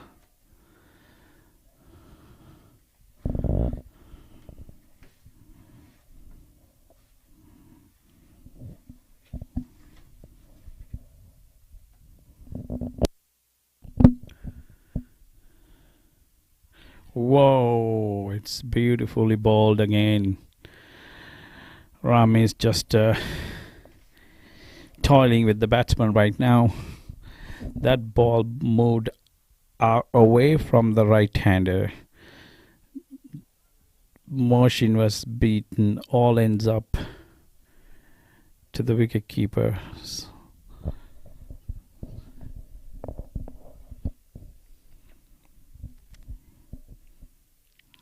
Oh, another beautiful delivery. This one coming into the right-hander. Motion went for a big drive. Beaten again. So Ram is mixing his deliveries and keeping the batsman guessing.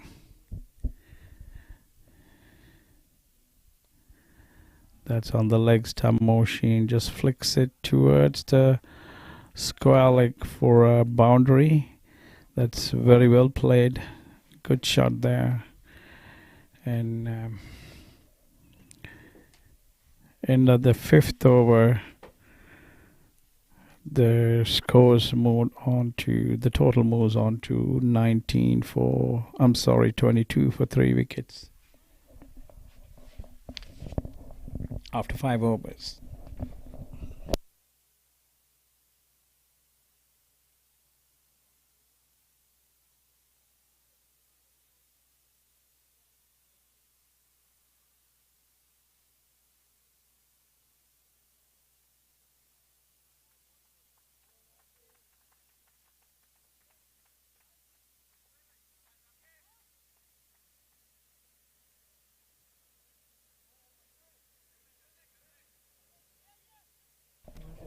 Yeah. Change of bowling. Himanshu coming from the far end, left arm spinner, orthodox spinner. Did very well in the zonal tournament. Got a lot of wickets. And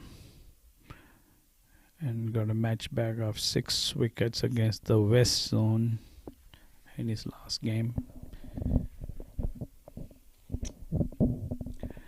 He's coming from the far end, and he'll be replacing Arun.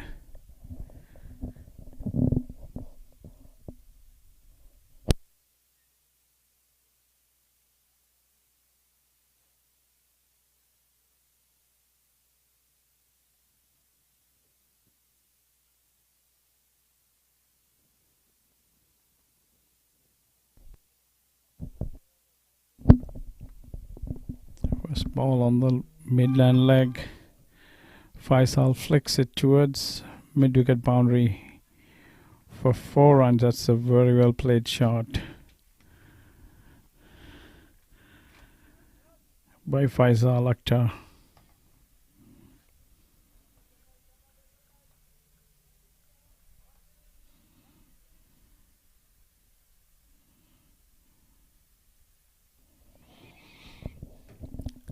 This is the first international over 50 tournament held in the USA. The Masters Cricket Champion Trophy in Houston. Here comes Himanshu for the second ball. Down the leg side, well collected by Shafiq. Good glove work there.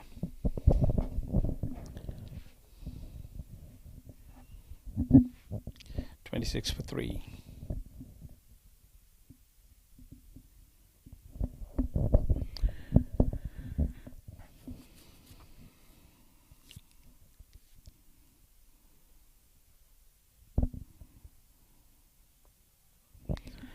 Faisal driven very firmly on the offside. It's an over pitch delivery through extra cover and mid off for a beautiful 4. Very well played there by Faisal Akhtar. He already got 2 4s in this over and he's on 9.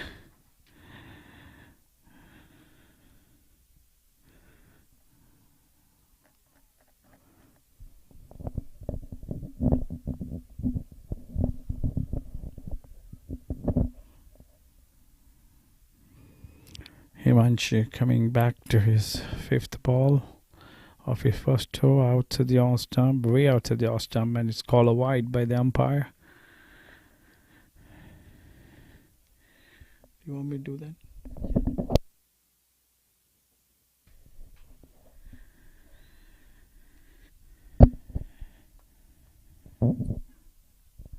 Firmly struck by Faisal straight to mid off. Well fielded there. No run. Himanshu coming left arm over the wicket. Just pushes to the off stump. Offside. No run. End of the over. That's a costly over and a good over for the USA A team. And 9 off that. And the score move on to 31 for 3 wickets.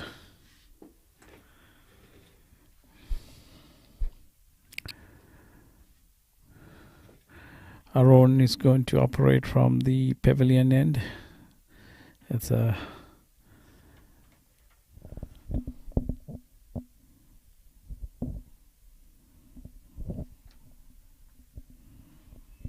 and he'll be coming into ball to Moshin.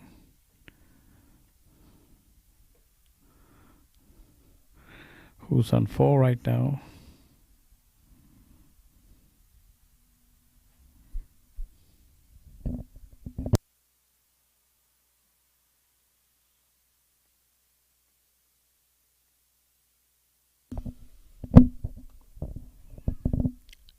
Beautifully bowled. Right on the stumps.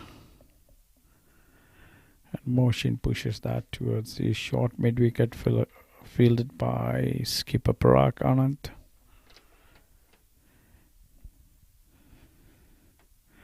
Here comes Arun to Moshin.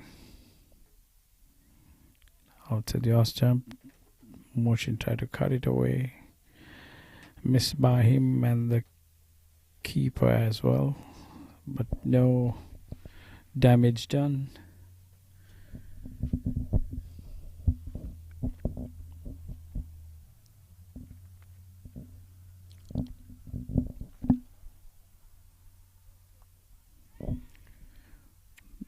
This one pushed on the onside, very quick. Moved by Parag to his right to cut the single off, so there's no single.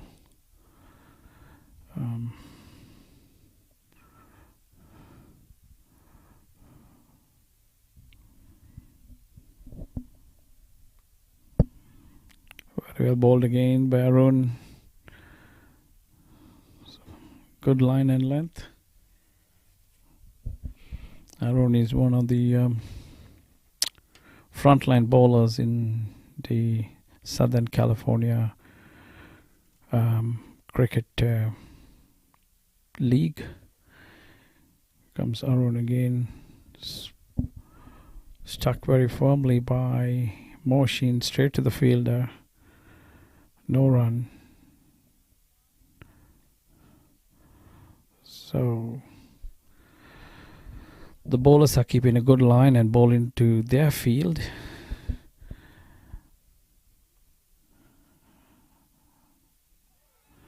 Beautifully bowled. Beaten all ends up. That's a excellent over by Arun. Good comeback. A maiden over. And scores remained on 31 for 3 of 7 overs. Ram Kishan is off the field right now after getting these 2 early wickets. He's carrying a few niggles. You know, at this age, over 50, you have a few aches and pains. And he's carrying a small injury on his knee, so he's back in the pavilion to rest it.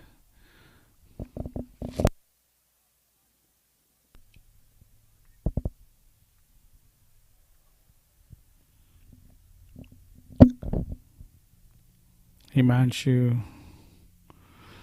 coming back for his second over from the further end.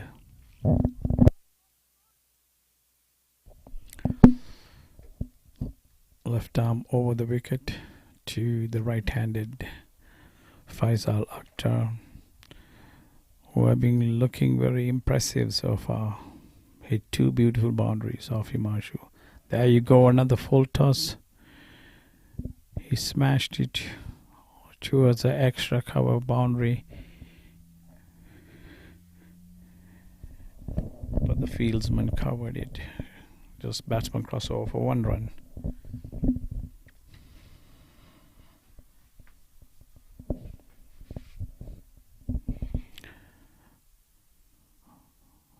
Mohsin Khan facing Himanshu. Again outside the off-stump, Mohsin stuck very firmly, and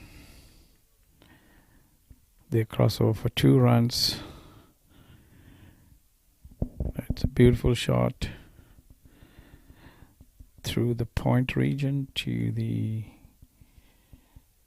deep extra cover fielder, who had to run about 20 yards to his left to collect the ball.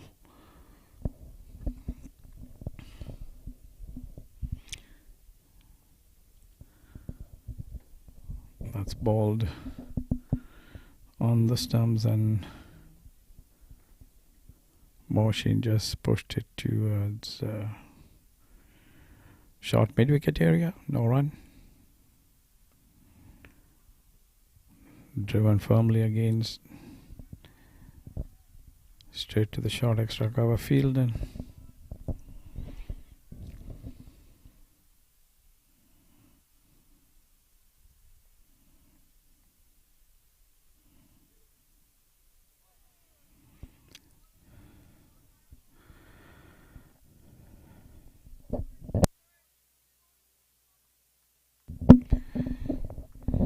.209 runs needed from 37.2 overs at a 5.6 net run rate. USA A is chasing a score of 242 to win, or 33 for 3 at the moment. This one on the onside, push towards square leg, short square leg for a quick single. these batsmen have been running extremely well between the wickets. Very fast, positive running and batting. And if another over from Himanshu. Himanshu so far have bowled 2 overs, 12 runs, no wickets. A bit expensive for his capabilities. Normally he's bowls a good line length and keep the batsman guessing and under control. Very economical bowler. But he's gone for 12 runs off 2 overs.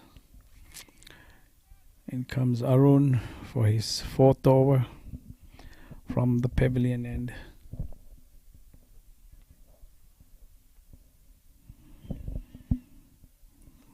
Balls to Moshin, played back foot very watchfully.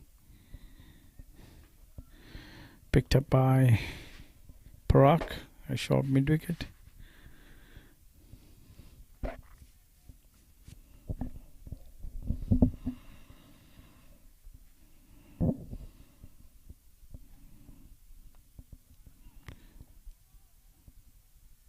Short of a length, batsman tried to cut the ball towards point area, but mistimed it. No run.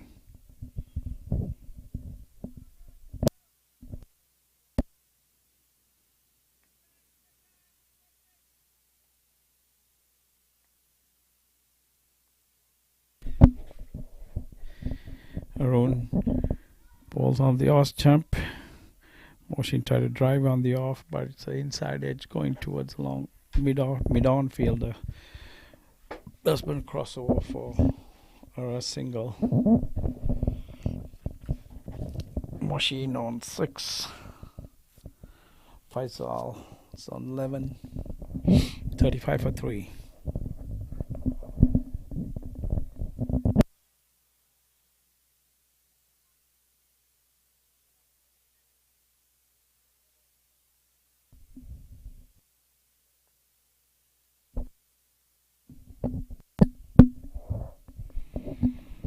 In comes Arun again, pushes on the offside, again for a quick single.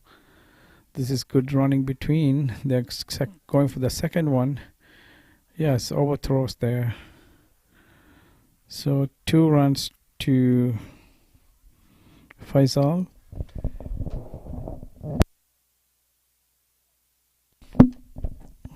He moves on to 13, score to 37 for 3. Batsman having a small chat, a quick chat.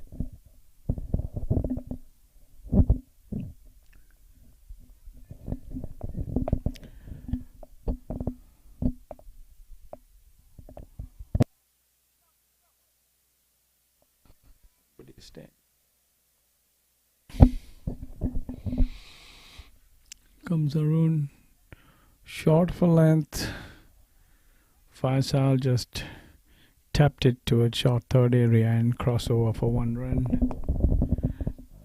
So these 2 batters have been keeping busy and keeping the scoreboard ticking, which is very important to the USA A team whilst they're chasing this score of 242 runs to win. It's quite doable. But they need some sensible batting and partnerships.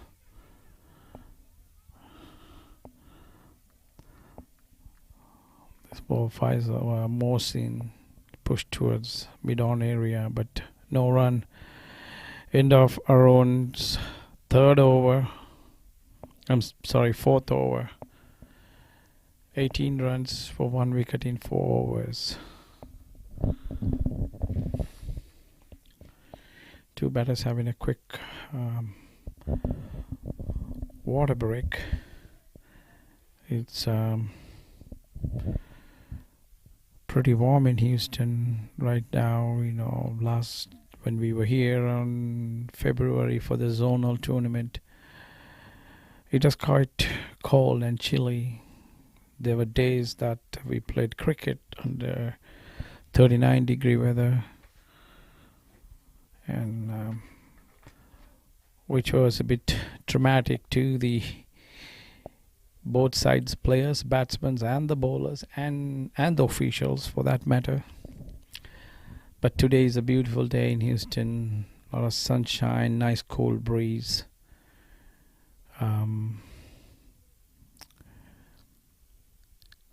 Good day all around for cricket. Fazal is coming from the far end to bowl his first over. Himanshu had been taken off after 2 overs.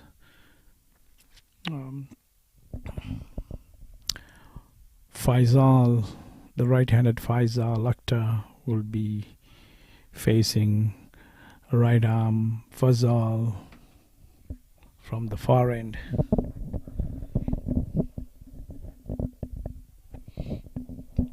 Aroni is at first slip, no gully here. Here comes Fazal. Very well played. Past the bowler just for a quick single again. 39 for 3 in 9.1 overs. Arun have been moved towards the second slip. So Arun is on second slip, and they have a cover point, extra cover. Long off. Here comes Fazal. Beautifully stuck there towards deep extra cover by Mohsin for 1 run.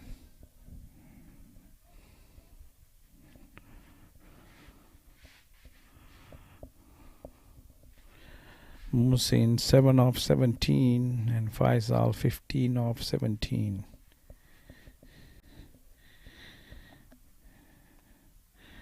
Another beautiful extra drive on the offside to deep extra cover fieldsman. 1 run to Faisal, who's been shaping up well today. Played some beautiful cover drives off Himanshu and one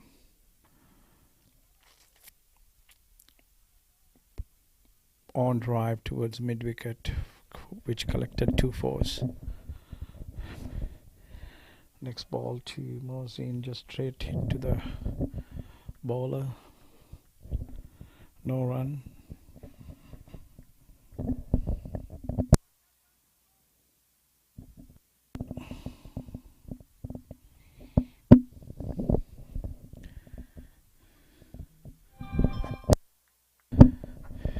Inside edge, bounced and gone back to the wicket keeper, Shafiq. Faisal is a very talented cricketer who has many talents. He's a brilliant musician who could sing really well, play the keyboards. He could do a lot of things. Driven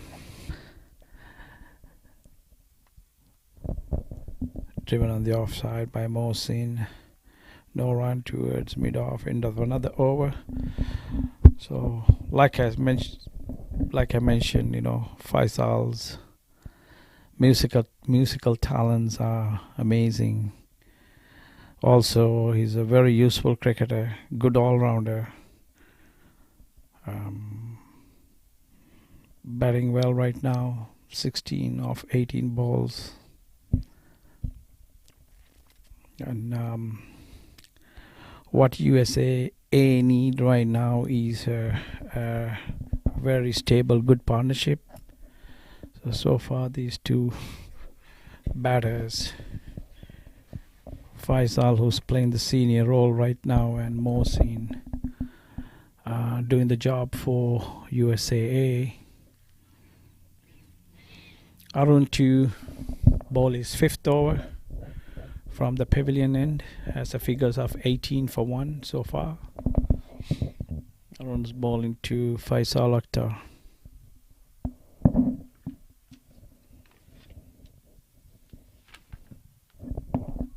Outside the off stump, Faisal let it go, no run.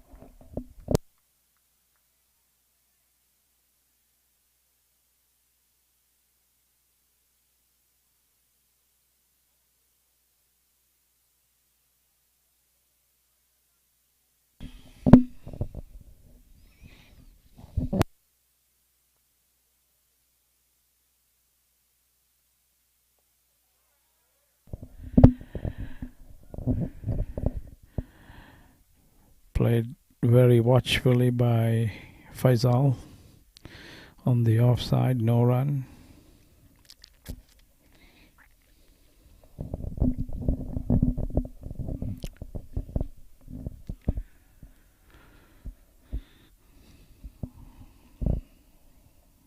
Comes Arun to Faisal. Beautifully driven through the covers.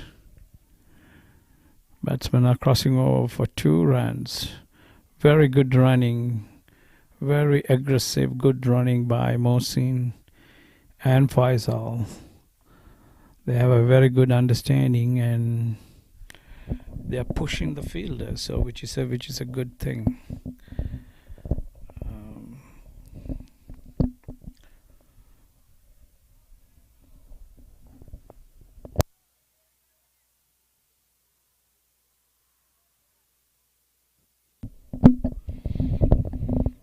Arun to Faisal again.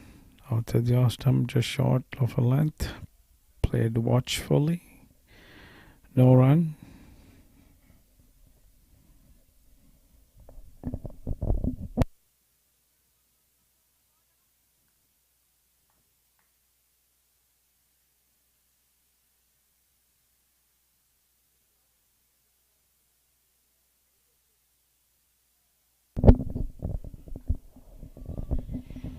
Here comes Arun right arm over the wicket from the pavilion in. Faisal tried to drive him on the offside, but the bowler stopped the ball by himself. No run there.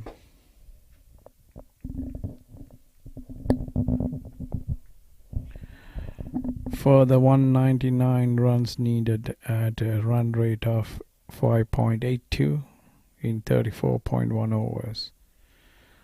Comes Arun to bowl his last ball of his 5th over. That's a beautiful delivery. Very well played on the offside. Forward defensively by Faisal. 43 for 3 in 11 overs. USA A. Chasing a score of 242 to win.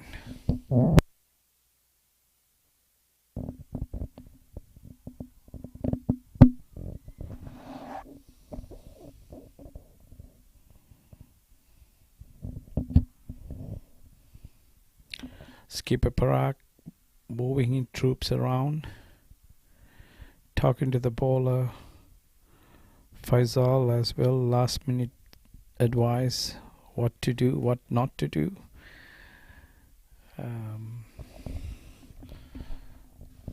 So the way it's shaping up, it's going to be a very interesting encounter here. In comes Faisal.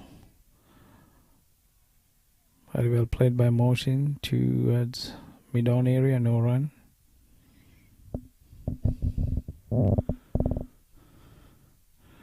Wicketkeeper Shafiq wearing his helmet and coming up to the wickets.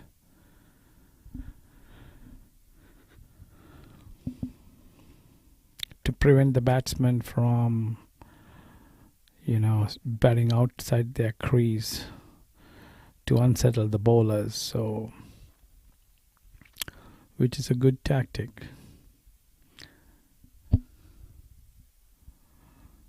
Here comes Faisal, right arm over the wicket from the far end. Ball down the leg side. Well, very well stopped by Shafiq. No run, not a clean collect, but he managed to stop it.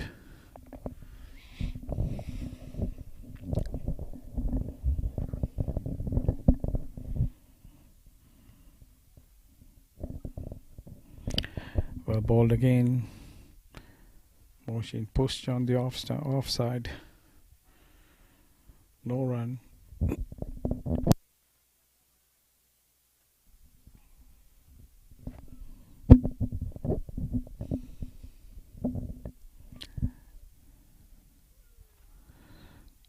Nicely glided towards the offside, but Arun ran across to stop the ball. So no addition to the scores. 4 dot balls on the trot by Fazal. Ball on the onside, push towards short mid wicket. No run again. So far, these are very good over for the USA side. Fazal is containing Moshin. Well bowled. So as a maiden over, very well bowled by Fazal. And scores remain at 43 for 3 after 12 overs. Another 3 more overs for the break. Run rate slowly creeping up to over 6 right now. 199 runs needed in 33 overs at a rate of 6.03. USA A need to get their ones and twos and tick the scoreboard, keep the scoreboard moving. Not going for big shots, but just the singles. Well bowled by Arun. Arun is bowling a beautiful line and length right now. He's back to his 6th over from the pavilion end. Bowling to Faisal Akhtar.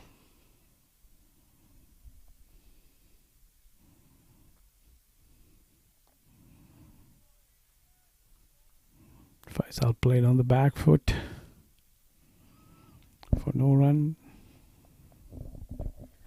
This is Arun's 6th over.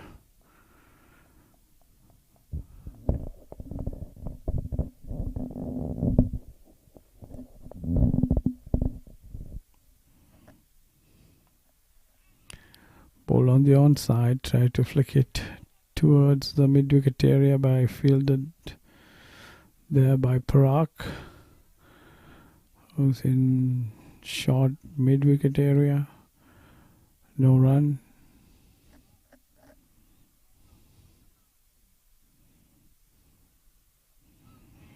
Comes Arun, right arm over the wicket.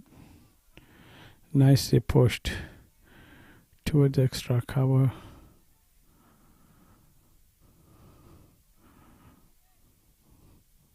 No run, 43 for 3. Faisal is on 18 and Moshin is on 7.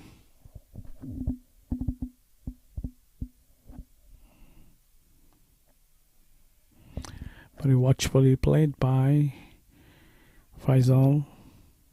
Push towards the offside.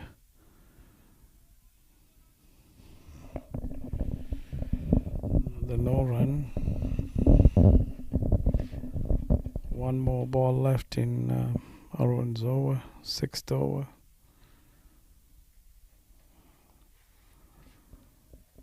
Well bowled. It's another maiden, back-to-back 2 maidens being bowled by these 2 bowlers, Arun and Fazal. 14 overs gone. 43 for 3. Arun bowled 6 overs for 20 and collected the wicket.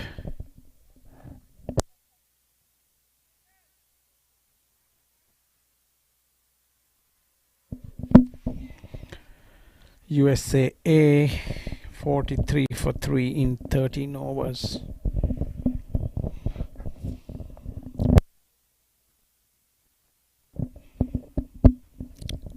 Fazal coming for his third over from the far end.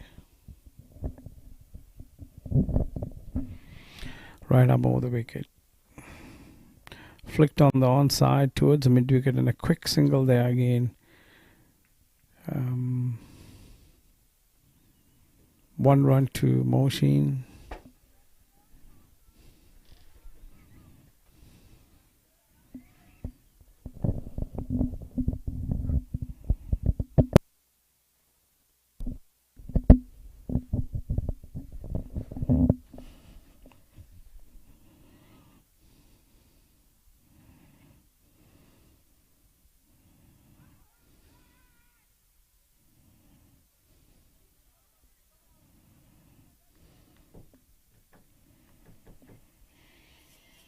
Leg by.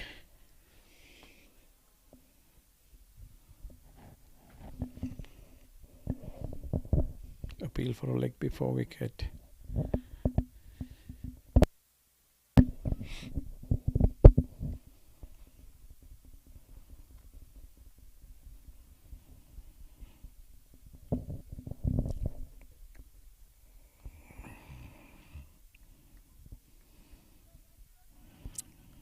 Well, ball by Fazal.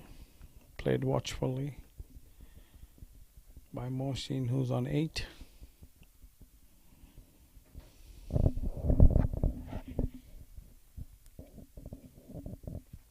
This is a good booster for Masters cricket in US. This tournament, we have 2 international teams, West Indies and Canada, participating in this tournament. Right now, so far, USA is in they are the table leaders, and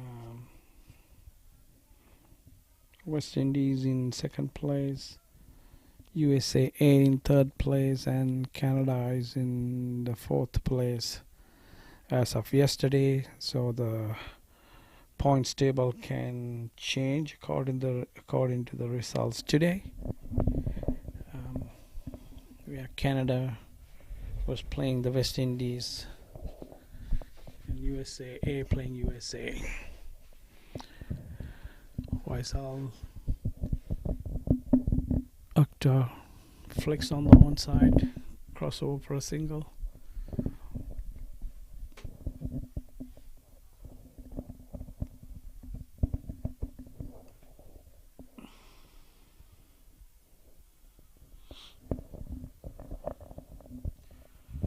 .47 for 3 wickets.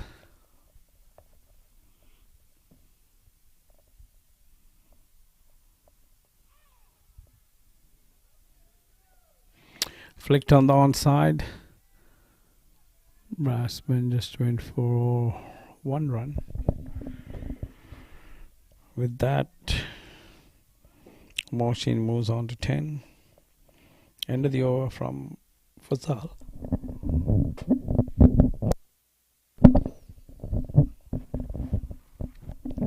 $14 overs completed.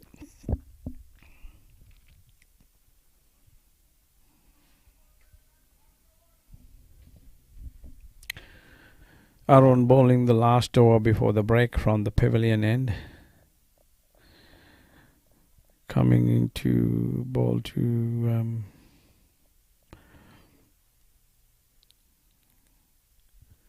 Mohsin, who's on 10.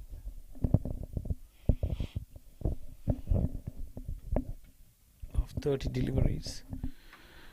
Here comes Arun. Played firmly to the mid-off region, no run.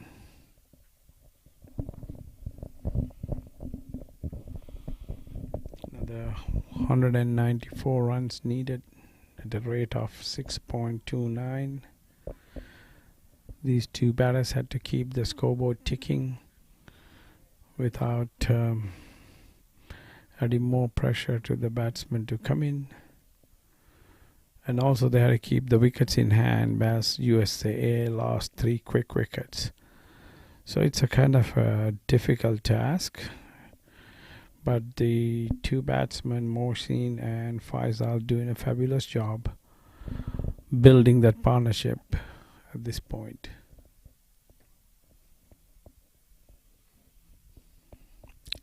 Comes Arun. Beaten outside the off stump. Well collected by Mohsin. I'm sorry, Shafiq. Good glovemanship behind the stumps.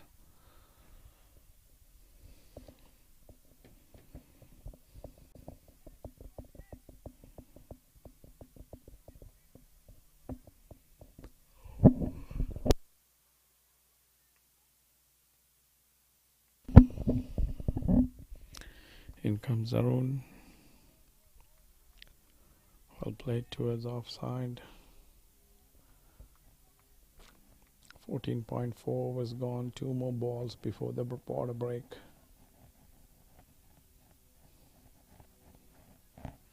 USA 48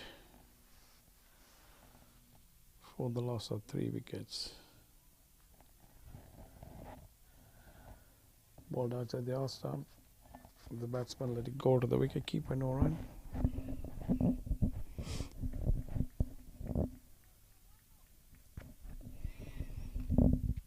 Like I stated before, tremendous work done by this organizing committee to get this international tournament going.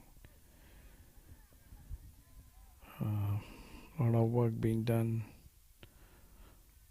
and congratulations to the Masters USA Executive Committee for the work done behind closed doors.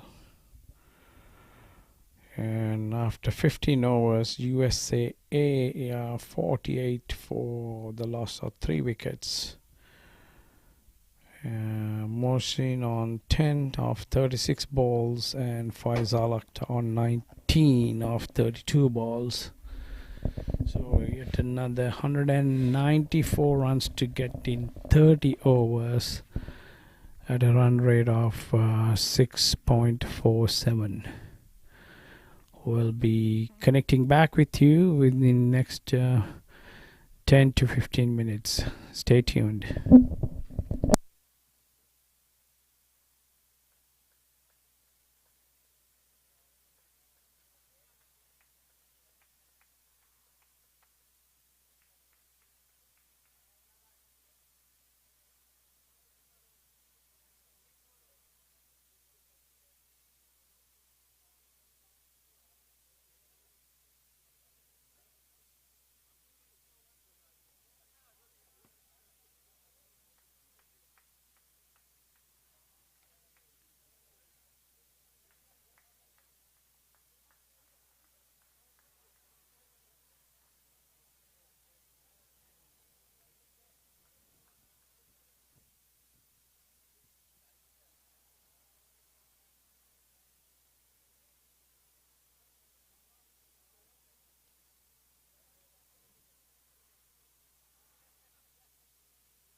Welcome back to all the viewers. We are back in action now. Players are just settling in. 48 for 3 wickets after 15 overs. A good contest. USAA have still a lot of batting to come. So it's anybody's game right now. So this partnership is important, and there's skipper Raj to follow with Babar Bakhtar, who's a very good right-hand bat. SP, another experienced right-hand solid middle order bat. So there's batting to come. But partnerships are the key at this time, as Fazal settling down to bowl his fourth over from the further end to Faisal down the leg side. No run.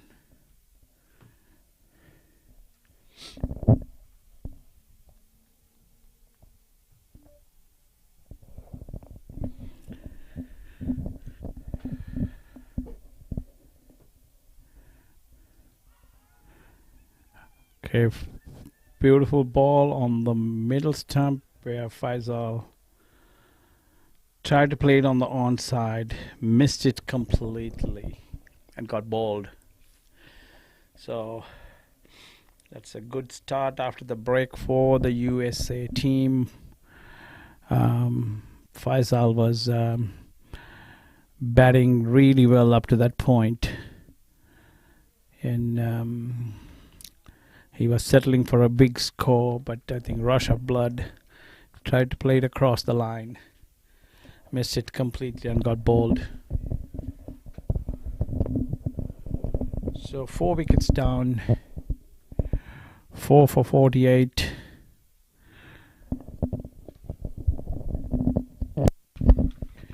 And SP coming down at the loss of the 4th wicket.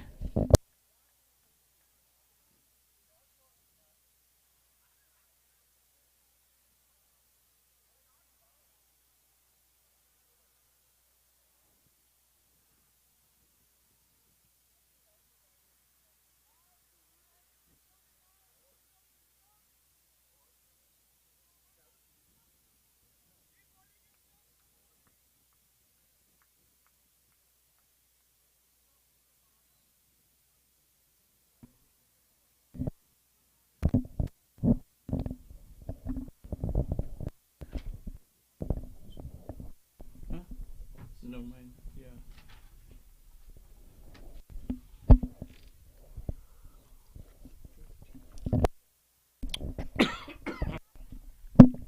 So Fasal picked up his first wicket in his 4th over, straight after the drinks break. Brings in right-handed SP to the crease, right on the stumps, and SP pushes towards the onside for no runs. SP, like I said, a very dependable middle order bat with lots of experience, very steady batsman. So still the batting to come in the USAA. This is a very chaseable score. What they need right now is a good partnership, couple guys to get set, and just take control. Fazal bowling a very good line and length at this time from the far end, coming into ball to SP, who's facing his second ball. Off the back foot punches towards extra cover for no run.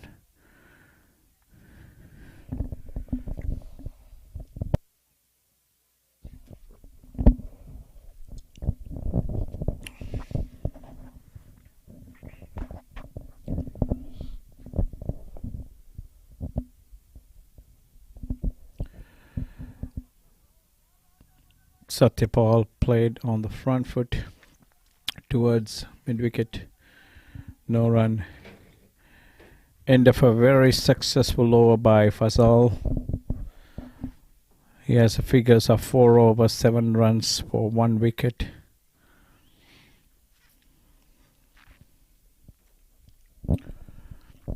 Another bowling change by skipper Parag Anand. Himanshu was brought in from the pavilion end. Himanshu bowled 2 overs from the further end without any success, and it is a bit expensive for his capabilities. But he been moved towards to operate from the pavilion end, which I think is a good move, looking at how the wind blows right across the field, which would help his left arm orthodox. Himanshu bowled 2 overs for 12 runs. Coming in, starting his 3rd over, bowling to Moshin, who's on 10. In comes Himanshu, a full toss. Moshin drives firmly to long on area, just for a single.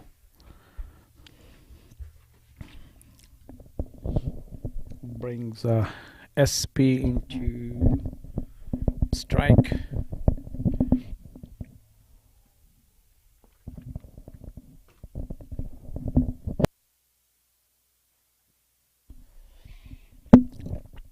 Comes Himanshu, left arm around the wicket. SP pushes towards short extra cover, no run.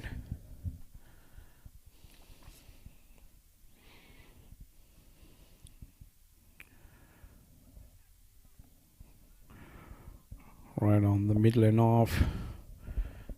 SP pushes towards the mid-off area. Batsman having a quick chat, and the bowlers having a quick chat, with Sanjeeva giving him some last-minute guidance. And change of a field too. I think Sanjeeva is leading the side right now. I don't see Parag. Oh no, Parag is there still.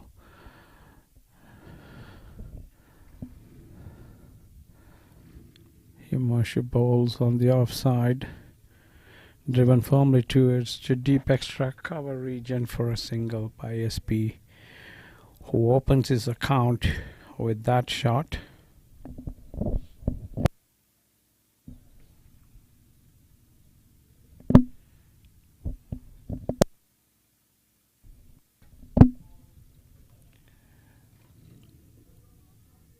Himanshu bowls on the off to just middle and off. Moshin pushes towards extra cover, fielded by Sanjeeva Veerasinghe. Coming back, that's a good ball on middle and off. Moshin tucks it to the short square leg area and crossover for a single. 51 for 4 after 18 overs. 17 overs.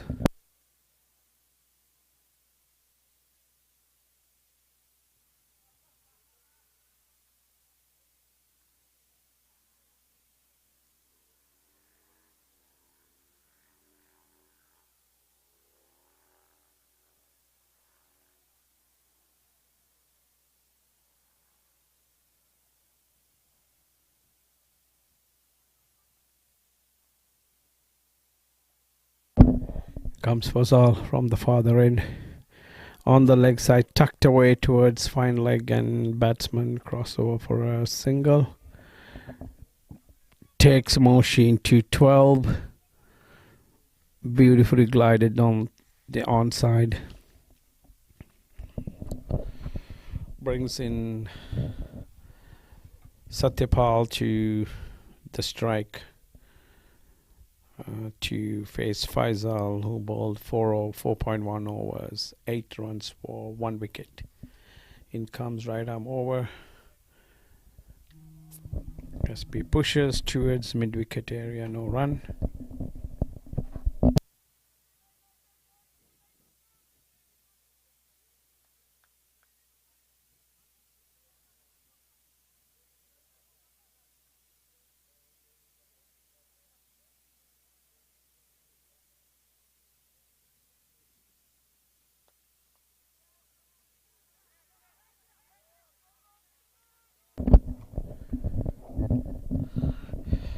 That's played beautifully, very firmly, but well fielded there by Parag. No run. In comes Fazal. Right arm over. Right on the middle stump, mid lane off stump, flicked away towards short mid on area for 1 run. Takes Satyapal into 2 or 5 deliveries, and Moshin facing Fazal, who's on 30 or 40 balls. Short of a length, cut firmly towards point.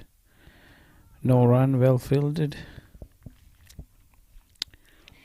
Moshin on 13, Satyapal on 2. USA A 53 for the loss of 4 wickets. Need of another 189 runs to win. That's beautifully stuck again, straight to the fielder. No run. And end of another over from Fazal. He had bowled 5 overs, 9 runs for had taken a wicket. Yeah, Mr. David Martell from the veteran 60 team, who is joining me right now in the commentary box, who had done tremendous work for Southern California Cricket Association in Division 1, won the Best Bowlers Award many times.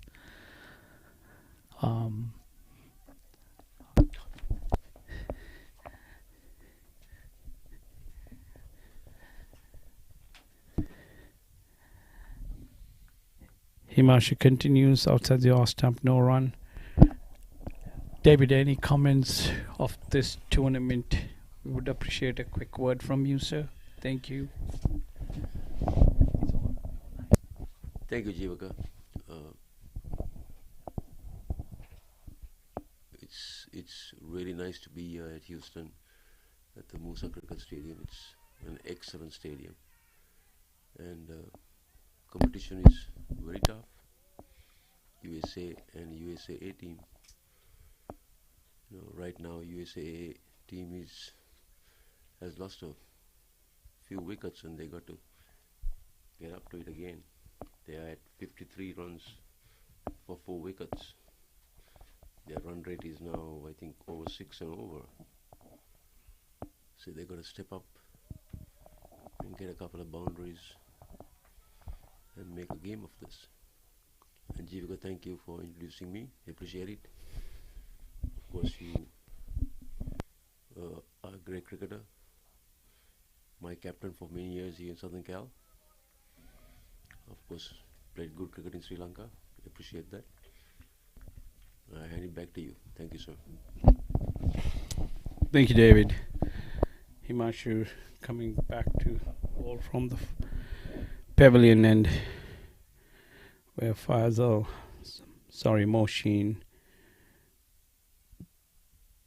flicks it to a square leg boundary to get a single. Scores are at 54 for the loss of 4 wickets after 19 overs.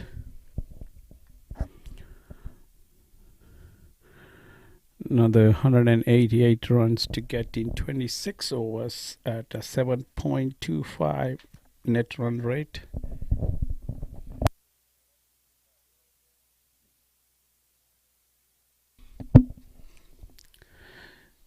In the other game, West Indies had a convincing victory over Canada. Canada were bowled out for 132 in 41.2 overs, and West Indies cruised through to victory with 133 for 4. So at this point, West Indies will be right on top of their points table, and with the result of this, if USA wins this game, and they'll consider the net run rate, and we will see actually who will be leading the points table after tonight's completion of this game. Here comes Fazal, ball to SP. SP flicks it towards mid wicket. No run. Fazal into his 6th over, pretty economical. 9 runs given away, 9 runs and taken a wicket. Coming into ball to SP again, same ball, midland off. SP flicked it towards mid wicket.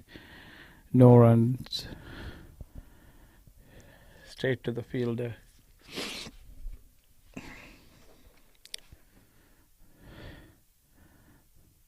Satyapal's short name is, everybody know him as SP. Elegant, very steady middle order batsman. He's facing Fazal. Right arm over, flicked again towards onside. Batsman crossover for a single. Takes the score to 55.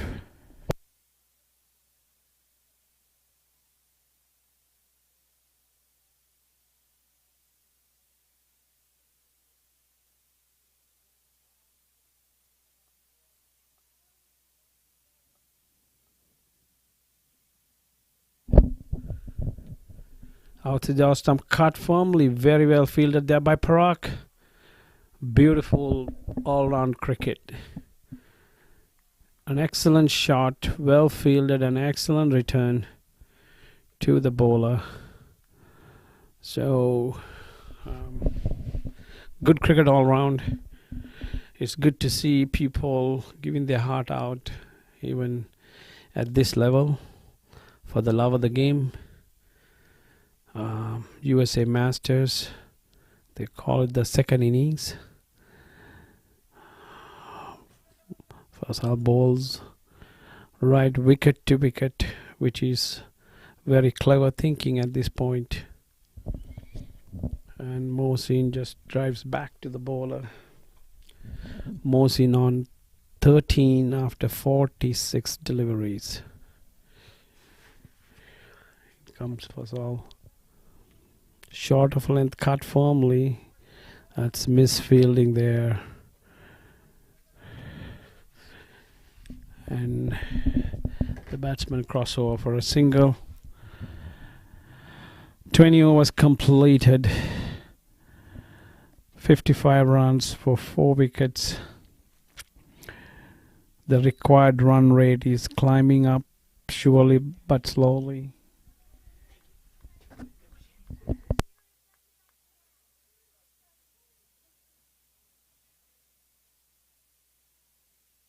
One run, sir. Mohsin got one.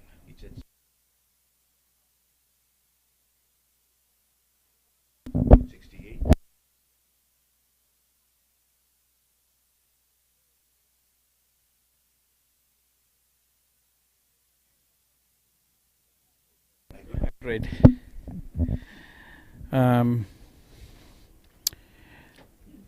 Himanshu back operating from the pavilion in left arm round the wicket to the right hand at Mohsin, who's on 14. The required run rate climbed up to 7.44 per over. 186 runs more to get in 25 overs.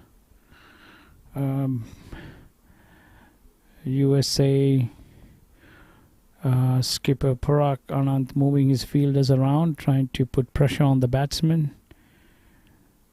In comes Himanshu outside the off stump, just Moshin punches it straight to Sanjeev Veera Singh, who's fielding at short extra cover. There's two short extra cover fielders placed.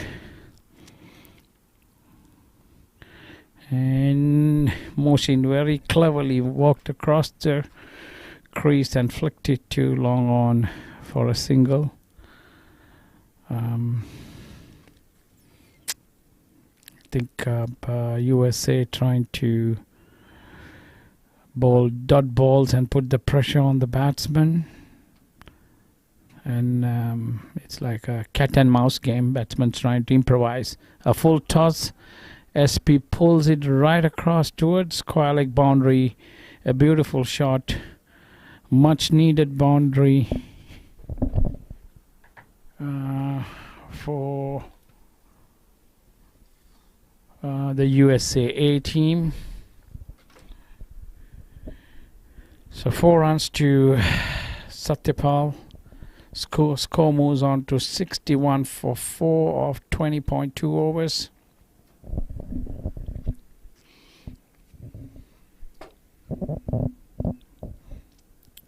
In come Himanshu, 2 SP wide outside the off stump. It's a wide call by the umpire.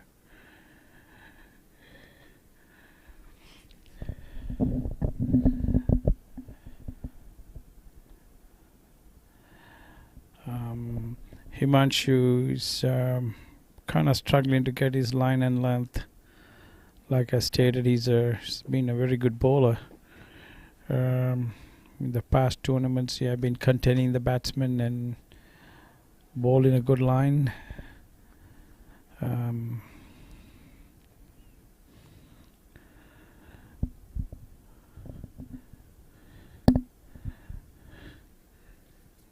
Himanshu for his last ball, well bowled and well watchfully played by Satyapal. So 21 overs completed.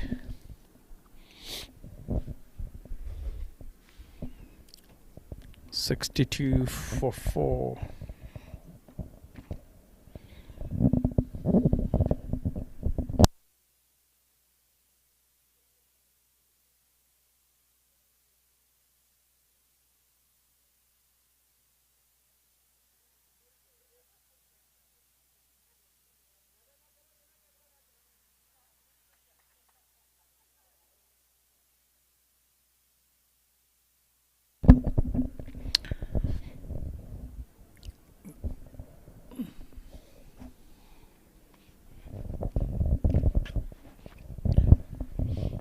Fasal continue to operate from the further end, from the far end.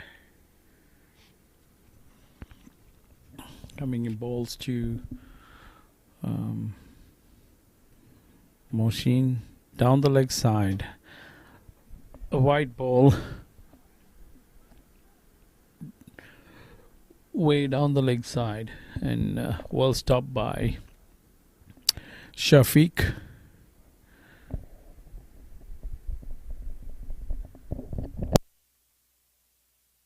No, Fazal. Fazal comes in right arm over. Oi. Beautiful ball. Moshin tried to force him on the offside. Missed it completely. Beaten him all ends up. And well collected by Shafiq behind the stumps.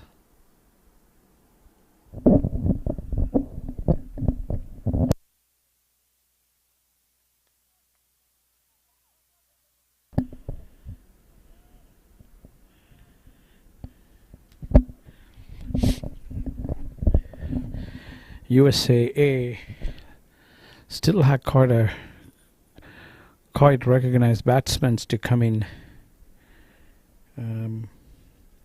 Barbara Butt is a solid right-handed batsman, and beautiful stroke maker to come in, and also your skipper Raj, who's a capable batsman himself, to support this, and a very quick two singles, no batsman crossover for two, very well run, aggressive running, and that's what USAA need to do at this point, push the gaps and put the pressure on the fielders, and that was very well placed, and good aggressive running by Mohsin and SP.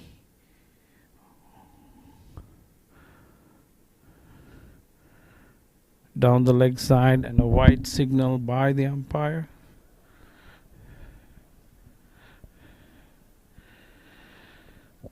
And bowler and the skipper having a chat with the umpire. Fazal was not too happy with that call. The conversation continues. So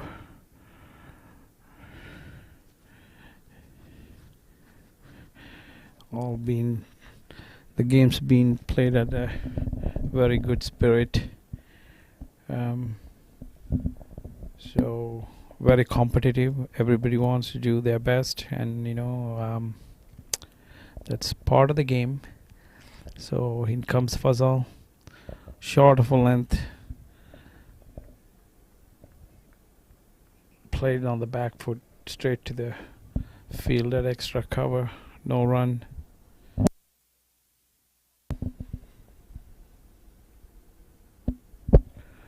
Machines facing Fazal.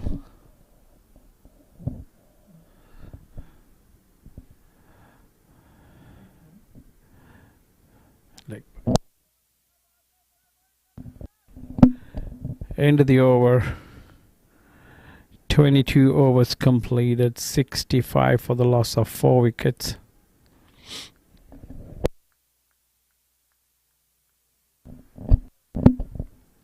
Mohsin on 17 of 51 deliveries, and Satyapal is on 8 of 23 deliveries.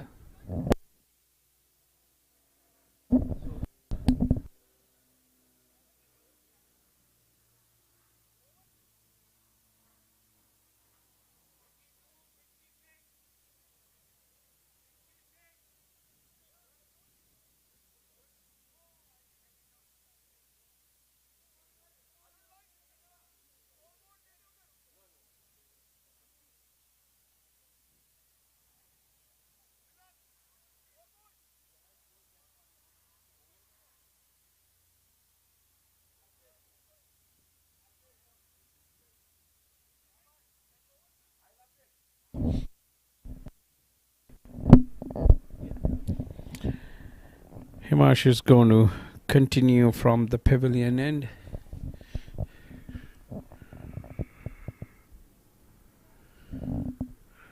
USA bowling their 23rd over. Himanshu has a long on, deep mid wicket, deep square leg, short mid wicket point, extra cover, deep extra cover. But there's another change made by Parag, bringing the deep extra cover into the 30-yard circle. In comes Himanshu for his 6th over. After the off stump, Satyapalan cut firmly straight to Fazal at point, no run.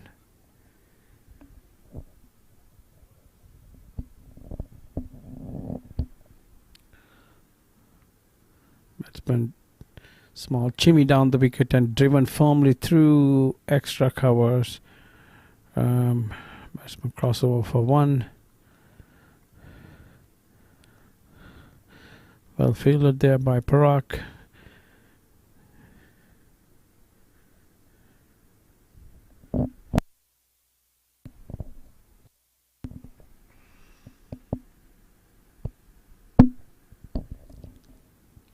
Himanshu coming in, left arm round the wicket to Mohsin, who flicked him to the mid-on area for a single.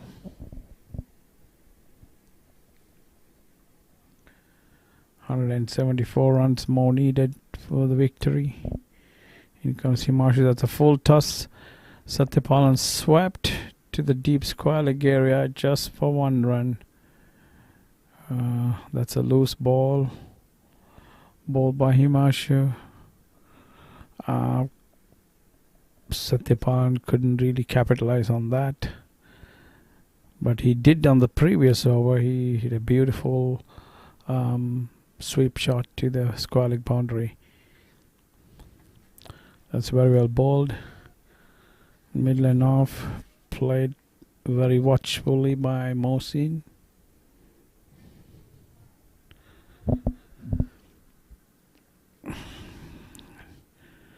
Driven firmly a thick edge, going towards a short extra cover for no run.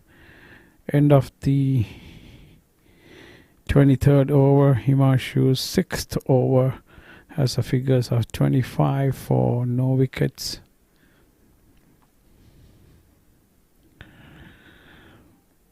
"173 runs needed off 22 overs at a 7.86 required run rate.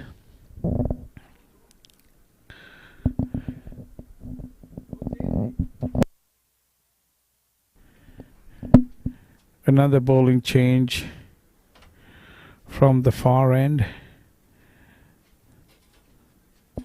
Subir being replaced. Fazal being replaced by Subir, right arm off spinner. Give you the names. Right? You should be.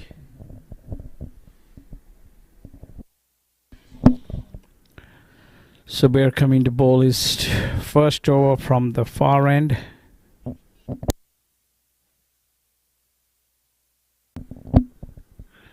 Right arm off spinner, a full toss, played straight back to the bowler by SP.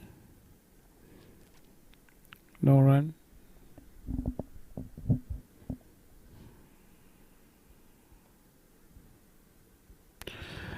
That's one driven firmly towards the extra cover, deep extra cover region for a single by Satyapal. He moves on to 11 of 28 deliveries, and Mohsin is on 18 of 56 deliveries. Here's Subir to Mohsin. Mohsin drives firmly towards long off. 1 run.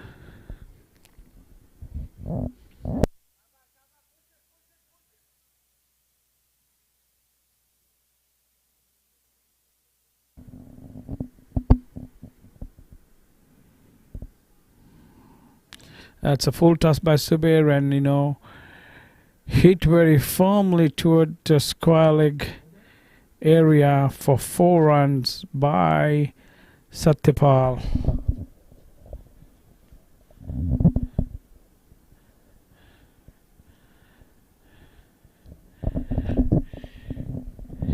Umpires checking for the height of the ball, but there's nothing confirmed by the leg umpire.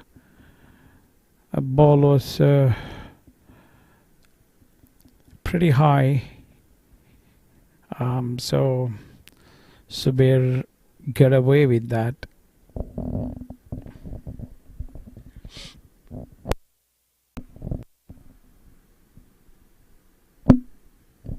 Satyapal on 15 facing Subir, coming from the further end. Right arm over the wicket. That's hit back to the bowler. No run.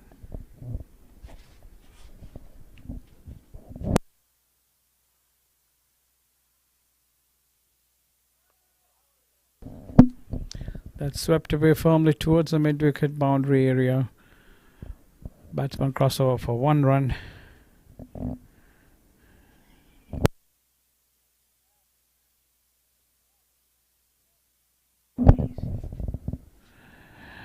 76 for the loss of 4 wickets.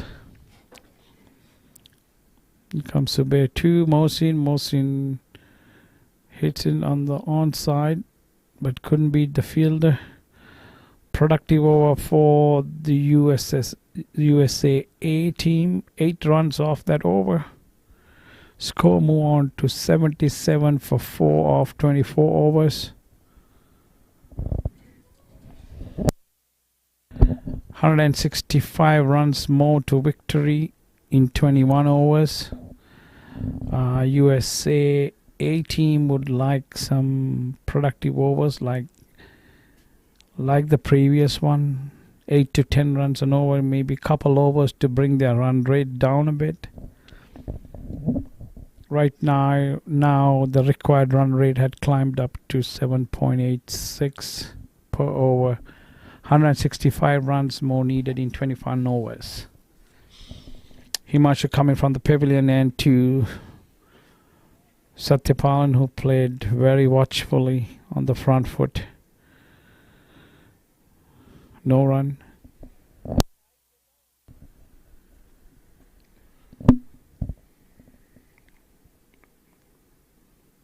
That's driven firmly on the offside to long off area for a single by Satyapalan.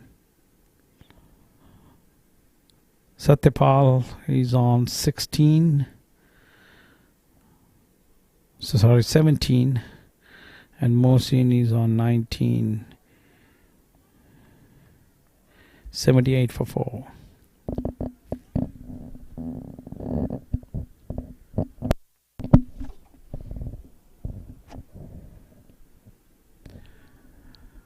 Mohsin moved towards the offside, improvised that shot, swept to the square leg area, but only managed to get 1 run off that.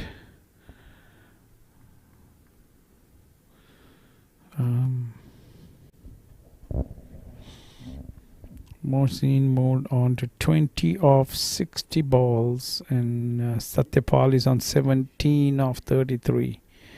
Out to the off stump, driven firmly to the short extra cover. No run.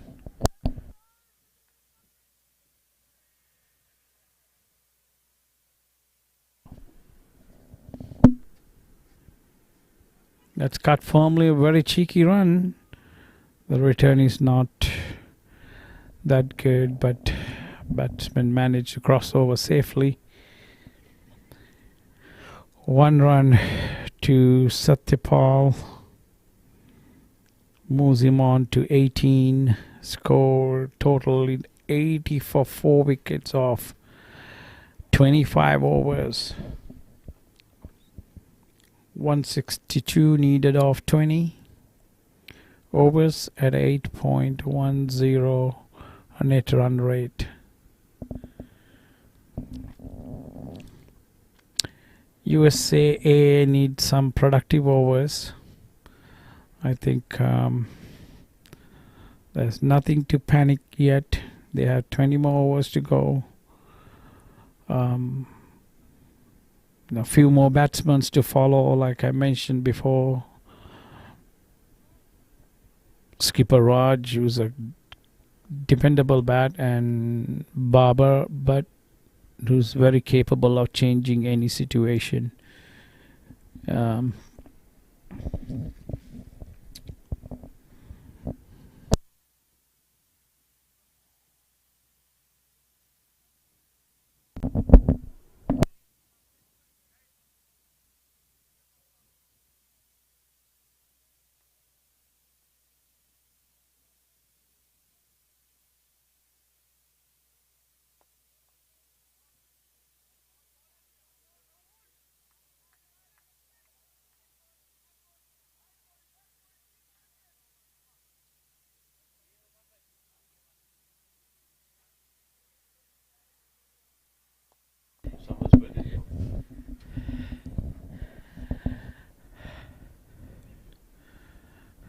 Another run for Satyapal. He moves on to 19 and Mohsin on 20. Zubair coming from the further end. Played right across. Mohsin connected it really well towards the mid-wicket boundary. 4 more runs to the total and 4 runs to Mohsin. That's well connected. Shot towards the mid-wicket boundary. Skipper Parag Anand making some changes, having a deep mid-wicket down now. He has a deep square leg, deep mid-wicket, long on, long off, and he brought the deep extra cover fielder up to the 30-yard circle. So there's some changes being made. In comes Zubair to hits him firmly again. Misfield by the bowler, so they cross over for 1. Looking for the second, they decide against.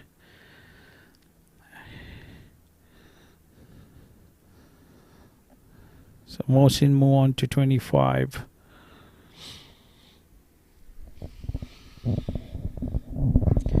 Satyapal taking strike, who's on 19. To Zubair.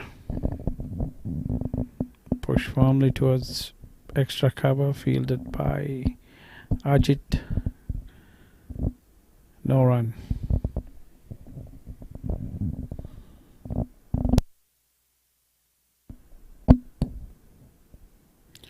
That's well bowled by Zubair. Almost got her top edge back to him. End of his over. 2 overs. Zubair bowled 2 overs for 14 runs. USA is at 86 for 4 off 26 overs. Satyapal on 19 of 39 balls, and Mohsin is on 52 of 62 balls. Sorry, 25. I beg your pardon. Mohsin is on 25 of 62 balls. 156 runs more needed in 19 overs at 8.21 runs per over. As Himanshu operates from the scoreboard end. Coming to bowl is 8th over. Mohsin is taking strike. Short ball outside the off stump. Mohsin tried to cut it off towards point region, but hit his inside edge and came back to the bowler. No run.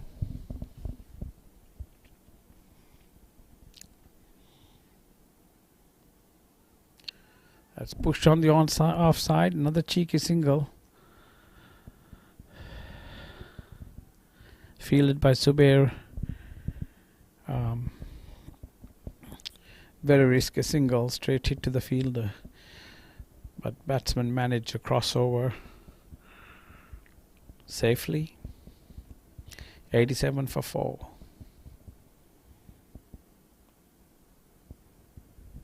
Satyapal driven firmly towards long off area for 1 run.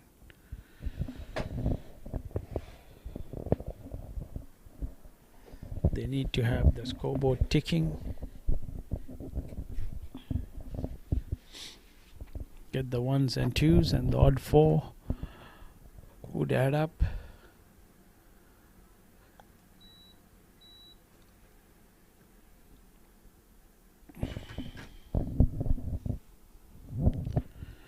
Well bowled by Himanshu, just outside the off stump.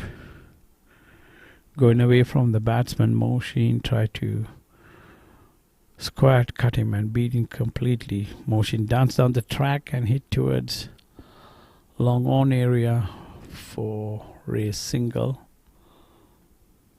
The intent being shown by Mohsin now. He's on 27. Comes Satyapal, who danced down the track. Hit straight to the bowler.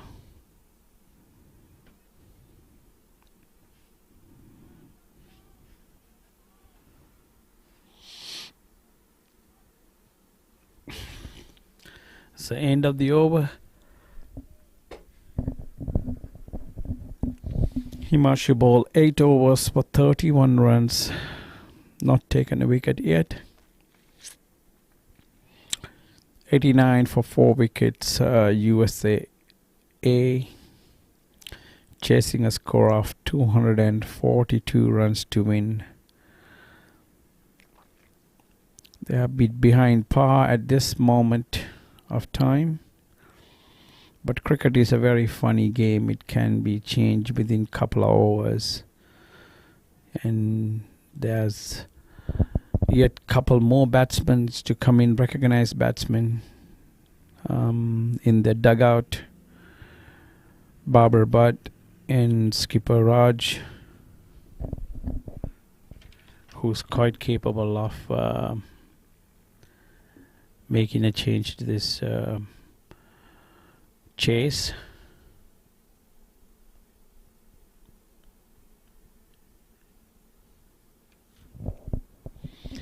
As Zubair continues from the far end, bowling to Mohsin, who's on 27, cut firmly towards extra cover. Crossover for 1 run.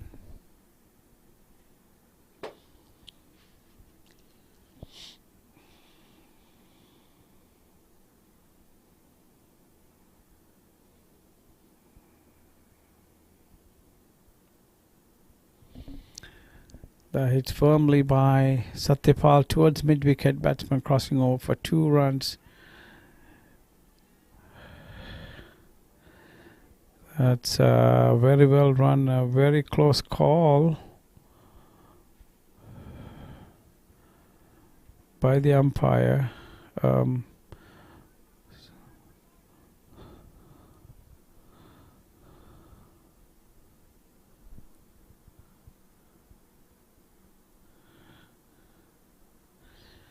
Mohsin had to dive in to save his wicket, but managed the 2 runs. Very close call. It's a beautiful return from the mid-wicket area. Fazal is the fielder. Nice flat throw straight to the bowler's end. And batsman managed to cross over for 2 runs. Satyapal on 22 of 42 and Mohsin is on 28 of 68. Satyapal driven on the offside. Well fielded by Ajit, who's at extra cover, diving to his right.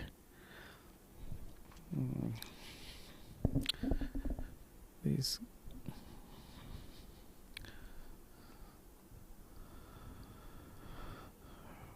firmly hit too long on by Mohsin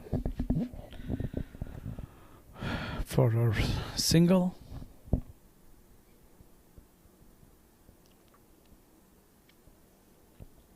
.94 for 4. Played across the line. Satyapal tried to sweep a straight ball and was ruled out LBW. And Zubair picked up his first wicket on his 3rd over. And USA is in a little bit of bother now. 94 for 5. As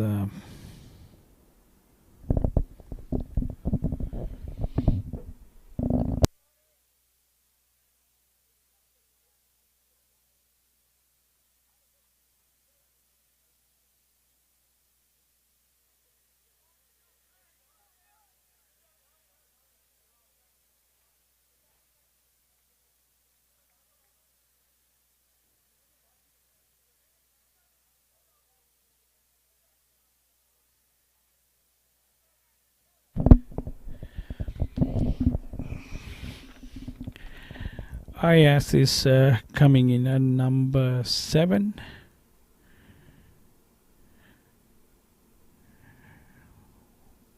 For USAA.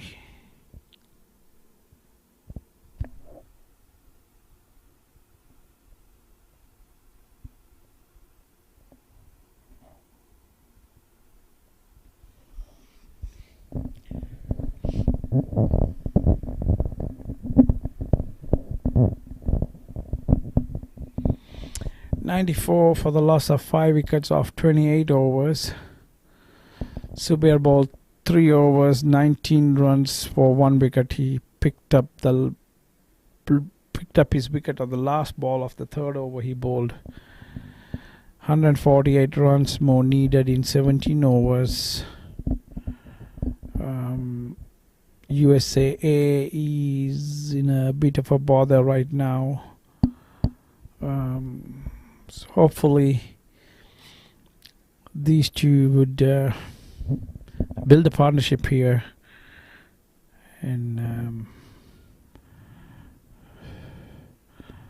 Mohsin driven firmly towards extra cover for no run.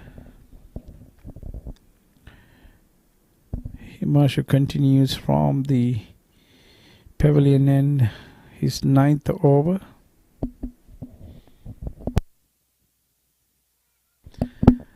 That's another quick single. Well run by Ayaz, responding to the call from Mohsin, who's on 30 of 71 deliveries.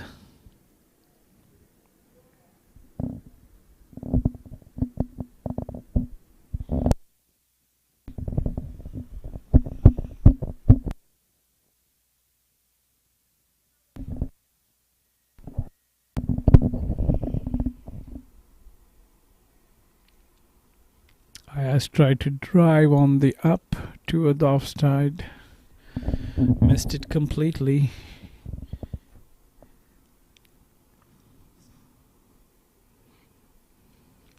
Himanshu continues. Left arm round the wicket. Ayaz tried the same shot. This time he connected, made contact towards long off. Crossover for 1 run. Fielded by Fazal at long off.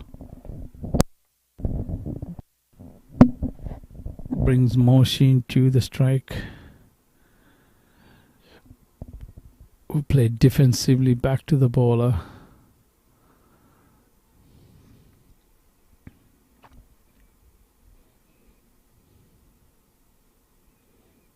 It's a well-flighted delivery.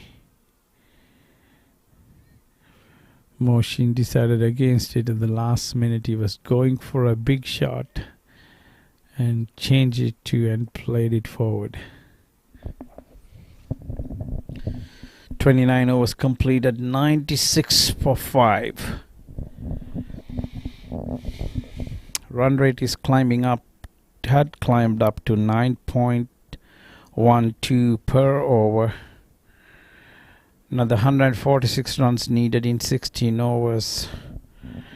I think USAA would have to change gears at this point, take some risks and some chances to put some pressure on the bowling and the fielders and keep their run rate within reach.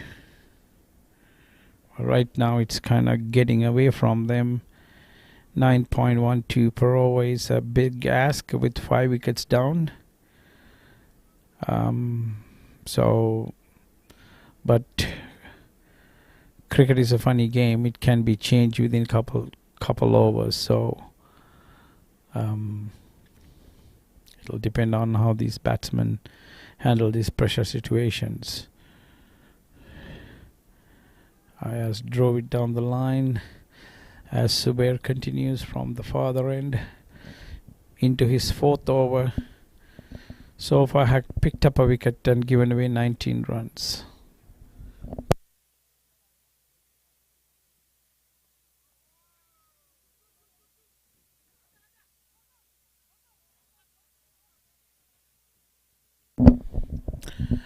Just flicked away on the onside and crossover for 2 runs. It's a very useful shot there because they are not utilizing a short square leg or a square leg at this moment. So this ball short of a length, cut away firmly. As very rare misfielding by the US skipper Parag, and Ayaz picked up his first boundary in the very needed one for USA A team. Here comes Zubair down the leg side. Ayaz very watchfully flicked it towards fine leg, running away for batsman crossover for two, as the keeper Shafiq did the fielding at square leg area. So again, a useful over here for the USA team, which so far they have got 8 runs off 4 balls.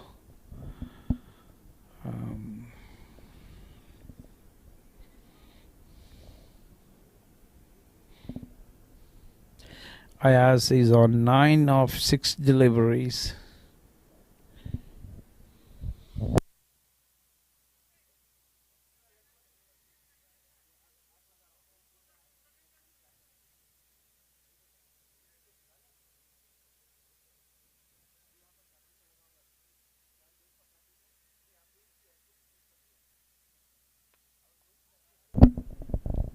Ayaz hit the shot on the offside, a lofted one to deep extra cover.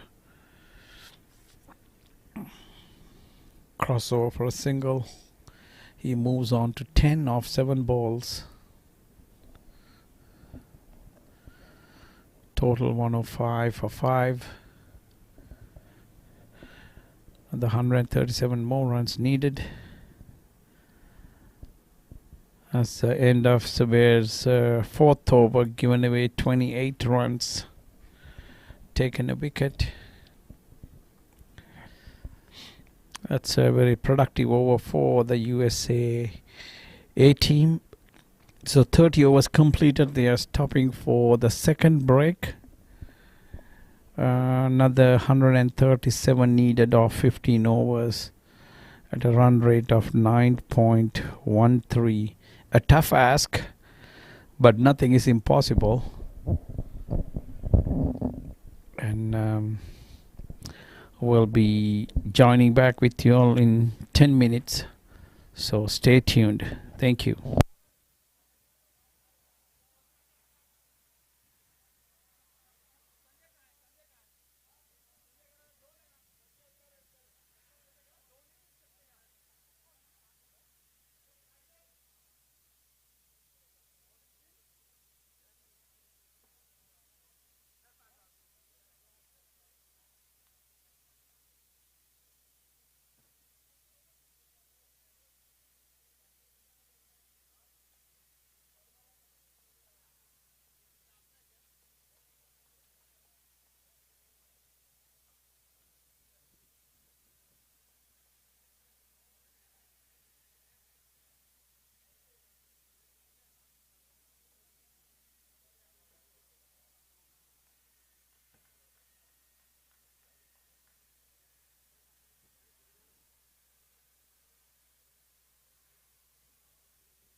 Welcome back. We are about to resume the third and the final session. USA need 137 more runs to win in 15 overs at a run rate of 9.13 required run rate. Mohsin is on 30 of 74 deliveries, and Ayaz is on 10 of 7 deliveries.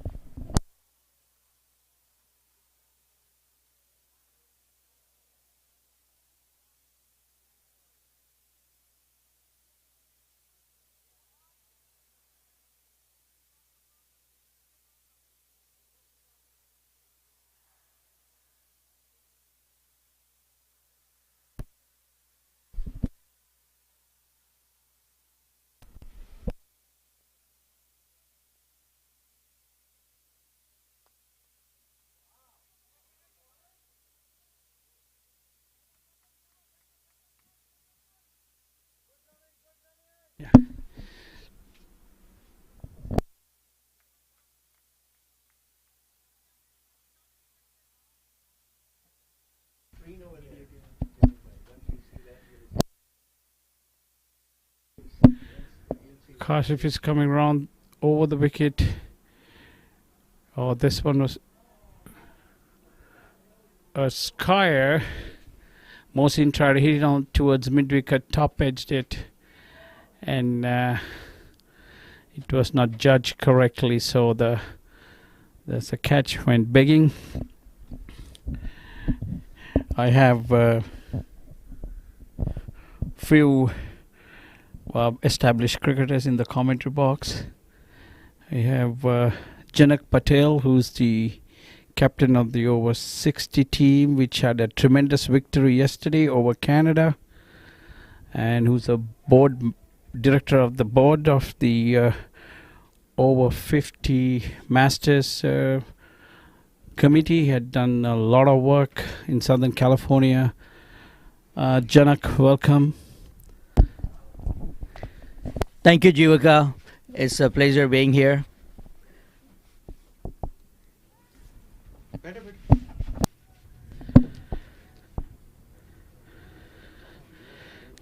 Kashif, ball on the leg side, and batsman flicked it for 3 runs, crossover for 3 runs.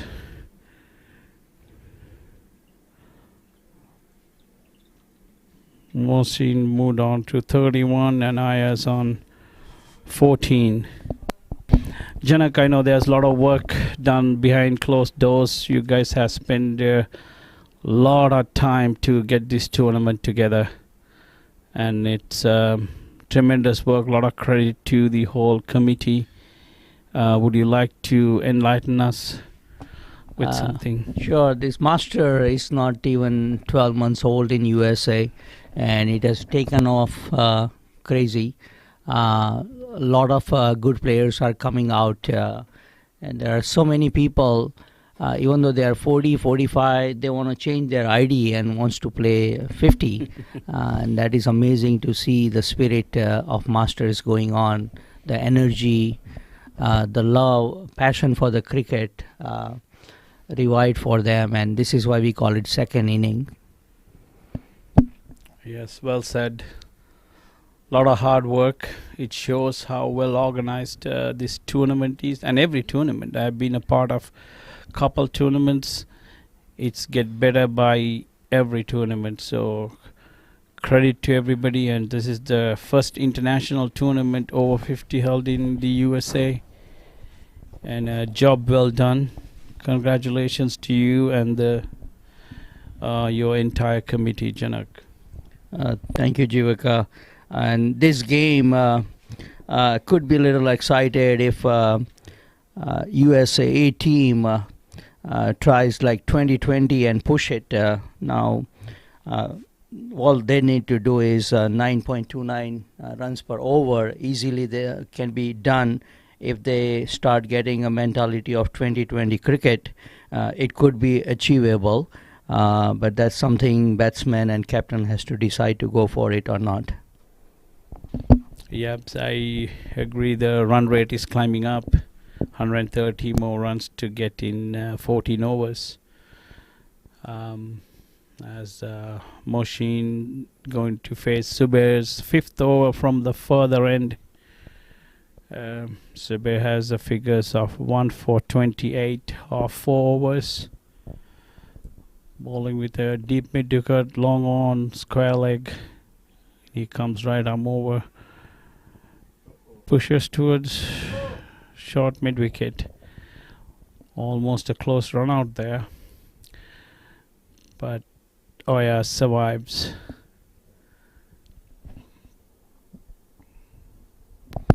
I played Zubair. Zubair is bowling right now. I played with Zubair last year in England and Canada. He's a fantastic bowler.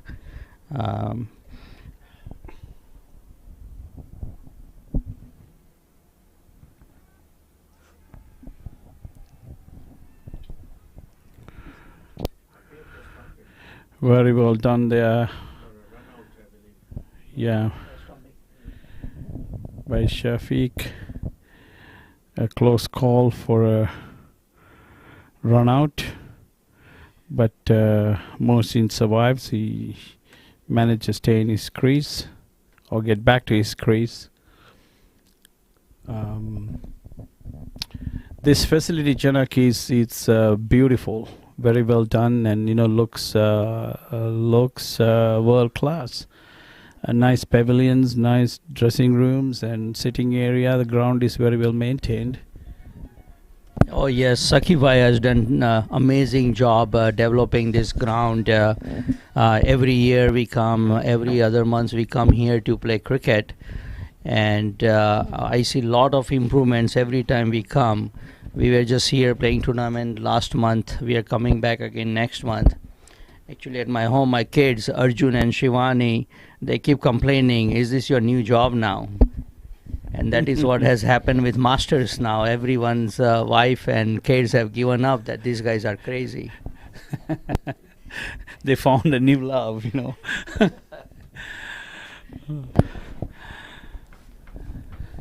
The score moves on to 114 for 5 of 31.4 overs.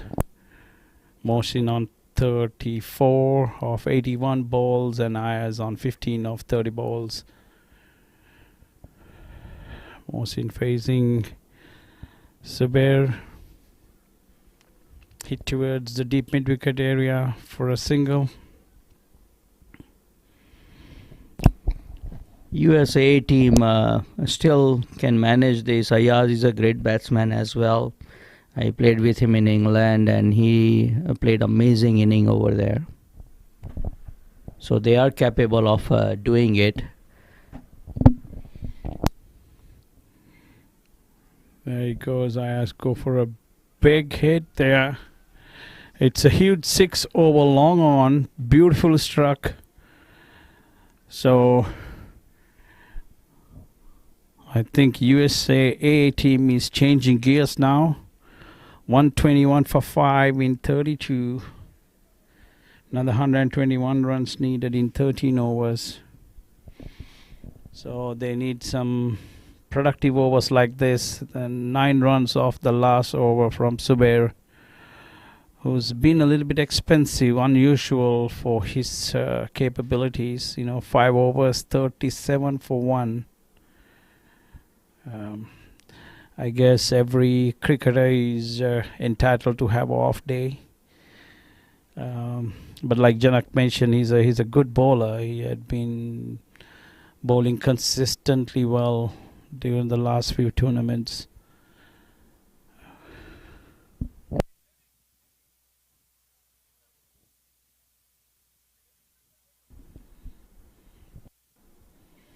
Who's coming?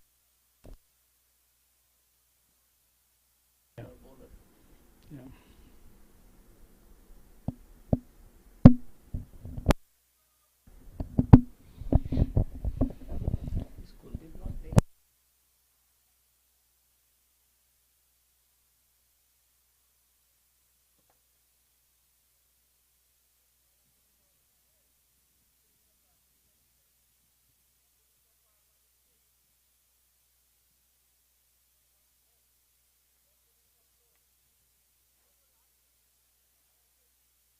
Yeah, Ayaz is. Kashif continuing his second over, where Mohsin cuts him towards the third man boundary. That's a very welcome boundary for Mohsin and the USA team. The score moves on to 125 for 5. Mohsin to 39 of 83 balls, and Ayaz is on 21 of 11 balls.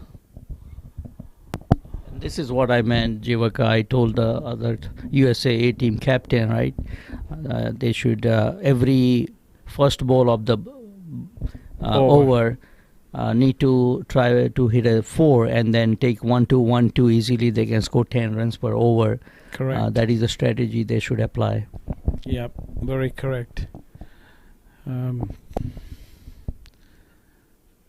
go hit firmly to long on for a single. Mohsin moves on to 39. Already 5 runs off the 2 balls here. Yep, So it's this is how it will work, and both the batsmen are capable of doing this. There goes Ayaz. Finds a gap off the third man area towards the boundary. Very well placed and very well hit. So a very productive over so far. 9 runs off 3 balls.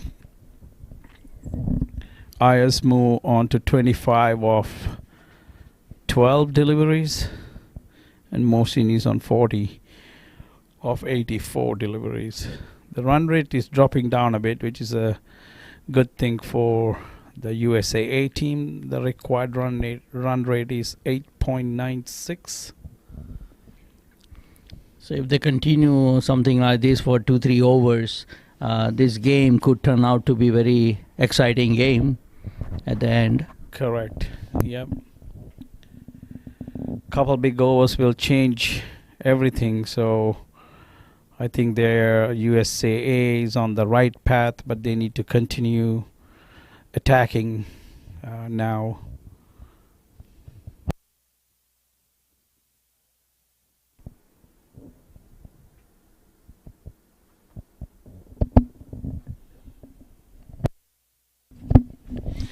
I have another USA player, Vikram Raman, here joining us in the commentary box.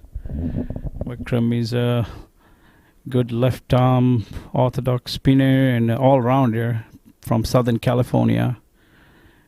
Vikram, any comments about the tournament so far? Hi, Jivaka, thanks for having me. That's another beautiful boundary hit by Mohsin. This over is a very, very productive over for USA team. About the tournament, I don't have words to say. I don't know how the management, the directors, executive do this. That's just one way of saying it. I'm always amazed when I see things. Even this commentary that we're doing.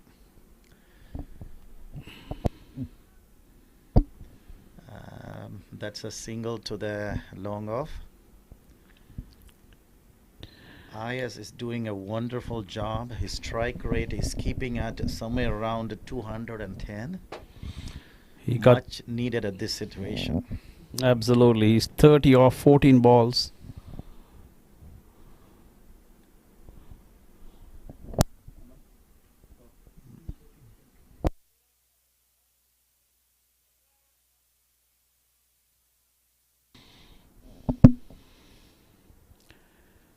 So end of the 33rd over.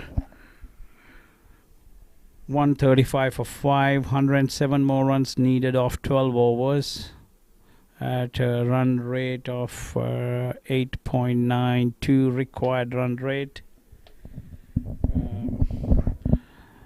USA chasing a score of 242 runs to win.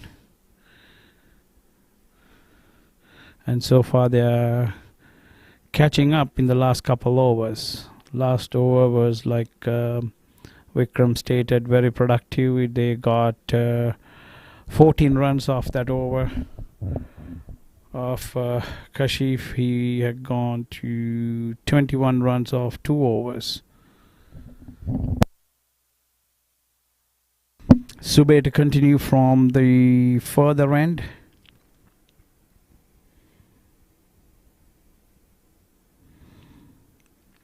Bowling to Ayaz, who's on fire right now, striking the ball tremendously well. There he goes again, over long off. What a brilliant catch there. That's a diving catch towards his right hand, left side.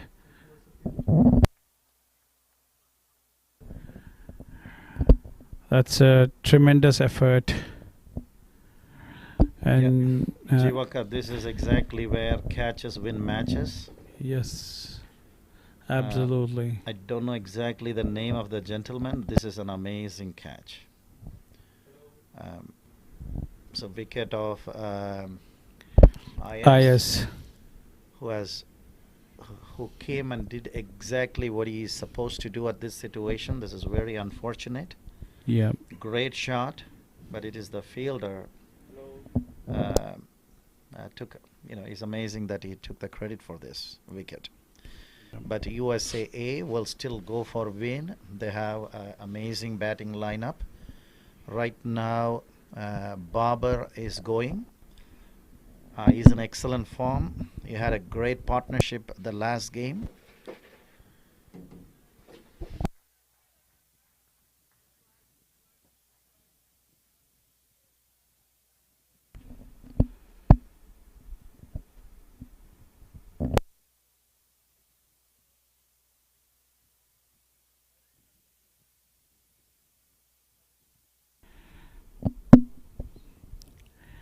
Ayaz was pretty unlucky, I guess. That was like Vikram said, the full credit goes to the fielder.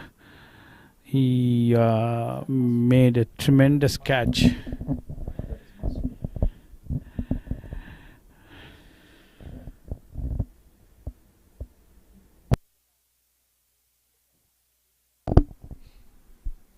Yeah, we identified the catcher. He's Masood.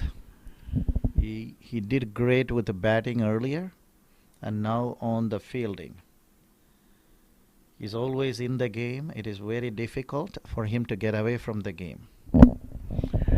Babar is the new batsman. He was a very good, capable batsman in the middle order.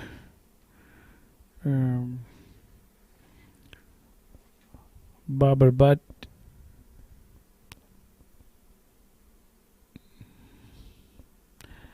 He's the non-strikers in as the batsman crossover with that catch. There you go. Motion goes. Try to go extra cover, but could not succeed. So 135 for 6.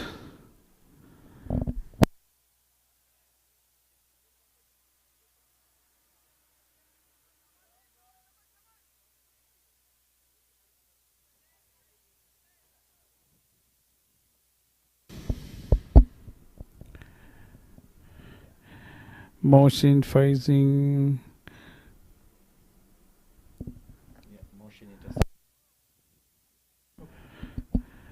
Hit to long on and crossover for a single. Subair got 2 wickets now with ISS wicket. I think that's a big loss for the USAA team because IS was striking really sweetly and kind of turning it around. Wrong time, they lost his wicket.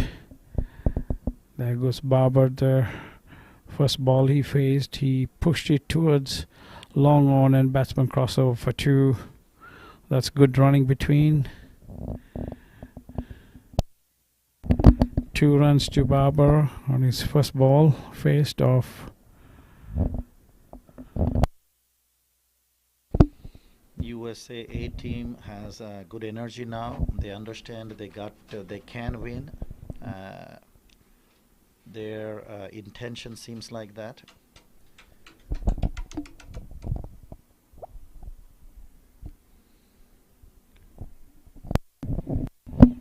Subir to Babar. Babar flicks him on the onside for a single. He moves on to 3.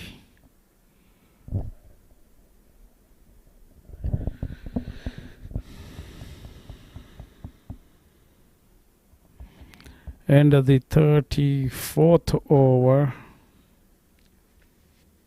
139 for 6.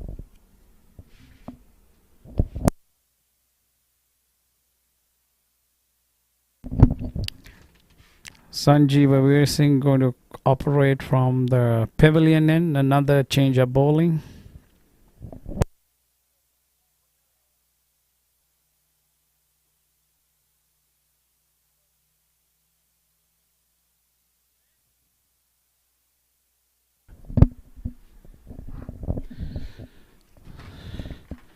Sanjeev, right arm off spin bowler, bowling to a field of mid wicket, square leg, long on, short mid wicket, point extra cover, long off and deep extra cover.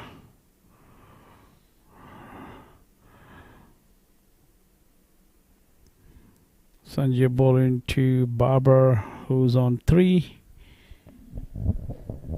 103 more runs needed to victory in 11. That's just ball outside the off stump. Babar plays it back to the bowler. No run.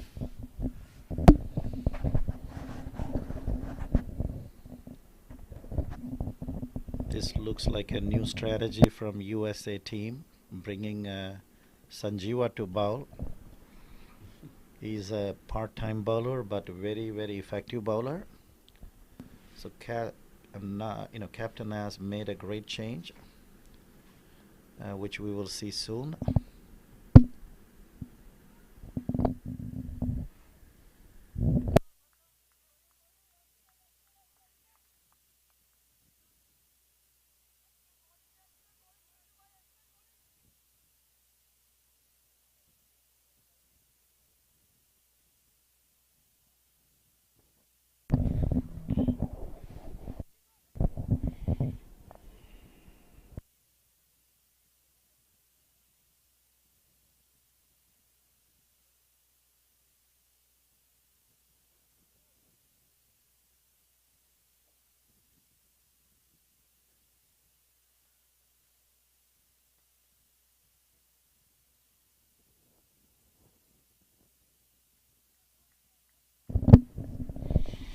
Outside the off stump, motion went to cut the ball and missed it. Collected by Shafiq, the wicketkeeper. He moved around to the offside and tried to sweep it. And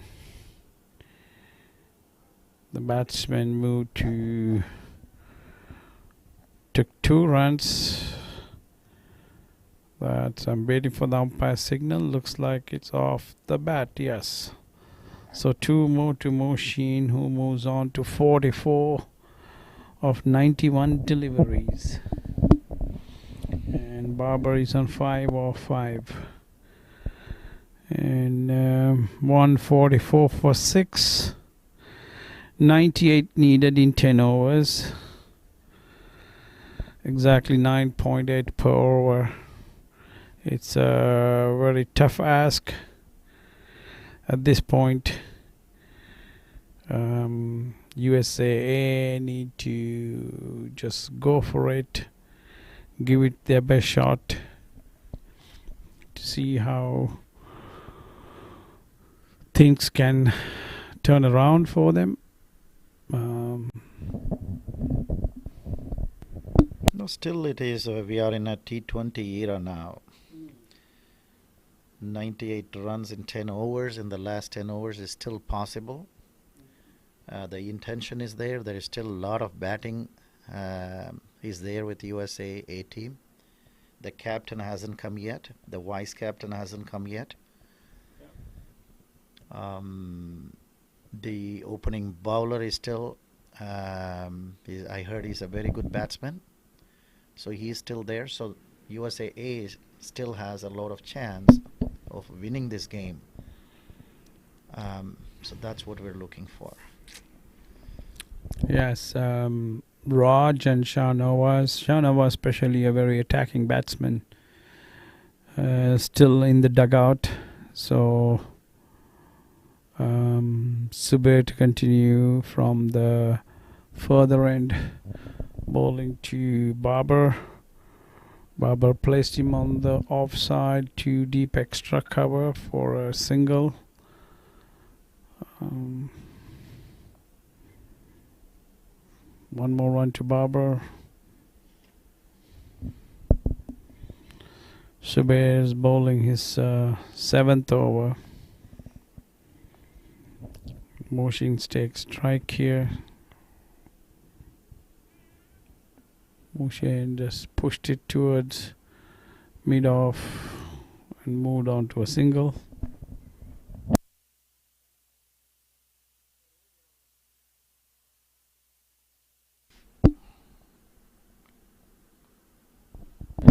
That's a full toss. Babar put away towards deep mid-wicket.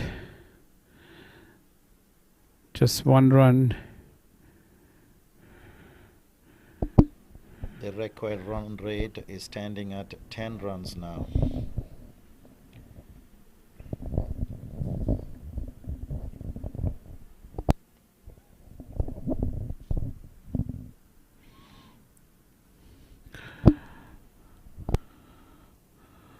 Mohsin drives to long on for a single. So 4 balls, 4 runs. I think they need a couple of boundaries here to stay par. Babar move forward and place it long on for another single.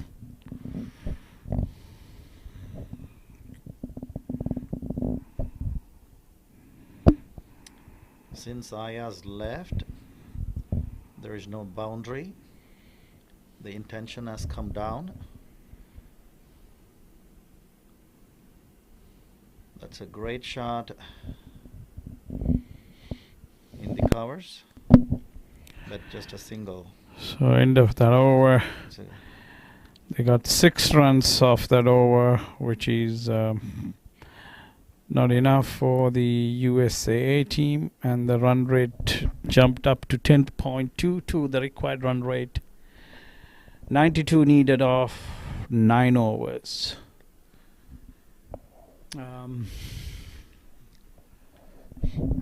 They need a couple of boundaries every over to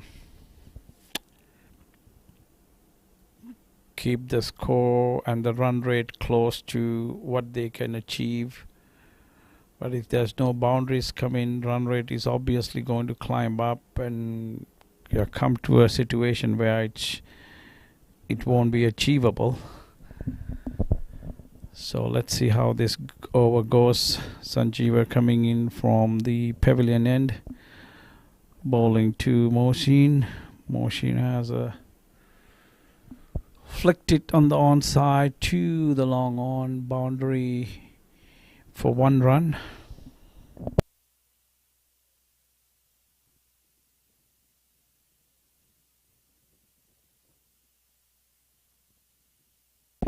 Sanjeev is bowling wicket to wicket. He is giving little flight. Again, a shot to the long on, just for a single. USA A cannot win this game with singles. Both the batsmen know that, but it is a very difficult situation in the middle. But that's what it is. Cricket is a difficult game. They have to keep their intentions to win no matter what.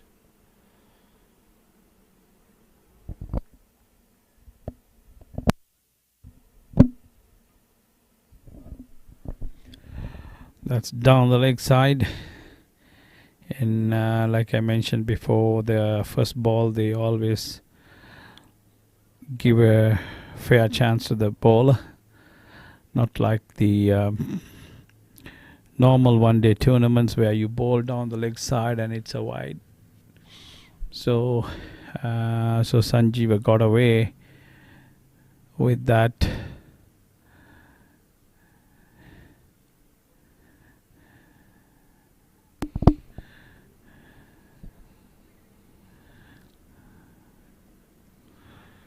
So 4 balls been bowled in this over, only 2 runs given, so which is very detrimental to the USA A team chase.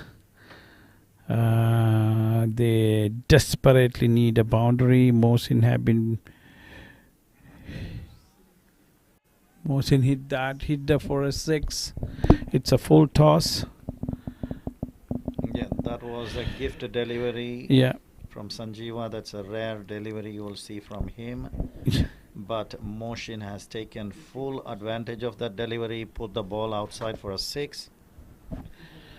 Yeah, So Mohsin moved to 54 with that 6 of 98 deliveries. That's a very well played innings, but he had to accelerate now, be the senior partner, and he's quite capable of doing that.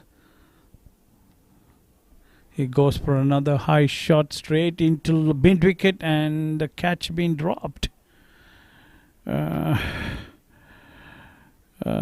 And they took a single off that. 9 runs off that over. And end of the 37th over. 159 for 6, 83 more runs needed off 8 overs. The required run rate remains the same, 10.38.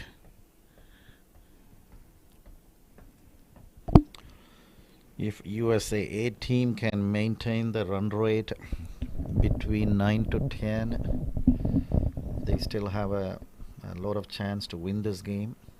So the next 2 or 3 overs are going to be key, which direction this game is going.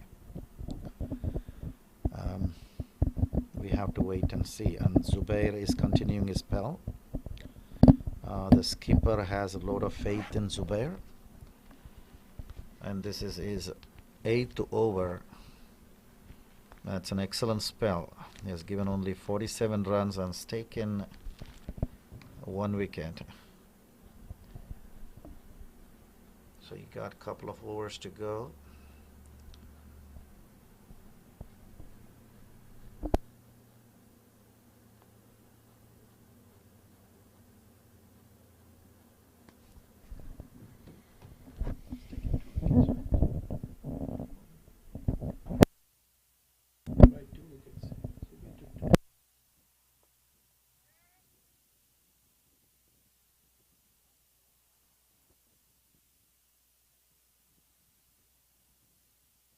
Mohsin hit the ball to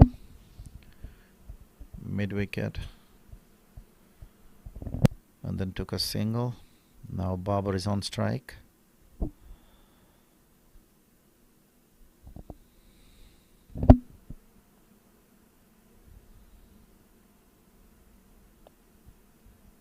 It's a good ball delivered at the wicket, and the ball again was hit on mid wicket. Could have been a catch, but it's a little bit higher. Parag was the fielder there. So they took a single. Now Mohsin facing Zubair.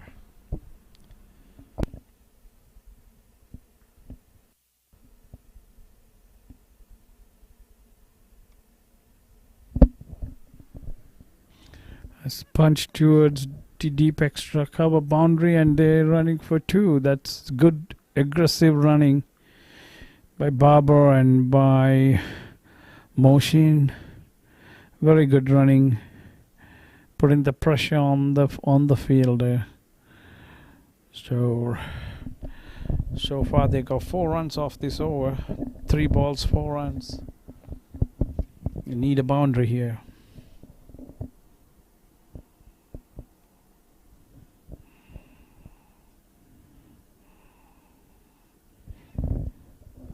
The ball was hit on the long on for a single.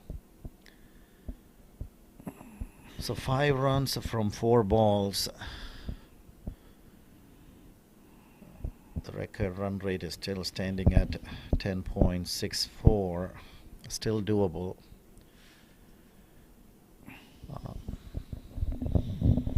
Barber hitter off drive straight to the mid off field and no runs.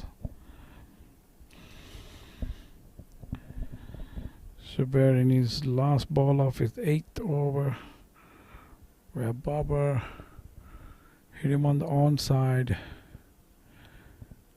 to the mid wicket for a single. So end of the 38 overs. 7 overs, 77 runs needed, so they need 11 runs an over. This is a great game of cricket going on right now. It's a long day, but the long day has come down to the last 7 overs. 165 for 6, 77 needed.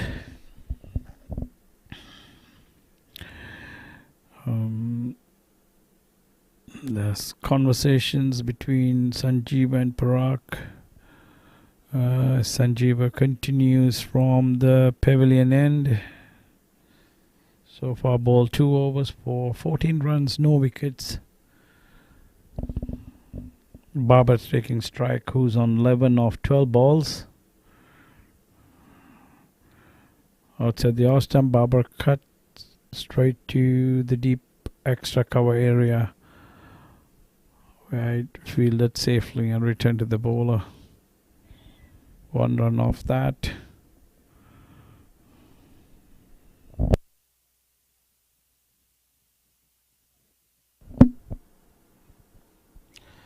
They need couple of 4s in the start of the over. Each over moving from now in maintained overs with 1s and 2s after.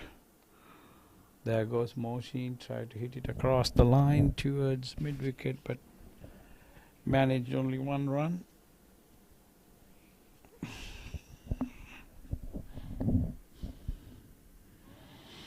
Mohsin moves on to 60 of 103 deliveries.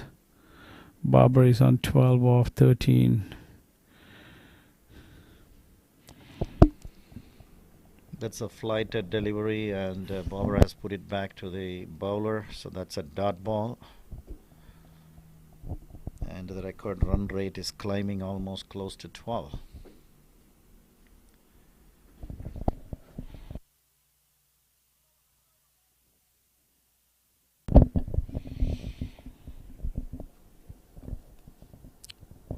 One more to Babar, who flicked it on the onside.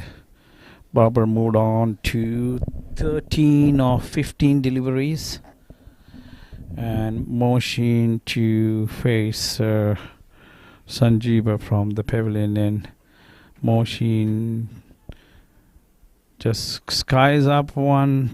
Okay, well held at short mid wicket, and Mohsin goes after a good innings of 60, and Sanjeeva claims his first wicket. So the strategy from USA team to bring the veteran Sanjeeva to bowl has worked out. Almost 3 overs, he has given 17 runs for a very important wicket. A well set batsman. He got out. So this is what experience brings to the table. USA A team at this point needs 12 runs per over. And we have a new guest in the studio right now.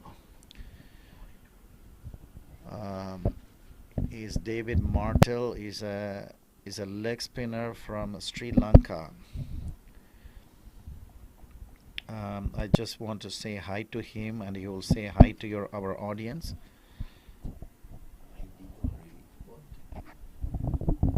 I guess I'm back again. Welcome, David. Good to have you. You can share your experience again with our viewers who's watching this game from all over the world, and thank you for being with us. Well, this game is becoming a close fought game. We thought that the USA A team wouldn't make those runs, but the runs have come. They just got to have a couple of fours in an over. I think the new batsman is Shanawaz. Yeah,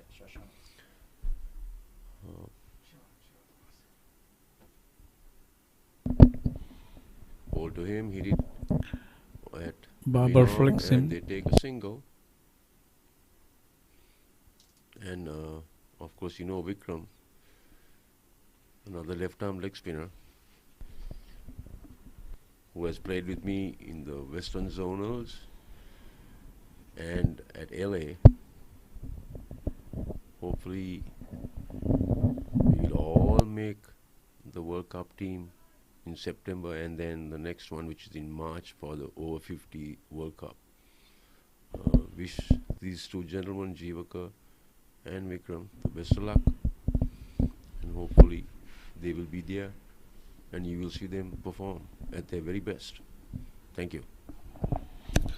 Thank you, David. Good luck to you too. Thank you, David, for your wishes. We'll keep continue to present our case to the selection committee. Hopefully they will keep looking at us.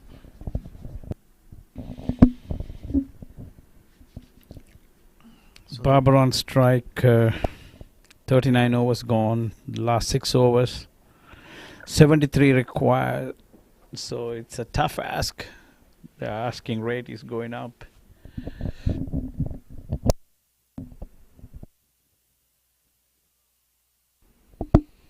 Even though the asking rate is going up, now we have a big hitter. Shah Shanawaz is known for that. He can turn the tables. But now Bobber is facing. Oh, that is a wicket. That is a wicket. Zubair claims Bobber straight bowled.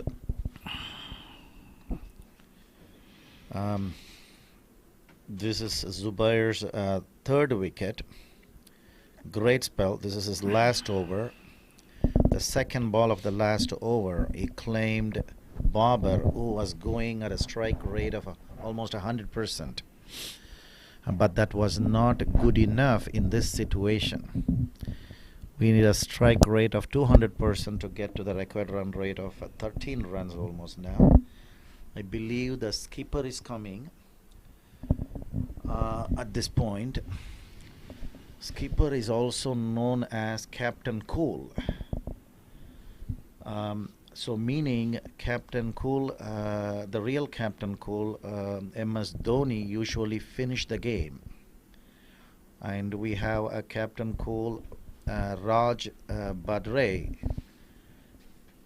the captain of USA A team.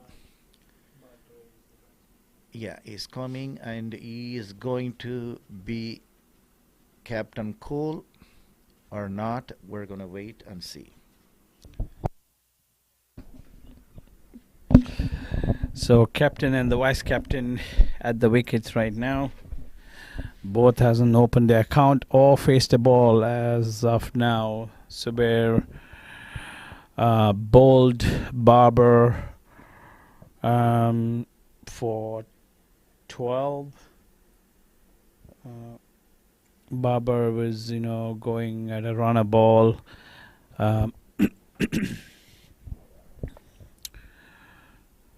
So right now the required run rate is 12.88. 73 more runs needed. Raj facing Subair. First ball he cut out at the off stump and missed it. Collected by Shafiq. Shafiq had been pretty neat with his glovemanship behind the wickets. Very active young man.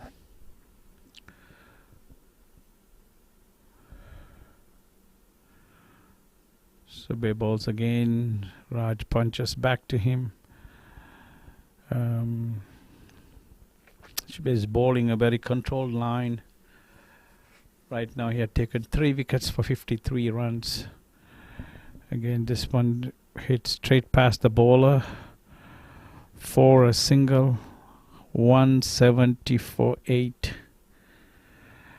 And Raj opened his account. He moves on to 1 of 3 balls. And Said Shahnawaz is taking strike. We fondly call him as Shah.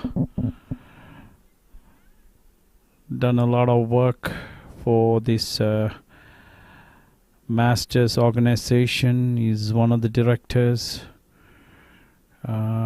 Worked very hard to get these tournaments, and every Masters tournaments are going in USA and also on the during the other tours that they had in England and Canada. So hats off to these Masters Cricket Committee who worked tirelessly to get these teams together, organize these tournaments, and especially this one, you know, the first ever international over 50 tournament in USA. This is a very historical moment. Canada, West Indies taking part. Sanjeev to continue to Raj, who flicked him on the onside towards the mid-wicket fence for a single. He's on his 4th over so far. He has 18 for 1, operating from the pavilion end. The record run rate has climbed to 14.69. It's time for both the batsmen to swing their bat at every single ball if they want to win this game. This is where their cricketing career is going to be. They've been playing this game for almost 4 or 5 decades. This is where they have to show their character. That's a reverse sweep, they call it. I'm not sure that is the right shot at this time, but still they got a 1 run to the score. Raj played that reverse sweep. Not seen anybody doing that so far, so at our age, but you know, kudos to him for trying it. But we need bigger shots like now, you know. Shah hits him firmly straight to long off. We need some boundaries here to bail USAA team or bring them closer to the target. Sanjay balls again on the offside, driven by Raj to deep extra cover. Batsman crossing over for... Oh no, they decided not against it. They were going to take 2. Raj move on to 4 of 6 balls, and Shah Saeed Shahnawaz is on 2, facing Sanjeeva. He jumps out and hits it on the onside, bit uppishly, picked up by the long on fielder, returned back to the bowler. Just 1 run. So end of the 41st over.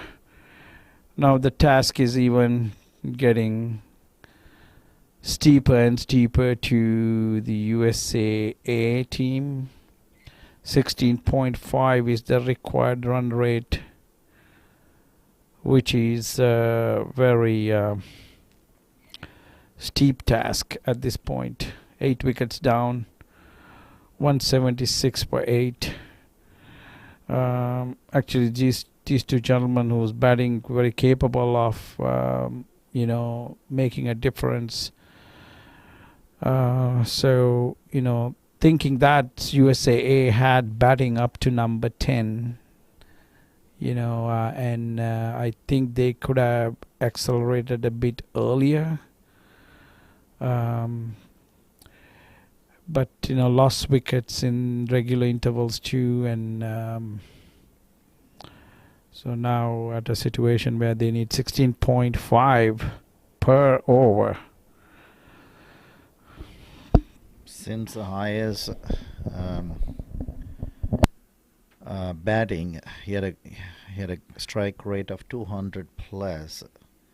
That is the right intention at the right situation. Unfortunately, he lost his wicket for a good shot, for a great catch. After that, the batsman came, has not shown the intent. I said the last 3 overs are going to be the deciding factor, what direction this game is going. So from an asking rate of 10 runs, 11 runs, now it is almost to 17 runs. This is not necessarily a steep ask. We know where the direction of this game is going. Fazal is being introduced back from the farther end. Short of a delivery pulled by Shah Nawaz to the square leg boundary for a single. Fazal is in his 8th over so far, have figures of 1 for 15. That's a pretty good spell so far. Raj pushes towards long on for a single.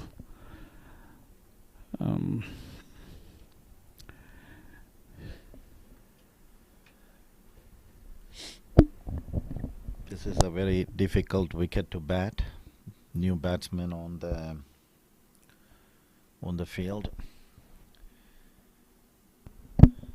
They're going after every ball. That's a great shot from Shah Nawaz for a boundary.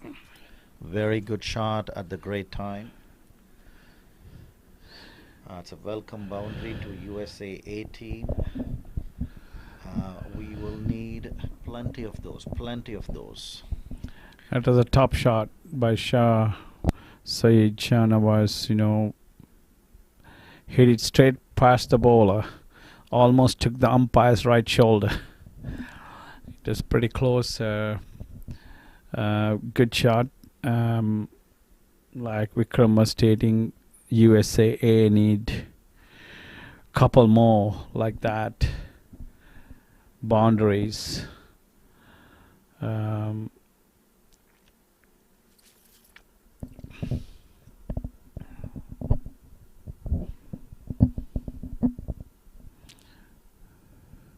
182 for 8 or 41.3 overs.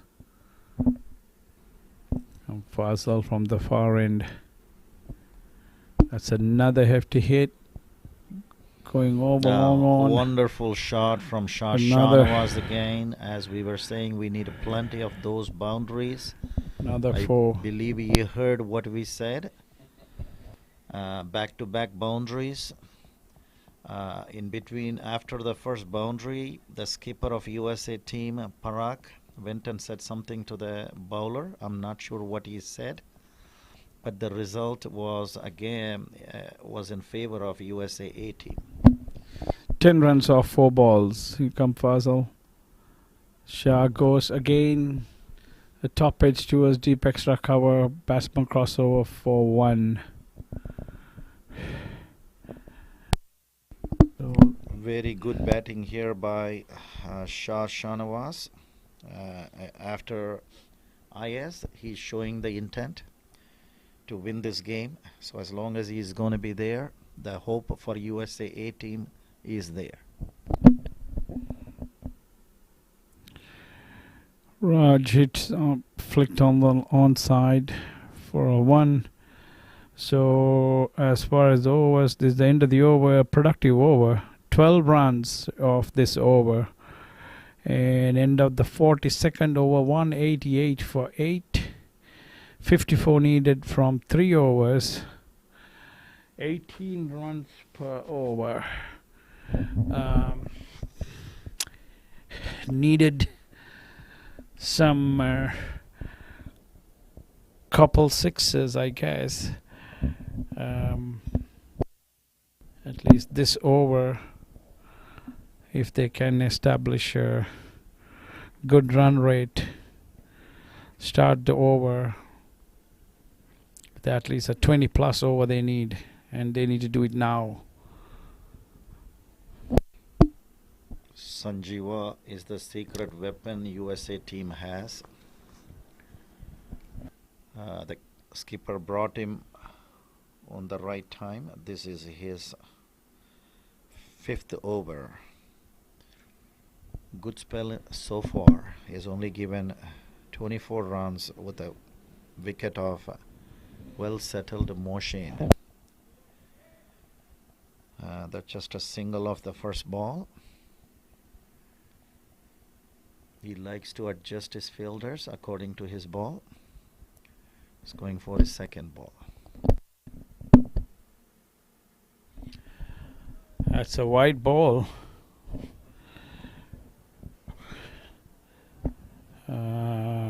Way wide on the outside. The off stump comes in flighted, and Shaw swings at it a full toss towards deep mid wicket. Manage a single. 191 for 8.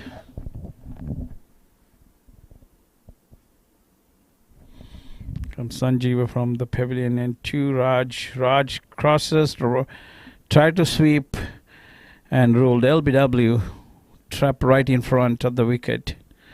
So that's the 9th wicket down. Sanjeeva picks up his 2nd wicket. 2 for 27 so far. And Raj attempting to sweep, trapped in front of the wicket. So 9 down for 191.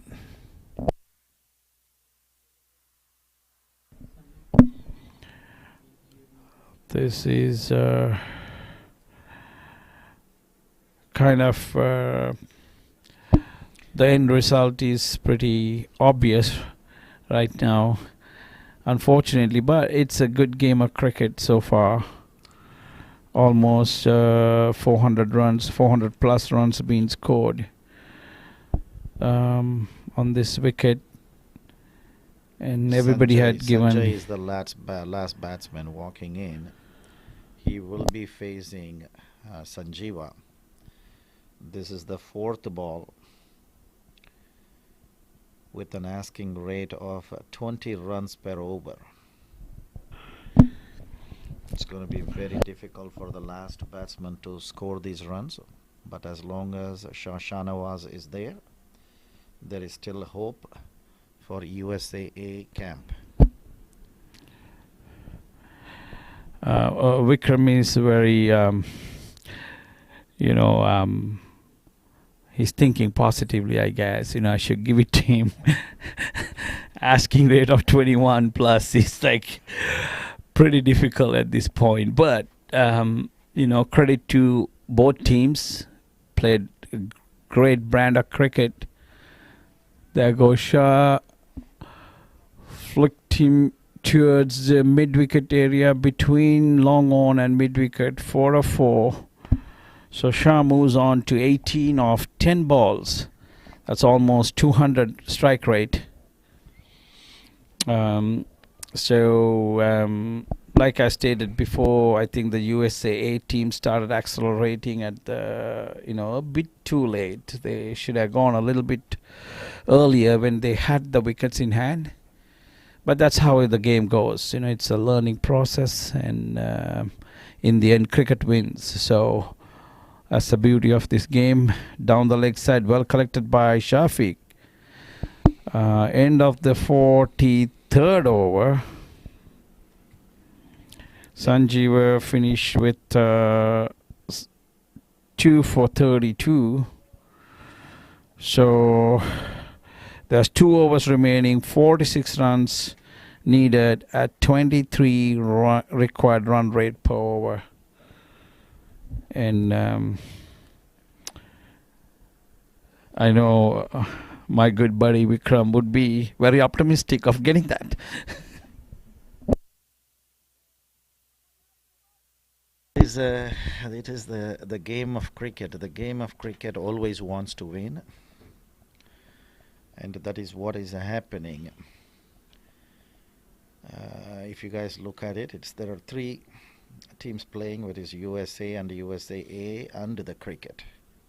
End of the day, it is cricket that wins all the time, and that is why we are here. Fazal coming in from the further end. I think it is Fazal's last over. He's bowling his 9th over. Done a great spell, 26 runs for 1 wicket.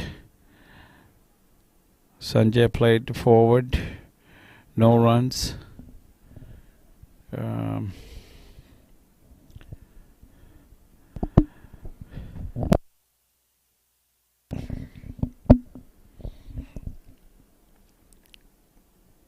The Masters over 50 tournament committee, I can't thank them enough or praise them enough for work done. A lot of work being done, organizing presentations, entertainment for the teams, hotels, transport. A lot of work being done. Ordering clothes. It's nothing easy. It's not a walk in the park.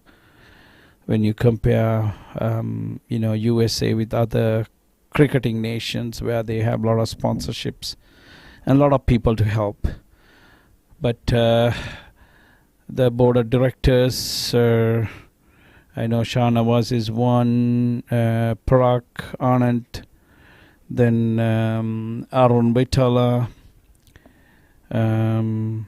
Sanjeev, Veer Singh, Janak Patel, Meher Gandhi, and I'm missing few others. I apologize, but done a tremendous job. So that's, as a result, you see this us folks who was over 50s playing our second innings. The game we all love with pride. 200 up for USAA for 9 in 43.4 overs.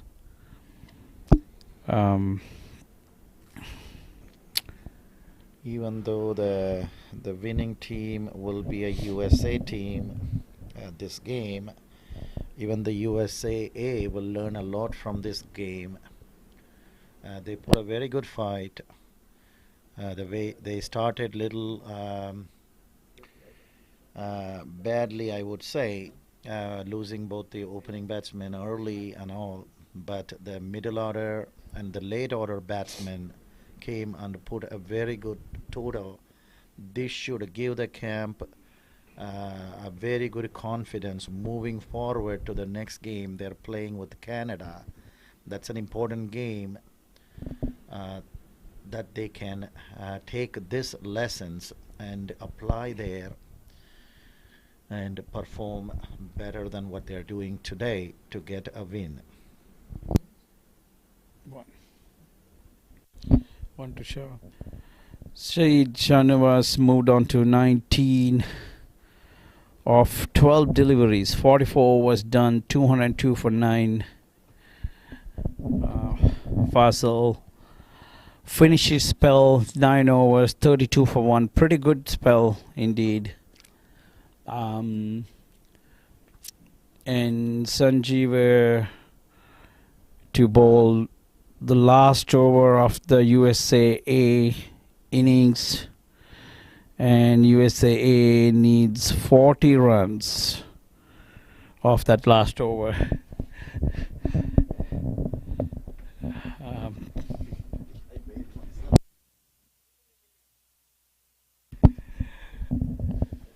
Overall, like I said, it's like over 400 runs scored, 440 runs scored.